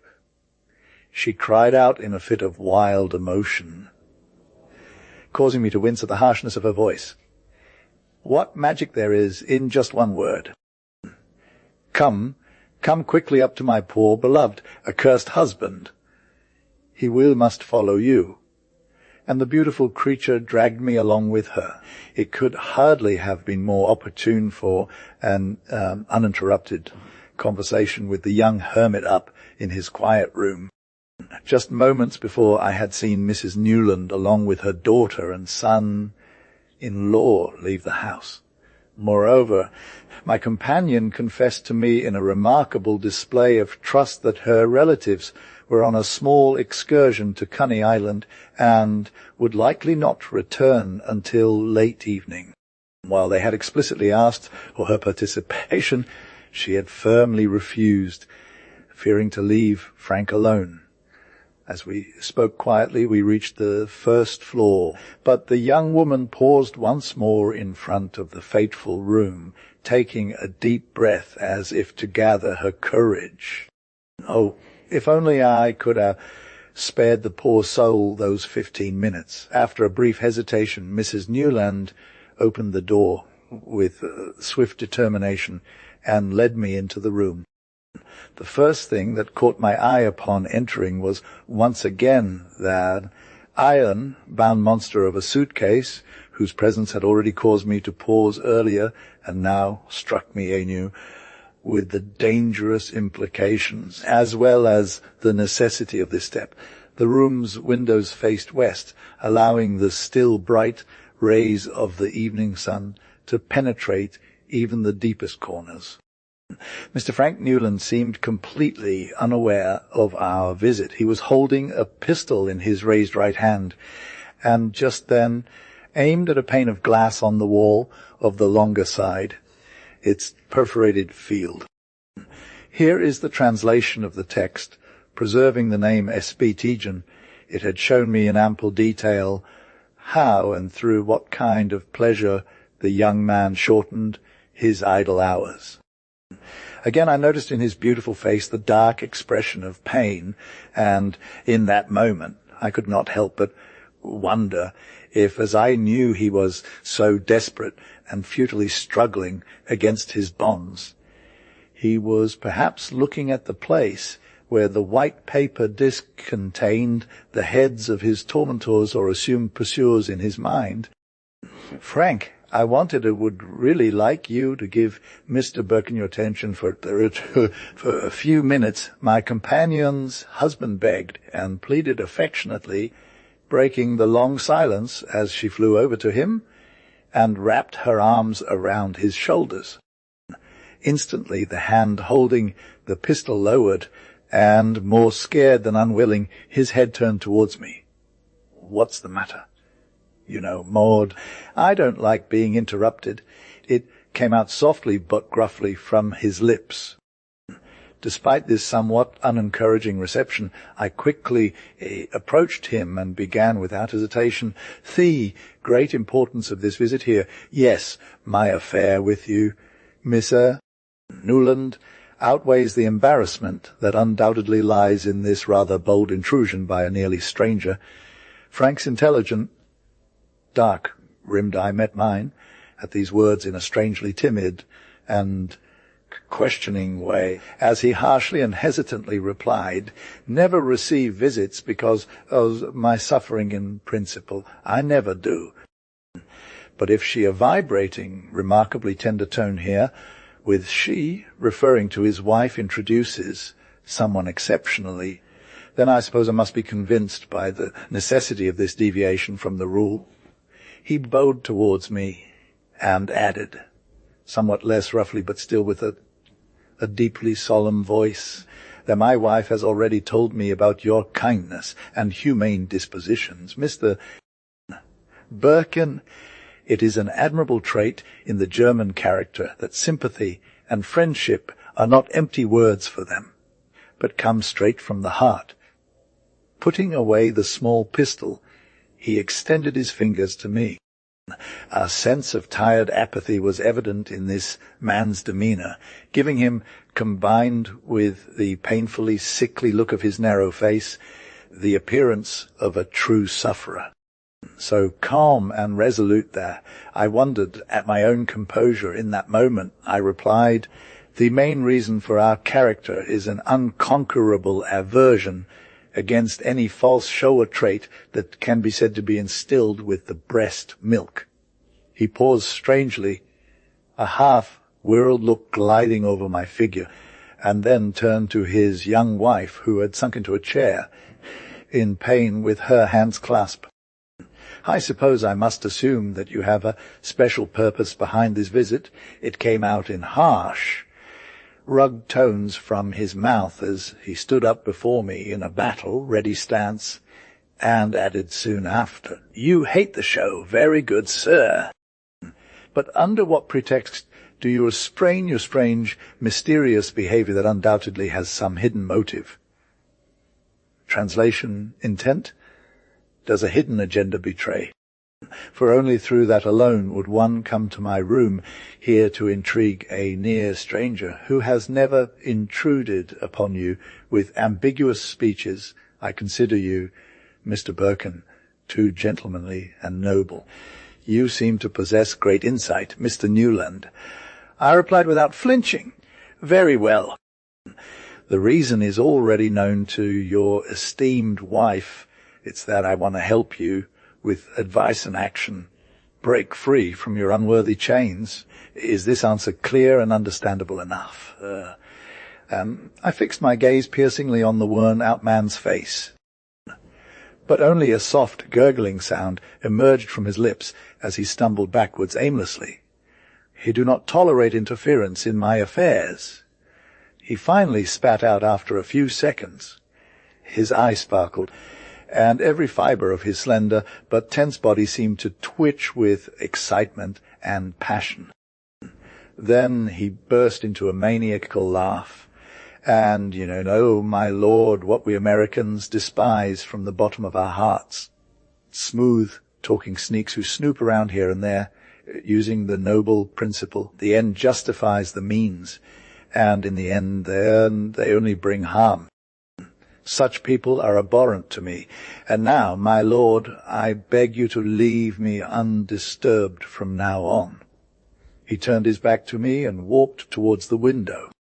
Thus the victory was not as easy as it seemed downstairs in the parlour with the young woman, I thought indecisively. But already the little alley rushed to my aid, springing up and rushing to her husband, calling out, "Oh, Frank, be merciful! For your love for me, for our misery, do not so rudely shut the door to this gentleman. For is he, miss he, Birkin, who wants to help us, so the recklets that has been ripening in your mind for a long time, but has always been thwarted, can finally come to fruition. I beseech you, Frank, don't let this good opportunity slip away. For without energetic support, it will never happen, never." The beautiful woman spoke in wild enthusiasm for the cause, her words flowing forth like a torrent. "You are so kind and loyal, full of love and consideration for me, but nonetheless just a swaying reed against power in your mother's will, I had moved closer and could see clearly how a wave of hot blood darkened missed the Frank's forehead. Be silent, Mon, you're forgetting yourself. Your inexperienced mind is ignoring caution and duty," his husband whispered to her under laboured breaths. But she paid no attention to this warning. In 2 jumps the graceful figure flew over to me, grabbed my hand fiercely, and exclaimed, "So tell him, Miss Birkin, that you know everything, that you are initiated into all things, and have discovered the entire great misery of our existence." At that moment, a burst of anger escaped the man's lips as he raised his clenched fist towards the lovely head. "Maud! Wretched one! You've betrayed us." "No, Mr. Newland, you're mistaken," I said, now standing close to him. "Here is the translation of the text, preserving the name Spättgen." She pulled away from me, her hand wrapping tightly around her wrist with firm pressure. "The mere suspicion alone is a slur on your faithful, sacrificial wife.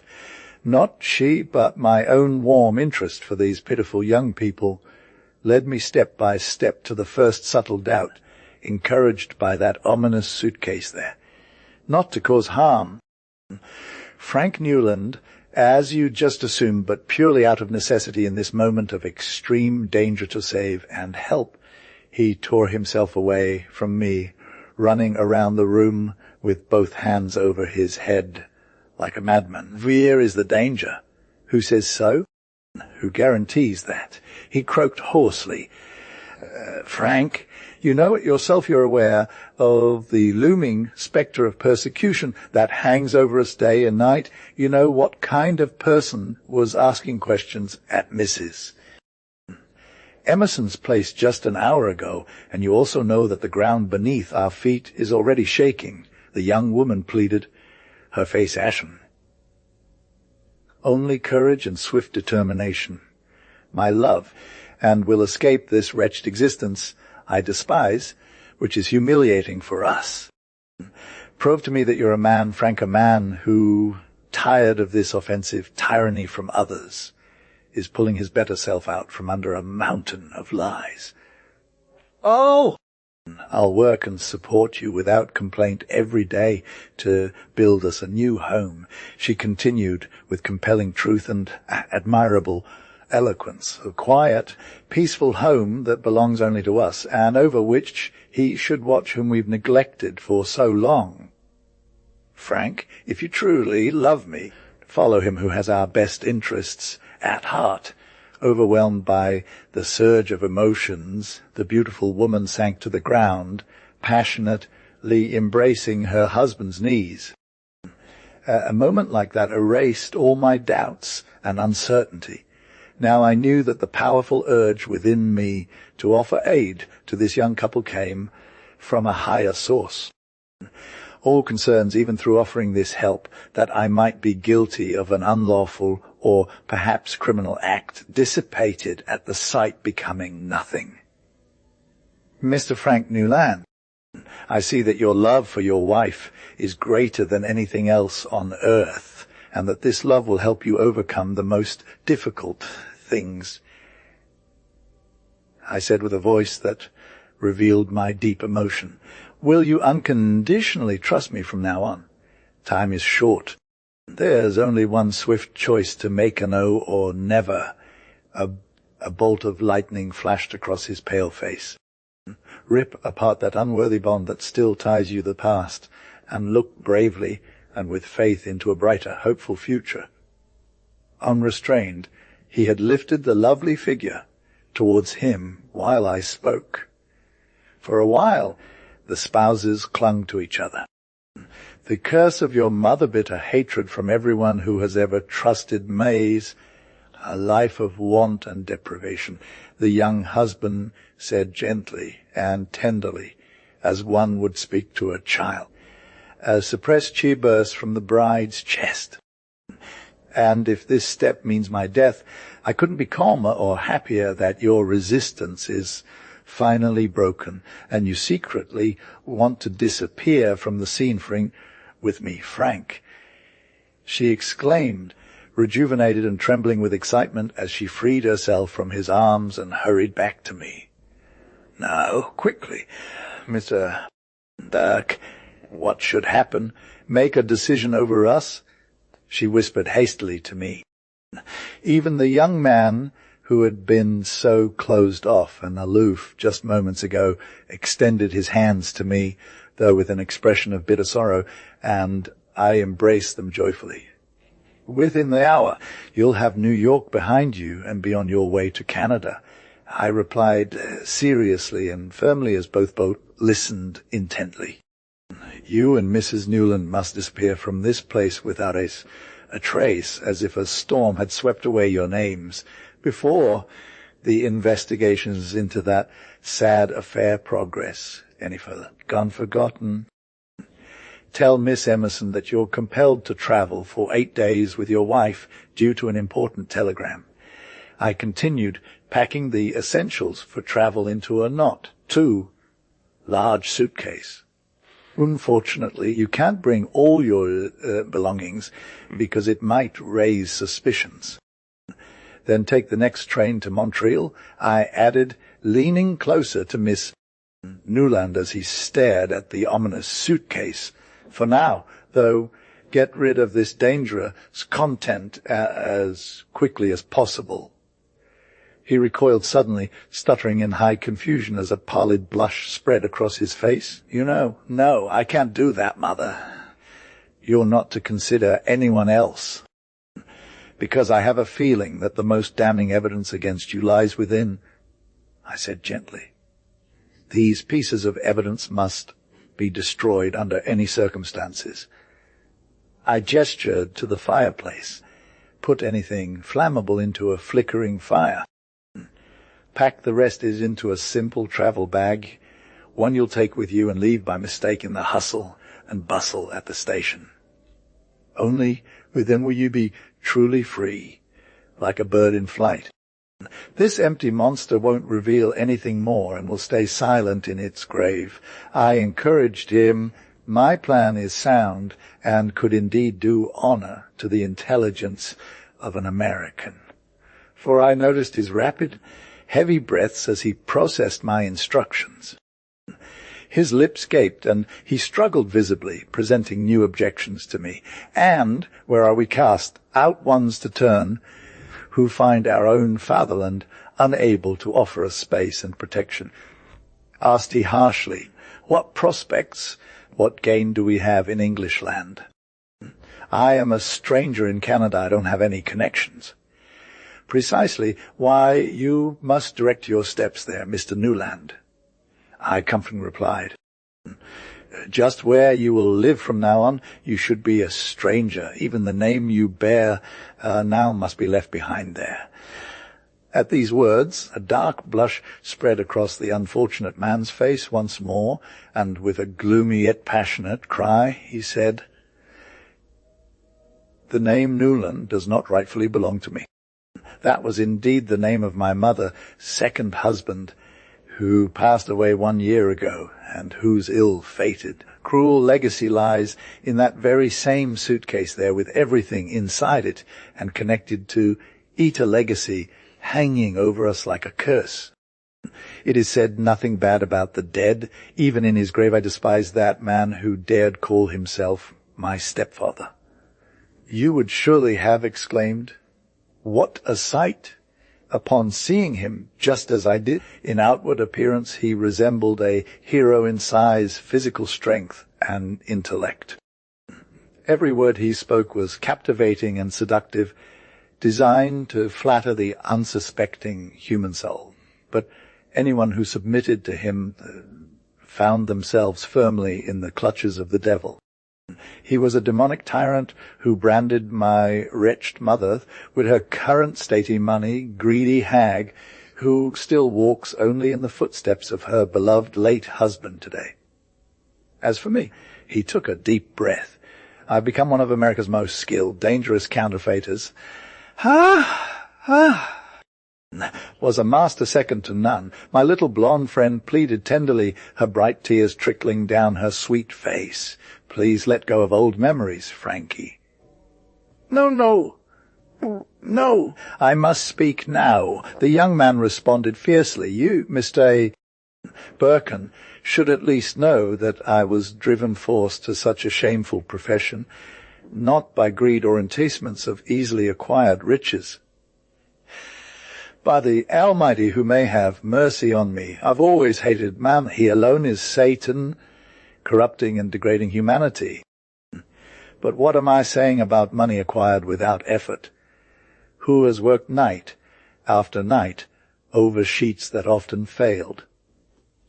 Who has had to give up the bitter drops of sweat from hard labor for such devilry? It was me. I did it, Mr. Birkin, because I was too weak, too cowardly to break free. Often I've gnashed my teeth in impotent rage. But the evil look of my mother, in which I still see the demon of my wasted life, the master me stepfather. Here is the translation of the text, preserving the name, the Spättgen Tigeno. He cried, almost choking with emotion. For her sake, my light and comfort. His wary eyes met his wife's radiant face. For her sake I tear in pieces the bond that ties me to the one who gave me birth. I looked at the clock, intending to change the subject. May I order the carriage for you, Mr. Newland? He sat up, almost hypnotically. Yes, the carriage go. And may I give you this address in Montreal, Mr. Frank? What is your real name, then? He responded succinctly. Wilson. So, Mr. Wilson, a very close friend of mine, also a German, has a reputable and sought-after law office there. This excellent man I recommended to you as a capable and intelligent worker because, through your wife, I know the thorough education you have received and that a wealth of knowledge resides within you, something young, vibrant Americans usually don't acquire. A single word from me is enough to open doors to a perhaps very lucrative career for you, steering clear of any bleak future abroad. The main thing, of course, is that you choose a profession with an enthusiasm and energy that suits your abilities. Good heavens, this is too much. I don't deserve it. The surprised man exclaimed, shaking his head in disbelief while a peculiar smile played on his lips. Meanwhile, my little blonde friend covered her face with her hands and sobbed loudly. "Do you have enough travel money?" I inquired. Unperturbed by the situation, using a serious, dry tone typical of an investigator, though I felt my inner movements threatening to choke me up. A long silence followed. Then Frank Wilson pulled out several 50 Bildhausmersdals from his wallet, lit a candle on the table, and held the notes aloft without saying a word or moving, as soon as the bright flames danced around his fingers. Has this man gone mad? Someone might have thought it such strange behavior and attempted to stop it. But I remained motionless, because exactly that seemingly senseless experiment spoke volumes to me in silence. What had just turned into smoke were mere worthless forgeries, lies and deceit, the ghastly fruits of his hard-working life on which, as he himself said, drops of acidic labour hung. Poor Frank! This terrible mother held her only son by a tight rein, denying him even the basic funds he needed out of fear that he might secretly escape her tyranny one day. In this moment, a desire to play a trick on that dehumanized woman overcame me. With his lashes cast down, the poor man stood before me. What shameful feelings may have surged within him? So quickly I approached him and gently placed my right hand on his shoulder. Let bygones be bygones, my friend. I understand everything and deeply sympathize with you. Yet, in the end, it's better.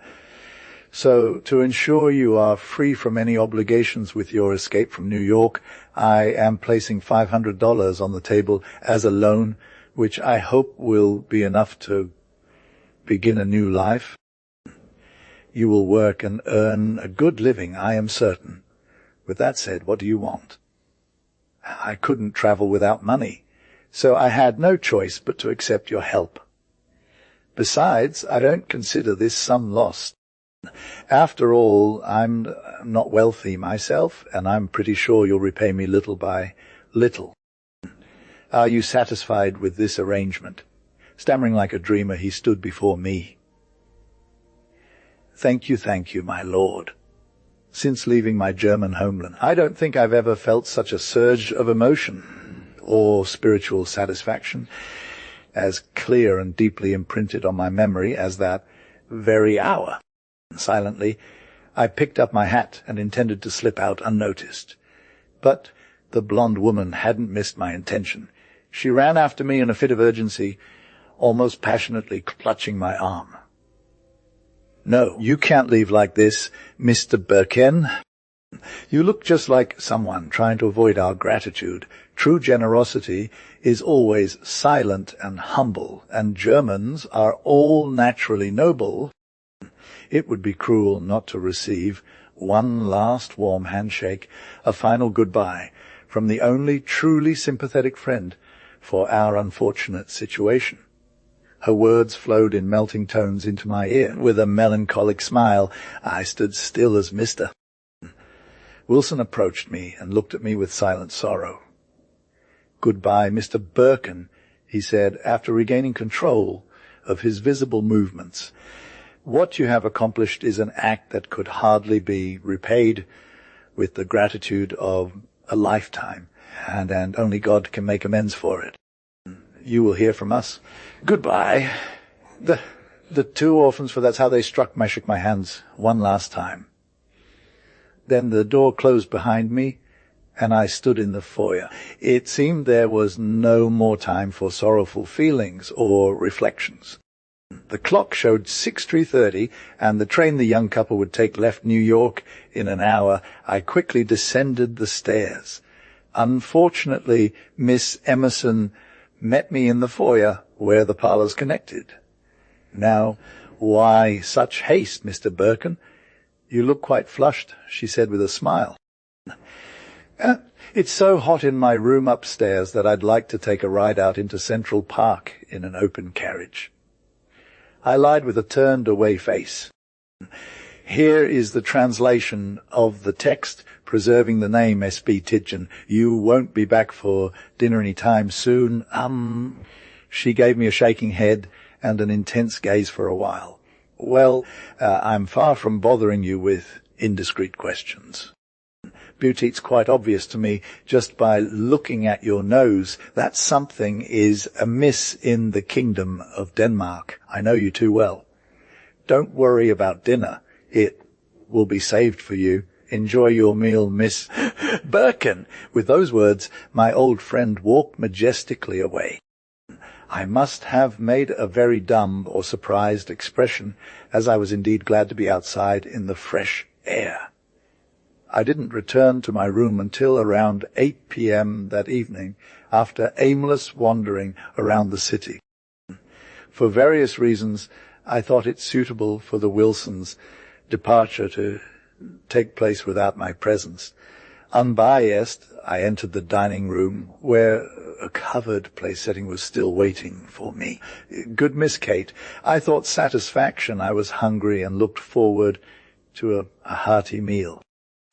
For the next quarter hour, nothing suggested that anything unusual had occurred in the house. The attending negro made a completely indifferent, stupid face, and the boarding guests who happened to pass through the dining room only greeted me with a brief, "Good evening, Mr.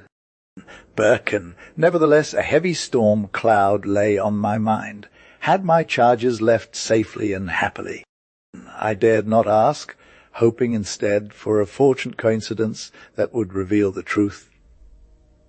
Indeed, after finishing dinner, as I climbed the stairs to my room, Miss Emerson came out from the rooms occupied by the young couple.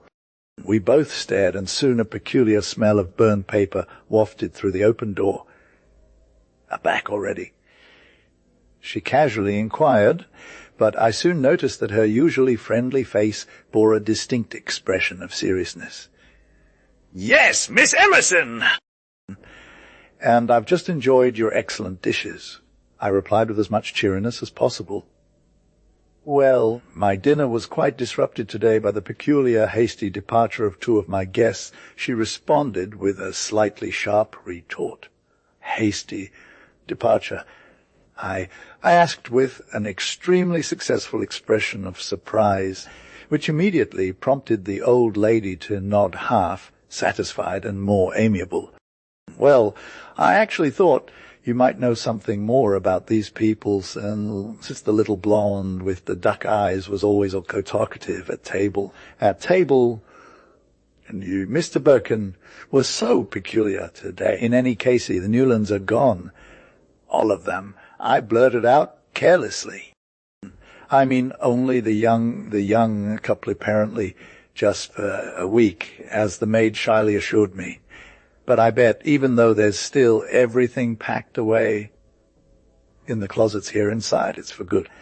But that doesn't really matter with such reckless company.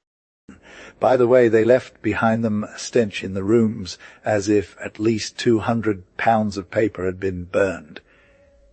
As I entered, I must have sneezed 20 times in a row, and I could barely keep my eyes open through the smoke, so I feared they had set fire to my room above my head. But ultimately it didn't matter to me. Miss Kath continued livery, "Everything is paid for up until the 1st, and I'll deal with the rest tomorrow morning. The quick departure of the two is only fatal to me because of the gossip in the house, especially since, as you know, I was already expecting a delicate visit this afternoon." I wouldn't complain at all about the Newlands' departure. I replied indifferently, suppressing a yawn. Nevertheless, I peeked curiously through the half-open door into the room. The old woman will be surprised when she returns and doesn't find her dear children, Miss Emerson. She knew all about the escape long ago. It was all planned and orchestrated. "So, you think so?" "Certainly." "I'm just wondering why you, Mr. Birkin, with your sharp observational skills, didn't catch wind of it too." I laughed at her cheerfully. "Who would be so suspicious, Miss Kath? These people don't concern me at all. Truly, I have no time to worry about my fellow man."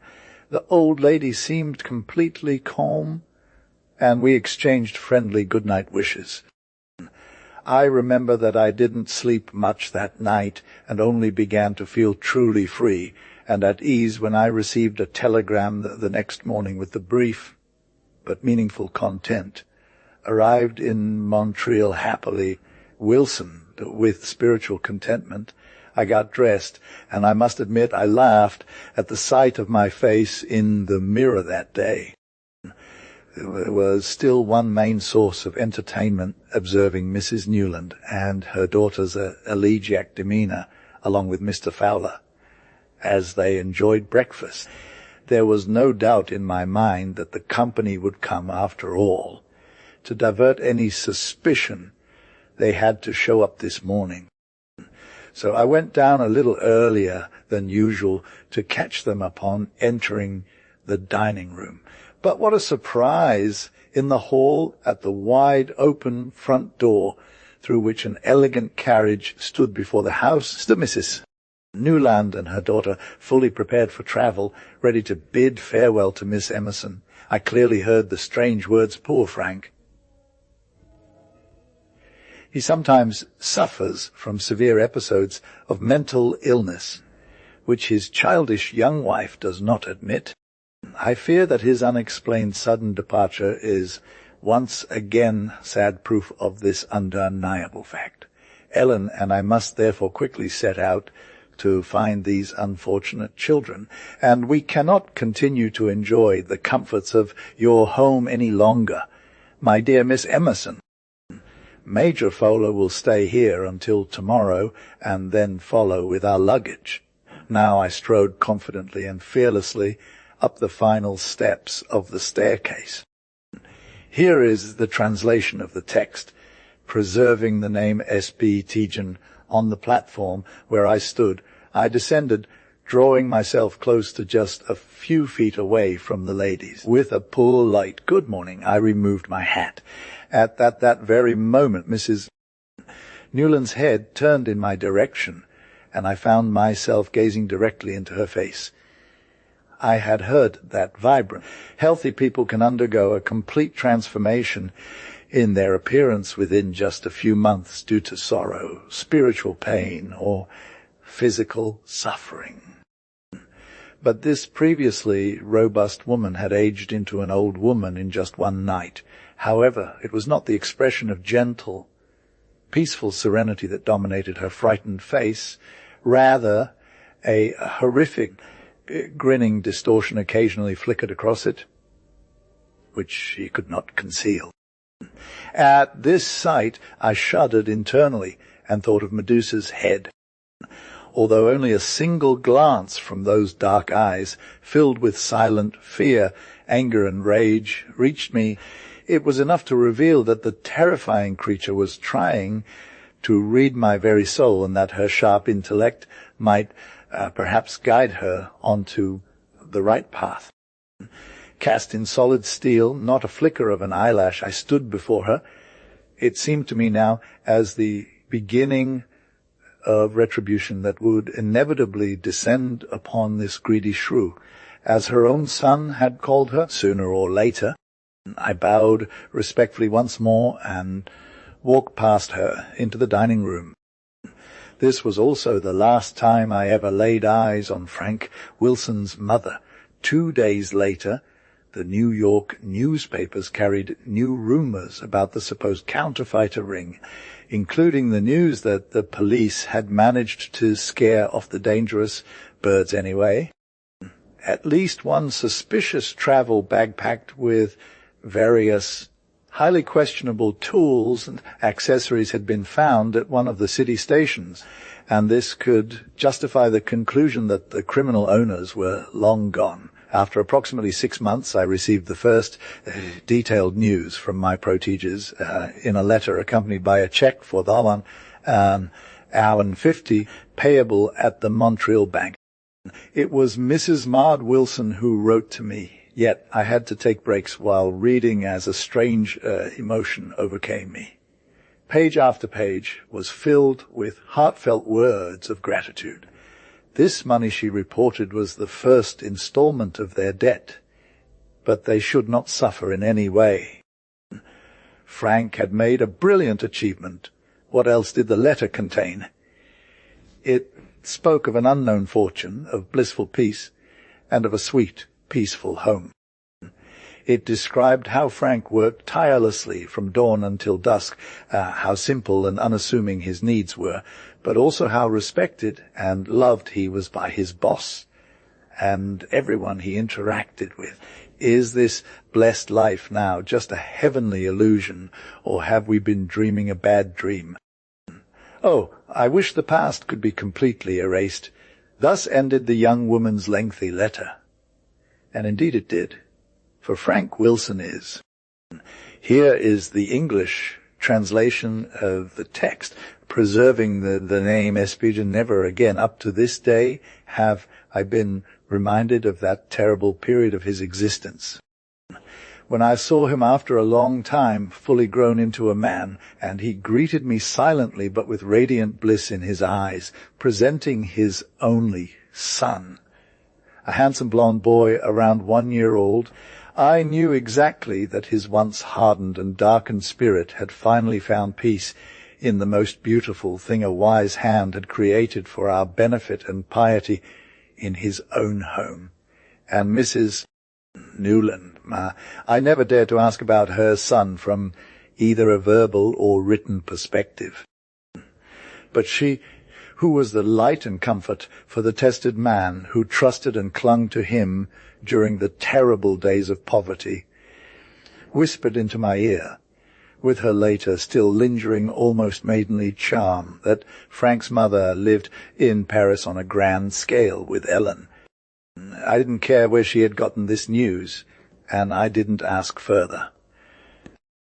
The only danger I no longer feared for my charges. Printing by Grefner Schramm in Leipzig. Note, some formatting changes were made to match common English conventions, such as capitalization and punctuation. Here is the translation while preserving the name Spättgen 92, originally, and unser guten Newtos sein Menschen, Welsh, changed to unser guten Menschen, Welsh.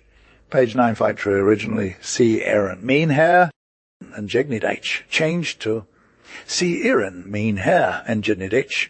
Page 1130, originally Ner Belten Mocassins die Fuff begleiting, changed to only moccasins formed the footwear. Page 1108, originally Is sich kaum Besichnen am Broadway, changed to It could barely be called on Broadway. Page 153, originally Mein Blick war po Tess of Etwa, changed to My gaze suddenly fell upon something. Page 108, reached on Besai Madame, changed to I am amazed at her, ma'am. Page 1290, originally was mir an English show and unju and ist, changed to what initially seems difficult and unfamiliar to me. Page 13 originally Sonne Golheden Strollen Bendel Amf Den, changed to the sun radiates its glowing rays upon the. Page 43 true.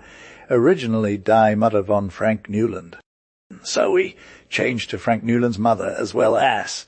Page 47 tree. Originally Der New York Herald Word zum Beispiel.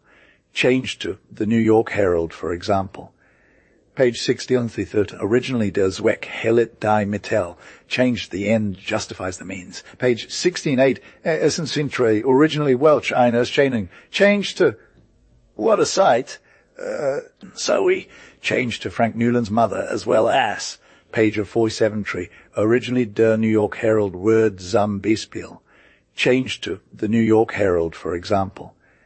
Page 60 on the third. Originally Der Zweck Hellet die Mittel. Changed the end justifies the means. Page 16.8. Essence Intre. Originally Welsh Einers Chaining. Changed to what a sight.